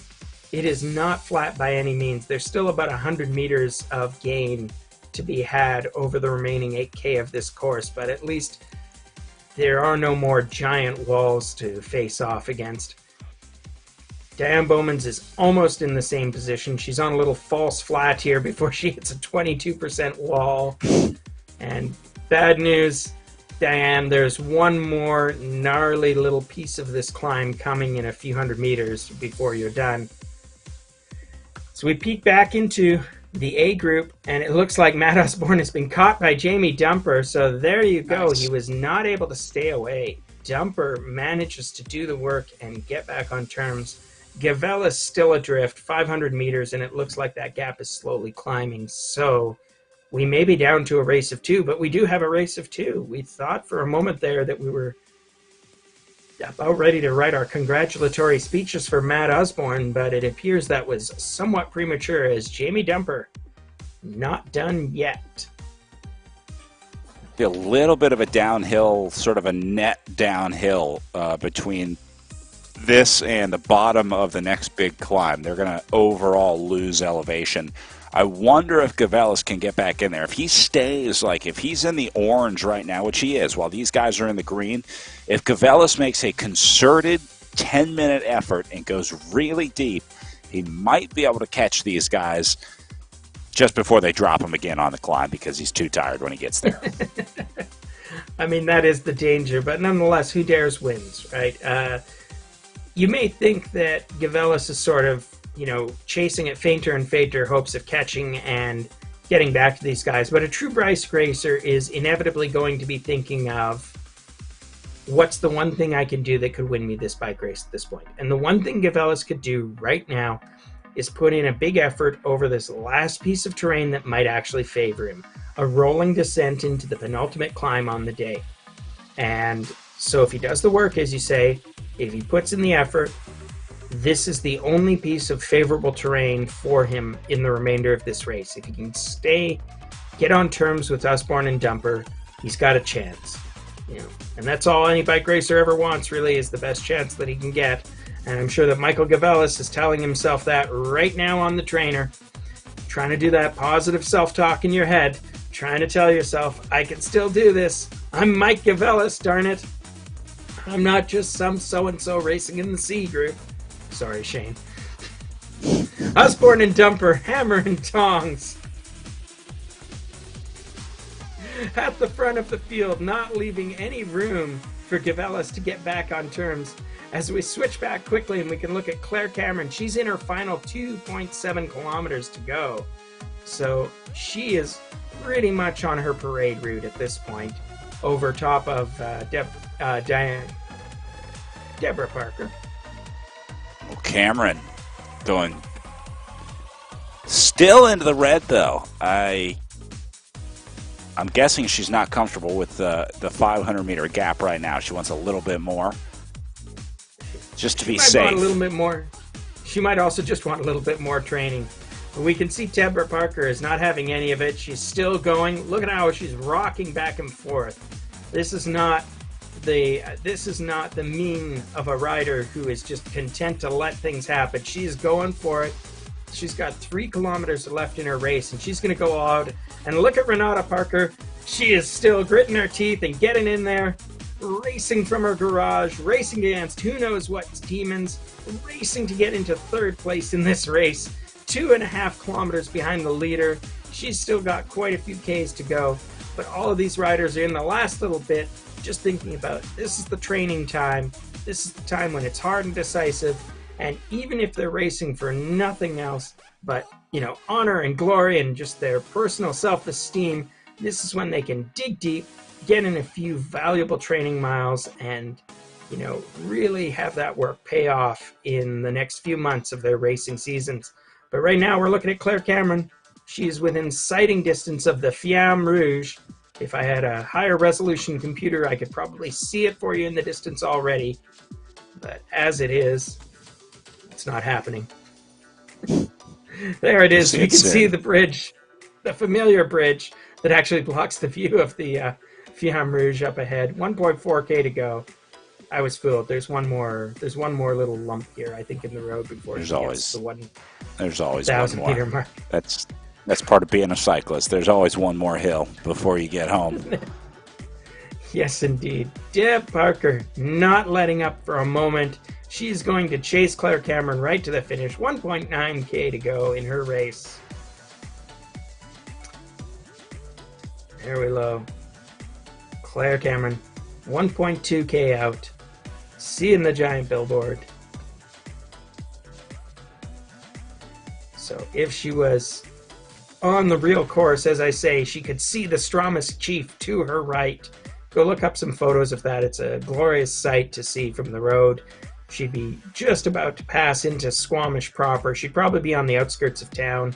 Already the speed limit signs would be telling her to go from 80 to 60 kilometers an hour.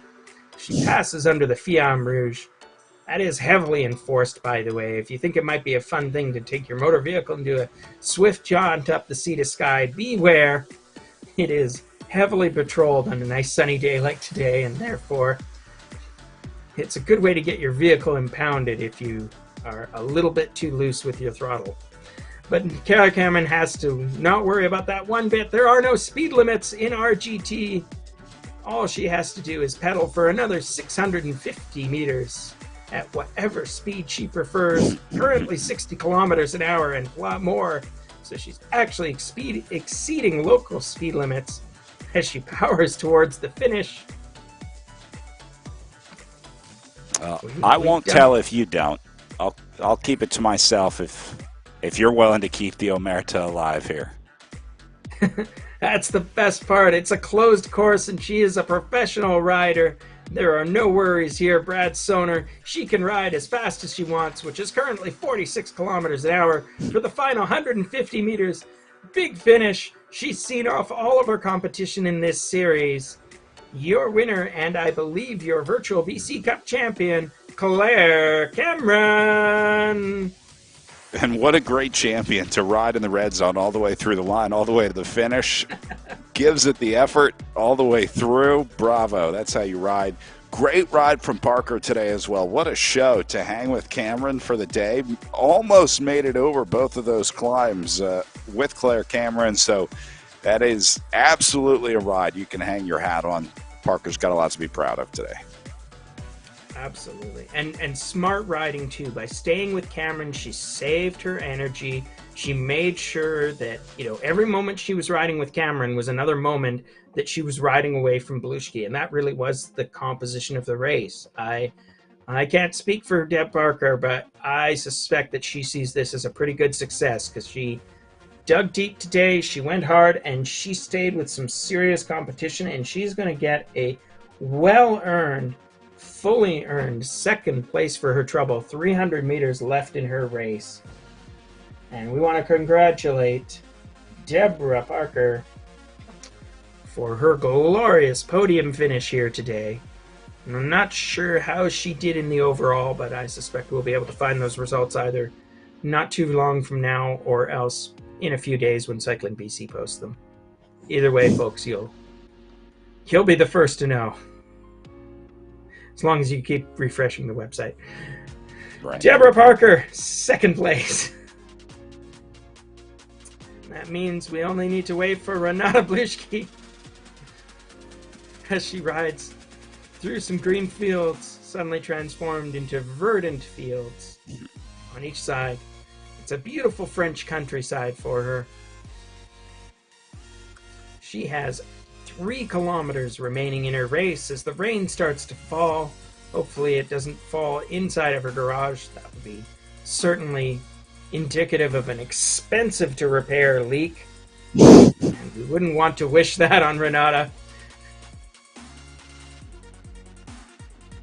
Yeah, that is your absolute worst case scenario. If it starts raining in real life, you got a real problem going on. That's right. That's the whole promise of virtual bike racing, is that there is no rain. And on those horrible occasions when there is rain, it's probably a pretty big deal. Unless you've got some sort of DS or Soigneur hanging out in your pain cave, spraying you with water to give you that full virtual experience, that almost too real experience. I'll tell you what's definitely very real is the pain in Renata Blushki's legs. She has done a big ride here. She's been on the bike for over 2.25 hours. She is still tapping it out at over 60 kilometers an hour. Once again, good thing it's in virtual world. She might even be putting on a bit of a show for us as she gets it up over 70 on this slight descent. Rolling into the finish, 2.1K to go. She gives a little smile. She is still tapping it out. She knows that this is an effort worth putting in, if only for the training time.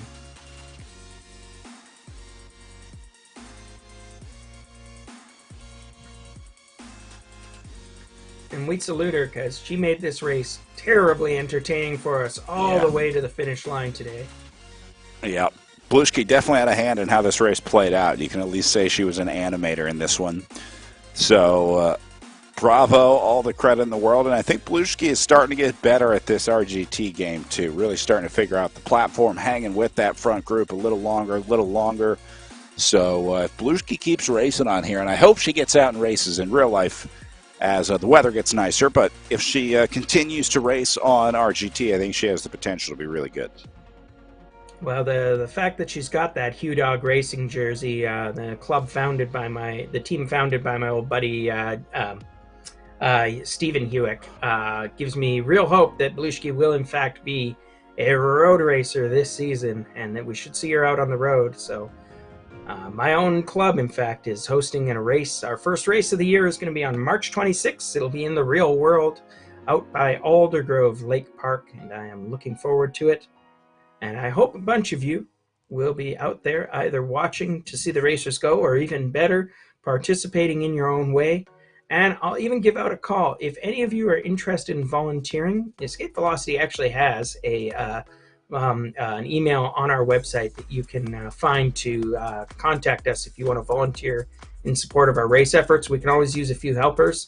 And in fact, I also organize drivers. So if you've ever wanted to drive in a race and you've got a nice clean driving record and want to talk to me, let me know. So that's me pitching my own book as we congratulate Renata Bluchki.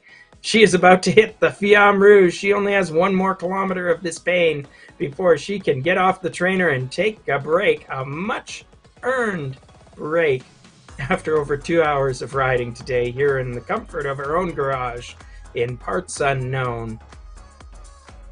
Probably somewhere in British Columbia, all things considered.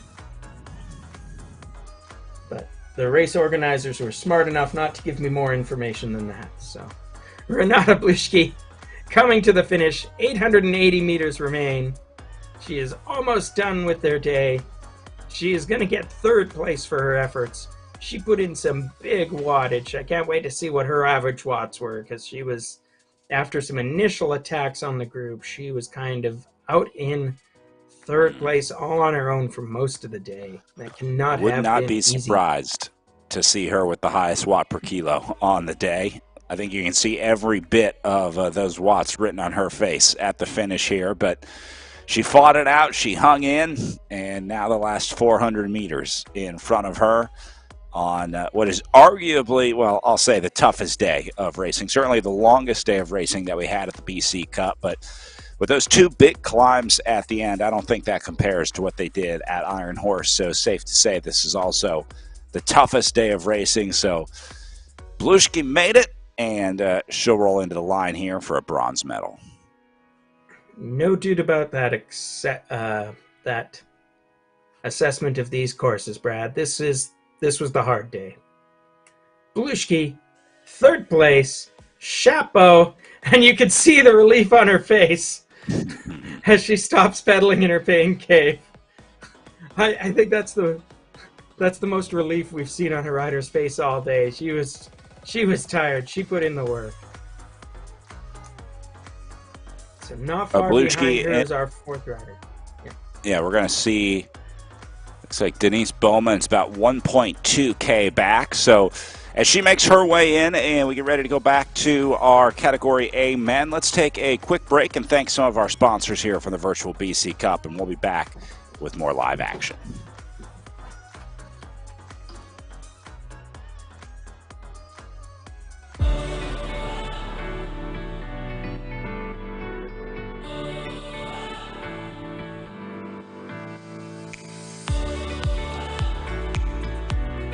Right, well done, Brooklyn.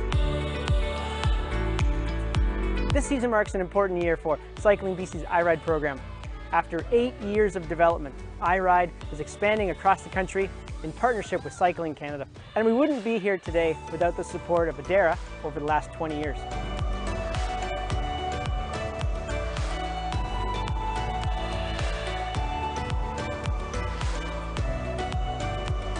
This partnership allows us to give kids the tools, instructors, and experiences they need to create a lifelong love for cycling, physical health, and sport. Adara has been involved with iRide for quite a while, and every step of the way, every time I show up at one of these events, I'm amazed to see the growth and the evolution of the program. And every single one of the kids has a big smile on their face. A key part of this program is to provide bicycles so that everyone has an opportunity to experience the joy of cycling. Adara's contributions help us grow and improve each year. Whether we're expanding our in-school bike fleets, developing new after-school programs across the province, or training a new generation of sports leaders with our iRide after-school program. I'm really proud of our partnership here with iRide and Cycling BC. The program is excellent, and I strongly recommend that if you get a chance to participate in it, that you do. It's spectacular for everybody.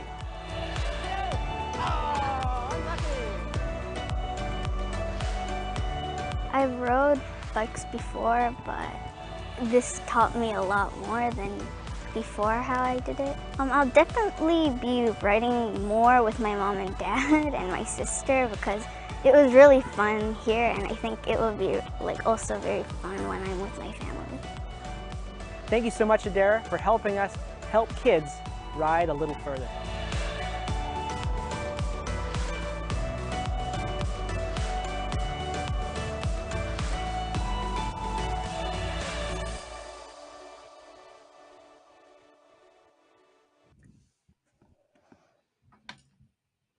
And we're back, and it appears that Diane Bowman's, our final woman, has finished, and so now we are looking in on the men's A race.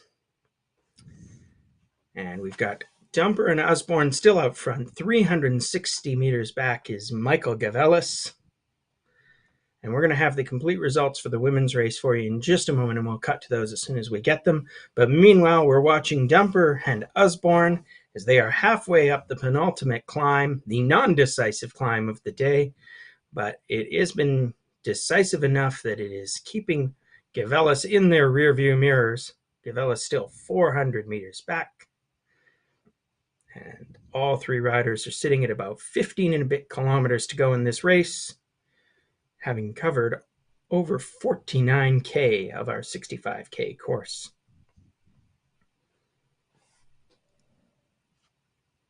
Well, Dumper letting a little gap open up here. Again, it's not the most efficient way to ride on the climb here. I don't know that Dumper really cares about trying to hang with Osborne in this scenario, so maybe he's just trying to make it through here.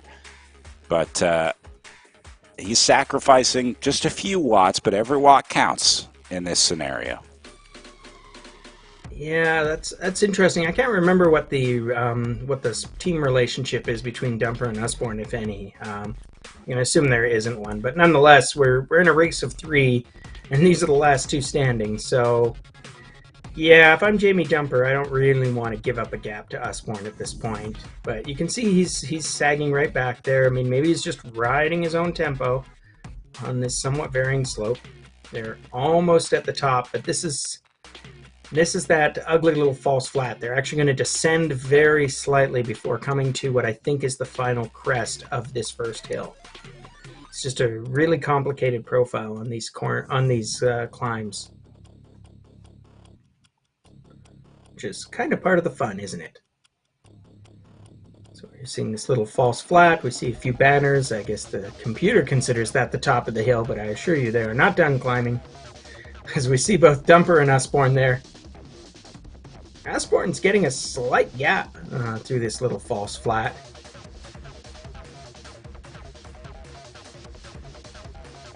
And this might be it. This might be the beginning of the end for Dumper. Unless the play here is, again, just don't redline the engine. It's like, yeah, I'm losing time right now, but I'll be fine. I'll be able to get back in. So maybe that's the thinking by Dumper right now, not wanting to go too hard in the chase effort here.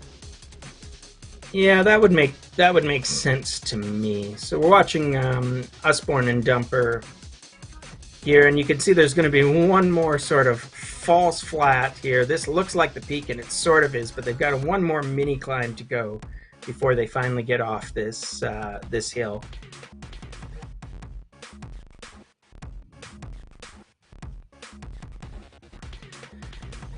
So we've got Matt, I think we can call that. This is actually, I think, the highest point on this climb, but then they do a little bit of a false flat descent, and then they got one more little micro climb before they finally get a few precious minutes of descending into the virtual valley. And then they will get the last climb, the one that would take them just to the edge of Squamish, at which point they could see the Squamish Chief.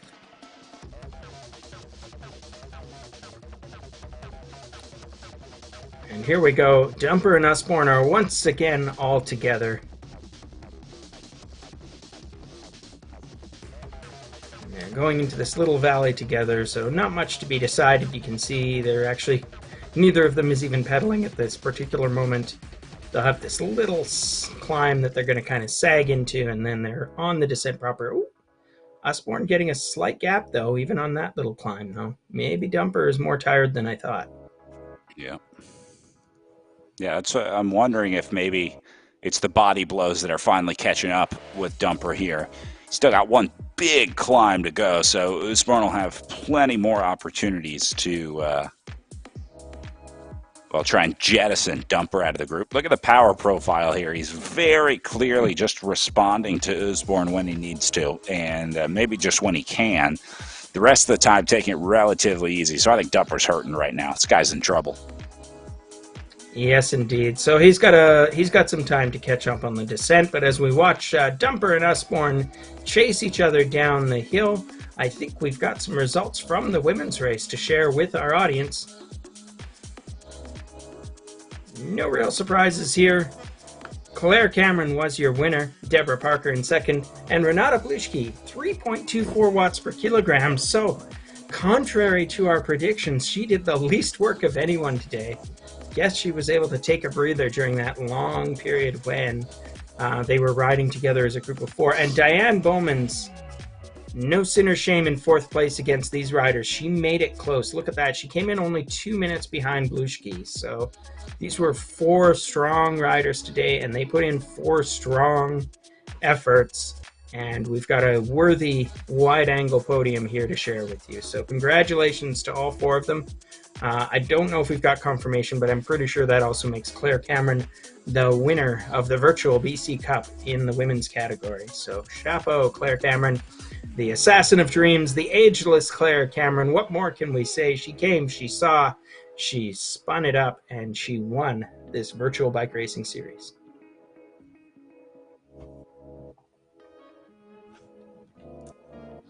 Back to Dumper and Usborne up here on the front. Gap out to 60 meters now for Usborne over top of Dumper, and that's coming off of the descent right now. They're pretty much in the valley between the 2 climbs here. So if Dumper doesn't do it on this last climb, if he can't get back in there, I don't know if he's coming back. Well, yeah, we've seen that this was, as we described it earlier, the decisive climb, and it will once again prove to be the decisive climb. And so the decisive action of this race will be on this decisive climb, the last one that we've got here. On the previous slope, we did see Jamie yo-yo off and then still manage to make it back on terms. I don't think most riders are casually creating gaps like that to their opponents unless they really are at that limit. So I take that as not some sort of tactical test by Jumper, but maybe meaning some real weakness. But here we see him closing on Usborne. And while we're watching these two duel it out, we're watching Michael Gavelis, who is now on his descent. So he'll be catching up to these guys quickly. But once again, he's going to be trying to chase his way up the decisive climb faster than these 2 riders ahead of him. And that is going to be a big task that he's got ahead of him if he wants to get on terms with these 2 riders and have a chance at getting first or second place for himself instead of the 3rd place that is currently locked up by Gavelis. Meanwhile, we peek back at Jamie Dumper and Matt Usborne. They are still going at it. They have basically gotten to what I think is the official foot of the climb. That's what's indicated by those banners. Usborne maintains a 28-meter lead, so let's watch and see if Dumper can close. We can look in on their virtual worlds of pain as Dumper and Usborne are head down, pedaling hard. Usborne is nodding along to something. I don't know if he's talking to a friend, but we can see that he's deploying a towel. But the 2 of them are just in a... This is the last rounds of a heavyweight battle at this point. And watch, whoa, Dumper is closed right up on Usborne. They're still both going pretty hard. Oh, prove me wrong. As Dumper makes it back on, I must have misread it on the elevation of the course, but here he is right back onto the wheel. So all of a sudden, Usborne has a very different race situation on his hands. Yeah, and this is it. Like, this is the climb. We've seen in basically all of the other races that this was the moment when the riders put it down, and we can see Dumper and Usborne both standing up, both taking this race very, very seriously as they climb away. They're putting out some serious watts, but both of them are trying not to blow up either, because they know this is a long, long climb. There's no 2 ways about that.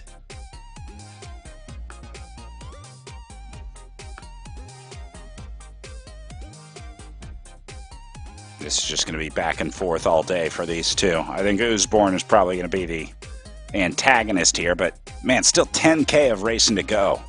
It's a long way to get back to the line. Yeah, absolutely, and it's an uphill battle. I think if I recall the course profile, it amounts to about 3K more climbing for them, and then about a 6 or 7 kilometer run into the finish line from the top of this peak. So that would be in the final drive down towards Squamish if we were in real life. Dumper and Usborne, both riders I'm sure who are pretty familiar with this particular climb. I can virtually guarantee that Matt Usborne has ridden this route out to Squamish and back many, many times.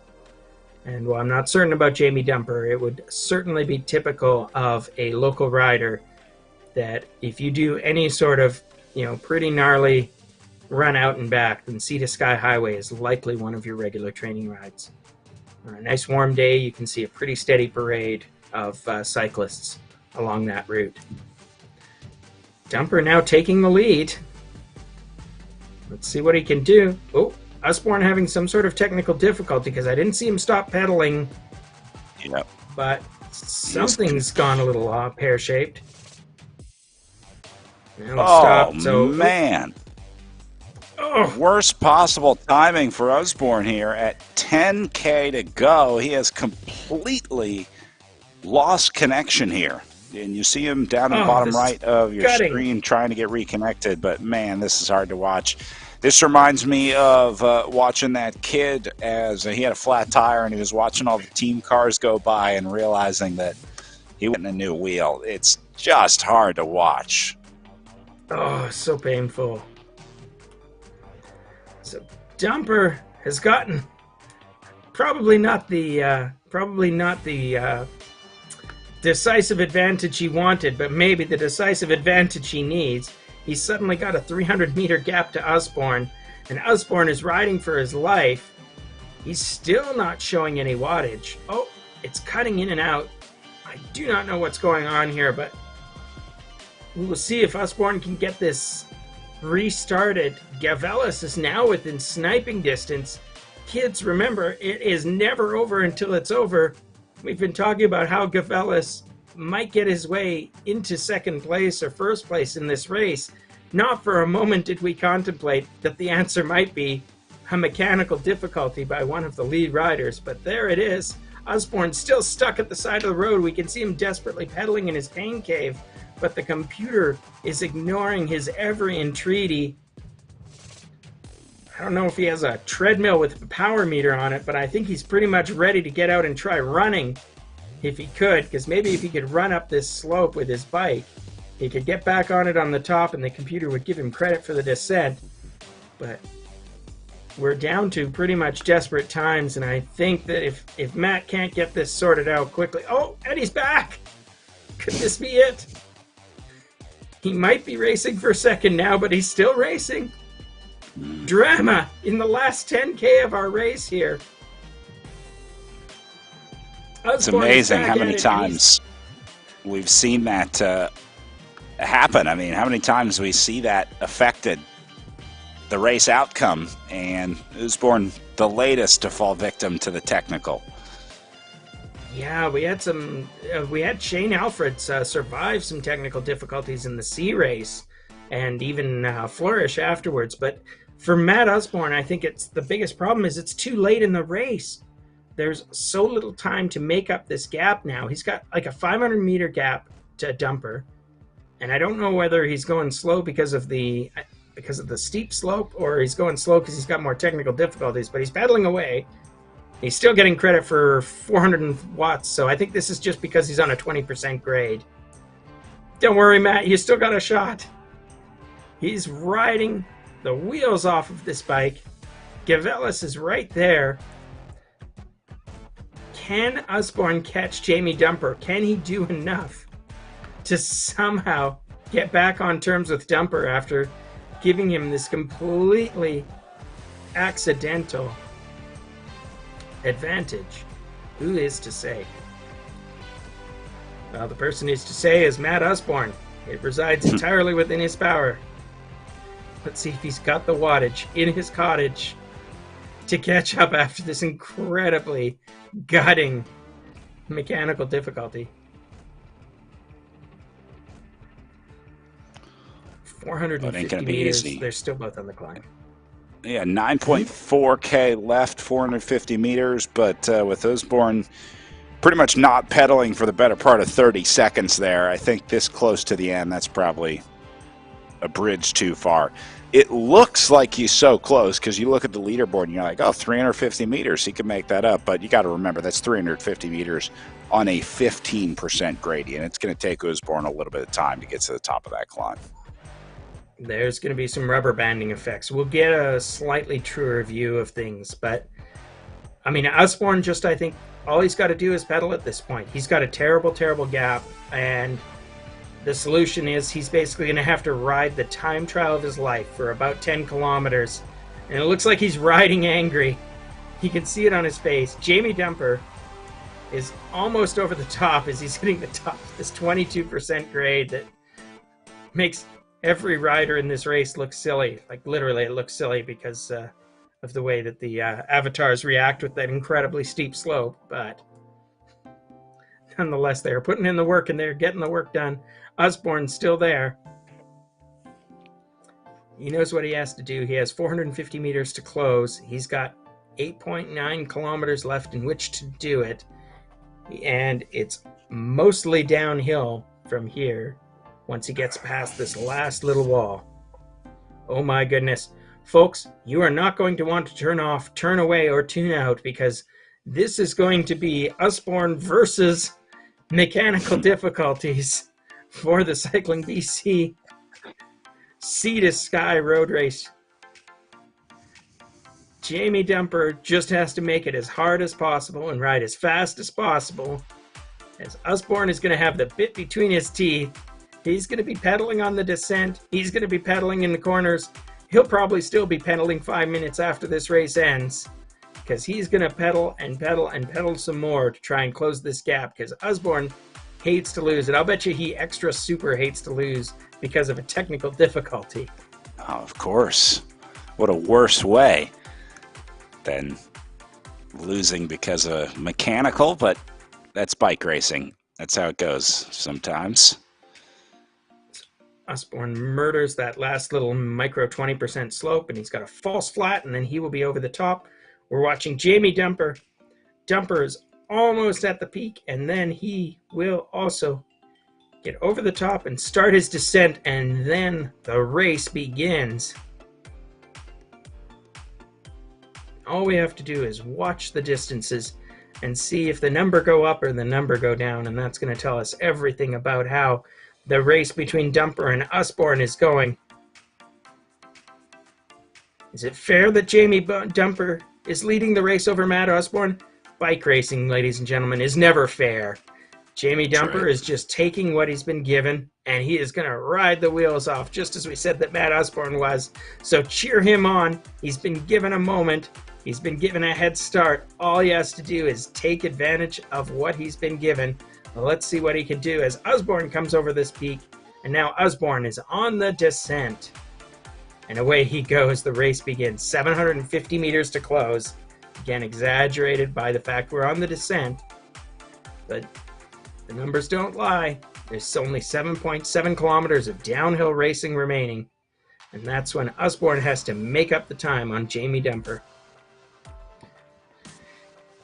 If Michael Gavelis had any hope of catching these two, it's perhaps scotched by the fact that they won't be doing some sort of technical last 10K. No. Osborne and Dumper are now in an all-out time trial to the death. Well, hopefully not to the death. You know what I mean. It's a metaphor, kids.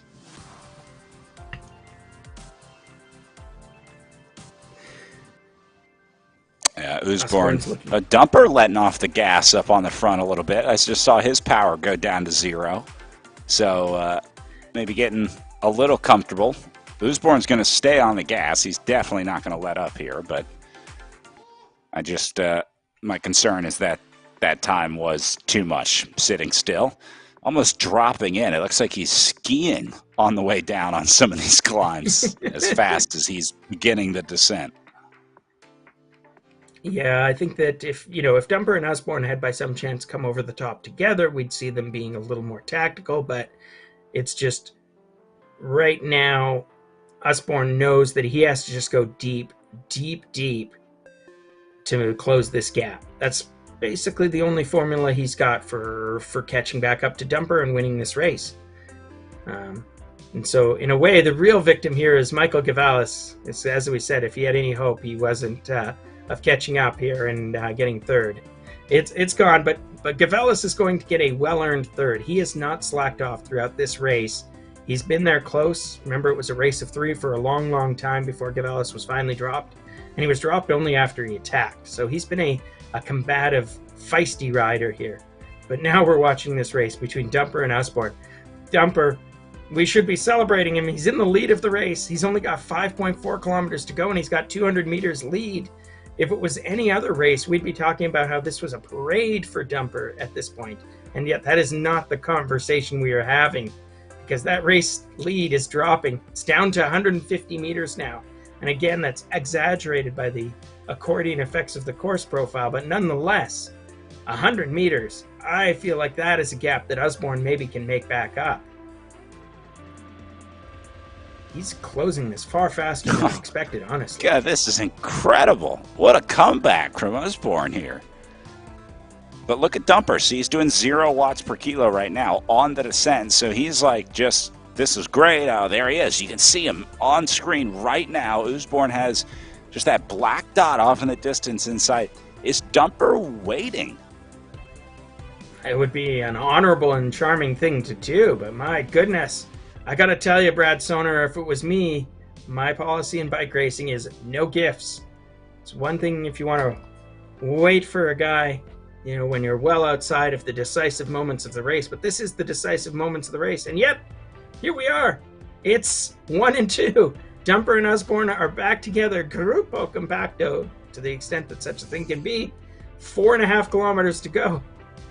It's going to be a heck of a final 4 kilometers, ladies and gentlemen, because we're basically on a descent, and it's basically going to be a war of strength against strength. So I don't know if Dumper is a better sprinter than Usborne, but this might be a sprinter's paradise for this finish.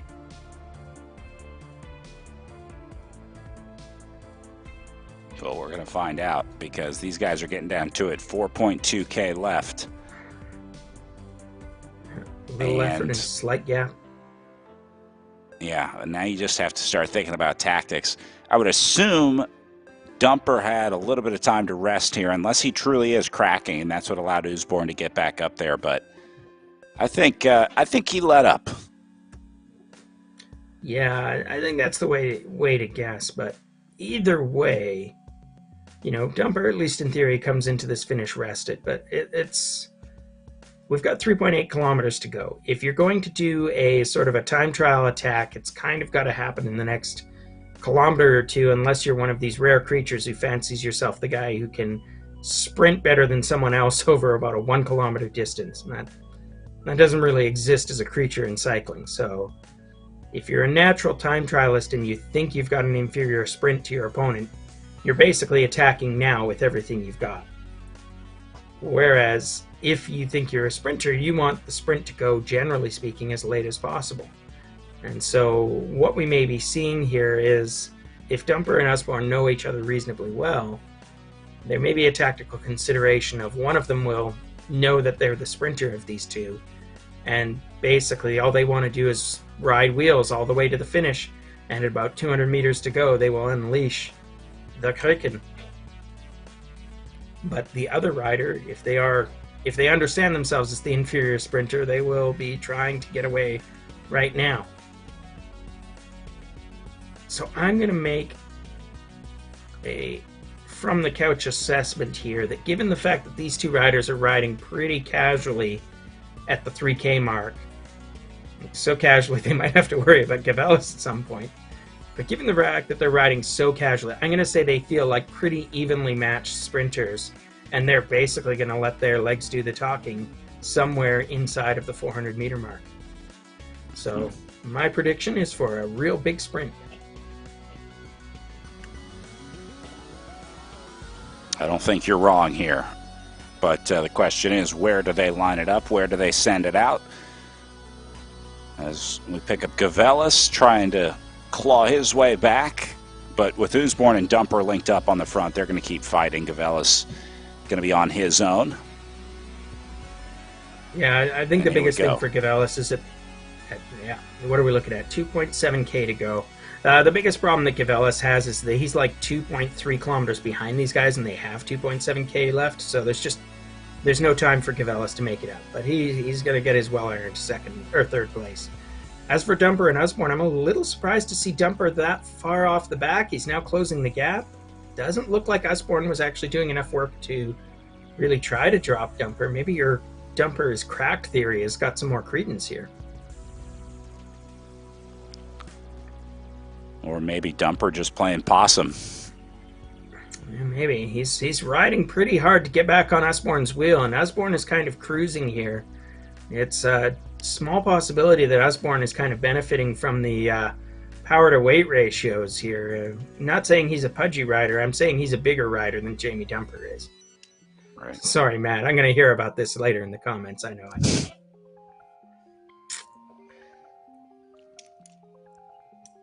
It's okay. It's the prerogative of the commentator to insult a lot of people who are more talented on a bike than him. Sucks to be you, Matt. Anyways, Matt Osborne is currently... yeah, Matt Osborne is currently letting his legs do the talking. The only reason I can get away with this is the one nice thing about commentating bike racing is none of them have any upper body strength whatsoever, so their punches hurt hardly at all when they do swing. It's a good thing for you to know, kids. So don't get into a fight with a bike racer. It's just embarrassing to both of you. Matt Osborne continues to lead it out. He's got about a 30-meter gap on Jamie Dumper. That's enough to be decisive, but it's just sort of this hanging gap. 1.4K to go. We're basically in the terrain where the sprint should be engaged. Is Dumper got some sort of tactical reason for doing what he's doing? I mean, they're on a bit of a slope here. I don't understand what's going on, honestly. Yeah, I think he's hurting here. I think Dumper is just straight up in trouble. Again, seemed like earlier Usborne was riding head and shoulders above Dumper, so I think he did wait up for Usborne here, and now Usborne paying the price again. They've got the 1K banner in sight just up the road. They're starting to get into some of that signage right now. Remember, it's downhill for a good portion of that. They're on a little 4% gradient right now. They're going to go up and over this little kicker, and then there's a good downhill run onto the flats to the line. So maybe Dumper was waiting for that. He was waiting to beat Usborne on the way down the climb, because here he comes back up onto the wheel as they go under the Flamme Rouge.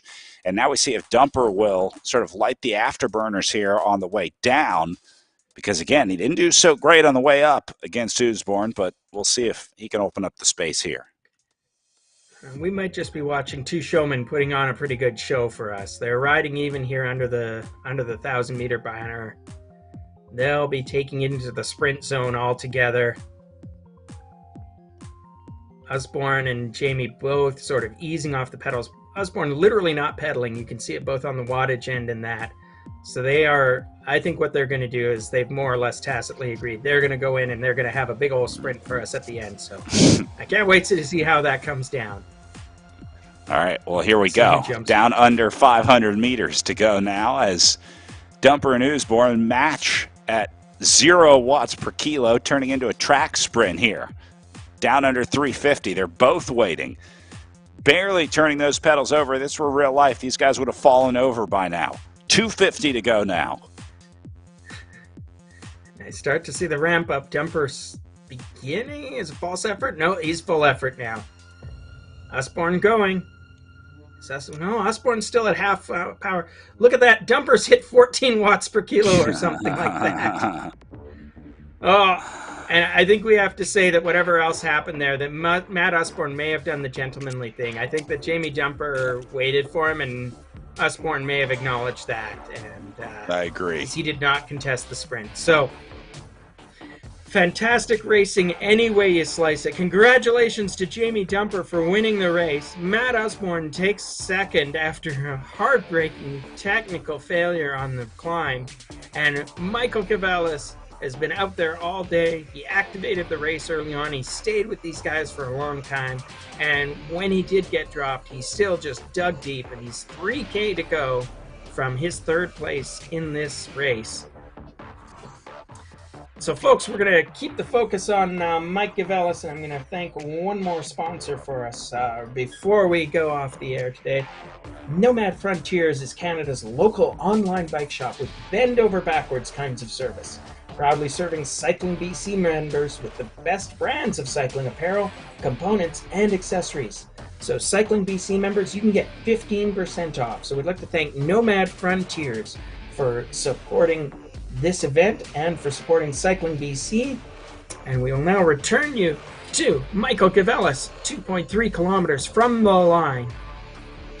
So Brad, do you have any final thoughts for us about how today's racing is going? My own opinion is we've seen a lot of incredible racing that really shows you how much a course like this can activate the event and really define the event. It's kind of, we've gone from one extreme to the other between Canary Wharf and today's Sea to Sky race. But as we watch Michael Gavelis bring us home, I invite you to give us some final thoughts of your own. Yeah, I think this course is absolutely the story of the day today. What a great way to end the virtual BC Cup. A nice mix of races from the first stop, the Canary Wharf stop, to the second stop where we had sort of a mix, I guess, at the Iron Horse. You had plenty of flat riding on there, and then the climb at the end. But this one, the up and down, the sawtooth profile, and then the two killer climbs at the end. If it's as good as you describe it in real life, I'm going to have to put this one on my bucket list and get out and ride it. It's one of the cool things about RGT, being able to see these roads, ride them, get a feel for it, get a taste for it, and then hopefully go link up with your co-commentator and do it in real life. I fear, Brad Soner, that if you're in any shape at all, you would probably drop me for dead, but I am glad to ride with you as long as you'd like to, and I can assure you the Sea to Sky Highway in real life is a glorious, glorious thing. If you ever have a chance to be in Vancouver, especially around the first 2 weekends in September when the traditional dates of the Grand Fondo Whistler are, it is worth putting on your calendar as a fun thing to do on a bike. 4 hours up the Sea to Sky Highway. Even if you can't make it out for the Grand Fondo, it's absolutely a fantastic ride. One of many in the local region that is well worth your time and attention. And I'm glad that we got to share this with the world. I can assure you that in real life, the scenery is absolutely incredible. Go throw a pin down on Google Street View somewhere around Lions Bay or near Squamish and just take a look off to the west from there, and you will see some gorgeous vistas at various places as you look over the Howe Sound Inlet from the lovely Pacific Ocean. And here we are following Michael Gavelis. He would be riding past the Squamish Chief as we speak, rolling into Squamish, probably thinking about his post-race coffee in real life, as he possibly is thinking about right now in virtual life. Michael Gavelis, 750 meters to go. Folks, we have had an absolutely fantastic time commentating the virtual BC Cup for you this year. I'd like to thank our friends at Cycling BC who invited to do this. I'd like to thank Damon Bates, who has been our supportive producer throughout, incredibly professional, making myself especially look better than I possibly could be. And I'd like to thank Brad Soner, our commentator, our star commentator today, for coming out here and helping us with the virtual BC Cup. He's made it a fancier, more entertaining event than it ever could be without him. And I'd like to thank you, our audience, for watching and for enjoying this. I've gotten some feedback, especially from the riders, about how much fun you've had seeing the show, and I'm glad that we are making it entertaining for you. And we'd like to thank Michael Gavelis, the last finisher of the 2022 Virtual BC Cup, third place in the men's A division, Michael Gavelis.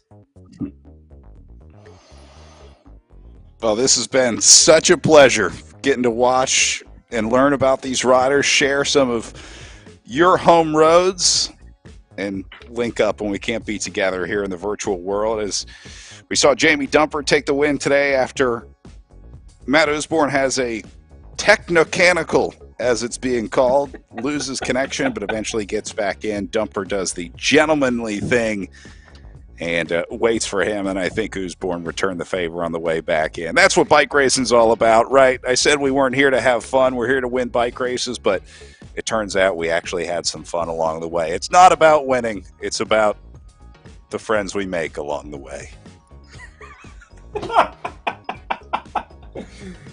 Full points, Brad Soner. That is exactly right. So we're not seeing it on there, but you can add in third place Michael Gavelis to those results, and we've had an absolute hoot of a time.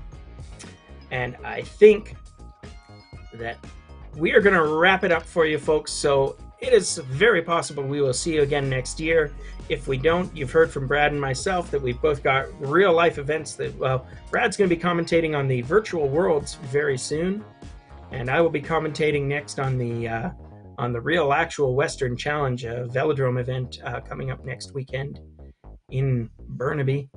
And I'm sure that we will both be out and about on the road supporting various bike racing events throughout the summer this year. And maybe one way or another, we will see you on the road or in the virtual world in the future. Brad Soner, any final thoughts for our friends here before we go off air today?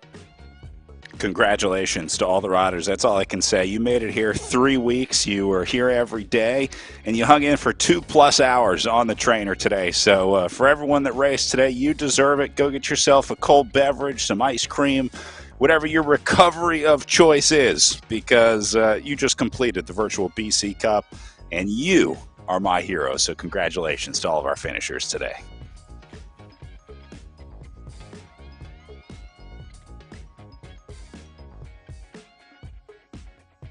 Welcome everybody. This is the iRide program.